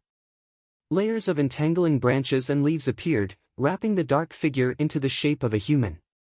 The night was cool and refreshing. Time passed silently, the man-eating plants wrapping around the dark figure wriggled and tore at the creature with all their might. The tighter and tighter they wrapped around the creature, as though they were trying to choke, grind, and devour the creature inside. Crack. Strange noises sounded from the center of the human-shaped creature. The tenacious branches that tightened around the creature gradually loosened and retreated at an even faster speed. Crack. Crack. The branches, leaves, and roots of the man-eating plants that were retreating a little slower suddenly split into pieces and scattered all over the ground. Slowly, Han Shua moved his arms and legs. He felt that every ounce of strength was 10 times more difficult than before. His eyelids also seemed to have grown several times heavier. Even the act of keeping his eyes open had become extremely difficult. With great difficulty, Han Shua sat cross-legged on the ground and recovered some of his strength. With one thought, Han Shua's 2 avatars flew out of his body at the same time. The 2 avatars stood on the left and right side, vigilantly observing their surroundings. Han Shua did not immediately return to the City of Shadows. Instead, his 2 avatars led his main body to a secluded underground cave amidst the many mountain ranges outside the City of Shadows. They carefully concealed all traces of their existence. The 2 avatars made some arrangements outside the cave. Only then did the avatar of death silently leave. In the dead of the night, the City of Shadows was devoid of the hustle and bustle of the day. It appeared very tranquil. When the avatar of death arrived outside the city walls of the Laver's residence, it silently released a few demon generals. However, its main body did not dare to enter the city. If he didn't pass through the city gates and entered the city from other areas, he would have to face the merciless attacks of the barrier towers surrounding him. Han Shua didn't have the confidence to safely avoid them, so he could only stay outside the city. The incorporeal demon generals could pass through the barrier towers that targeted physical attacks. Han Shua lurked in the dark and observed the situation around him through a few demon generals. After confirming that the target was the Laver's residence, the demon general bypassed the barrier towers and arrived at the Laver's residence. The boundary inside the Laver's residence was even more detailed, but it was not strong enough to prevent the demon generals from entering. The demon generals circled around the Laver's residence and soon found Cage and Eve's room. 2 demon generals hid there and secretly observed the duo's every move. "Brother, why doesn't father allow us to leave the Laver's residence?" The gods on Elysium had very little need for sleep. Even in the dead of night, they would spend most of their time meditating. At this moment, Eve was clearly not meditating. She was complaining to Cage. Father naturally has his reasons for his decision. We just need to listen to him. Cage appeared very calm. Cage seemed very calm. He glanced at the agitated Eve and said solemnly, "Father is really angry this time. I'm sure that we'd better behave for the time being and don't cause any more trouble. Do you understand? But that guy has destroyed 3 of our shops. We have been bullied to this extent. Aren't we going to retaliate?" Eve's voice grew softer. She had rarely seen Cage so obedient. She knew that the situation wasn't as simple as it seemed. "Don't worry, Father said that he will take care of it." Cage put on a cold smile and said, "I heard from the divine guards that Father drank quite a lot tonight. Do you know what it means for Father to drink?" Eve was startled for a moment before she seemed to recall something. She became overjoyed and said, You mean, Cage nodded and confidently said, "Someone is going to be in big trouble." "That's great. I knew Father wouldn't let us be bullied for nothing. That youngster, we probably won't be able to see him again." Eve's mood was much better than before. Her face was filled with a cold smile. The 2 demon generals that were placed to spy on Cage and Eve were withdrawn. They silently retreated towards Han Shoa, who was hiding outside the city wall. There was no need for further investigation. Han Shoa already knew who attacked him tonight. The strong smell of alcohol on the assailant's body couldn't have been faked. After comparing it with Cage and Eve's words, Han Shoa was immediately certain that the assailant was the chief of the 5th Corps, Avery. Han Shoa knew that Avery was planning to kill him tonight. If he died, even if the House of Saint figured out that it was Avery who did it, they wouldn't go to war against Avery. After all, Avery was the chief of the 5th Corps and represented the entire House of Lavers. Han Shoa might have some value when he was alive, but he was worthless when he was dead. A dead man who couldn't even refine medicine wasn't worth the House of Saint going to war against him. Perhaps only Carmelita would avenge him. Han Shoa thought in a self-deprecating manner. However, if Carmelita doesn't know who my enemy is, how is she going to avenge me? A series of thoughts flashed across Han Shoa's mind. Although Avery's drunken attack seemed reckless, after careful consideration, Han Shoa realized that Avery was a decisive and ruthless person. Avery's actions must have been carefully thought out before he pretended to be drunk. How could a high god be drugged by alcohol? After figuring all this out, Han Shoa suddenly felt a chill in his heart. He no longer dared to underestimate any high god in the City of Shadows. If a mere Avery was this terrifying, then wouldn't the other chiefs of divine guards and patriarchs of major family clans who were even stronger and more powerful than Avery be even more terrifying? Han Shoa, who had recently become famous in the City of Shadows due to his medicines, immediately calmed down. He realized that his recent smooth sailing had led him to underestimate the experts in the City of Shadows. It was also because he had underestimated how terrifying Avery and the House of Lavers could be that he was almost killed tonight. "Ha!" Han Shoa softly cried out. His demon generals who were retreating from the Lavers' residence suddenly discovered a shadow outside Cage and Eve's house. That shadow had completely merged with the darkness and was gently twisting about as though it was searching for something. Where is it? There must be something nearby. What could it be? The figure of the 5th Corps that Avery referred to as number 3 looked all around in the darkness, trying to find the unknown threat lurking in the darkness. However, no matter how hard he tried, he couldn't find anything. After letting out a soft cry, Han Shoa hastily ordered his demon generals to retreat. Through his demon generals, Han Shoa discovered the shadow in the darkness and immediately determined that it was a mid-god with extraordinary strength and an expert in concealment. Han Shoa had more or less guessed the truth of the matter. Fearing that his demon generals would be discovered, Han Shoa immediately ordered his demon generals to retreat. That night, Han Shoa's avatar of death silently returned to the cave where his main body was. He had no intention of returning to the City of Shadows for the time being. 2 months passed in the blink of an eye. Thanks to Anaito's efforts, the Celestial Pearl Pharmacy had been refurbished to the point where it looked brand new.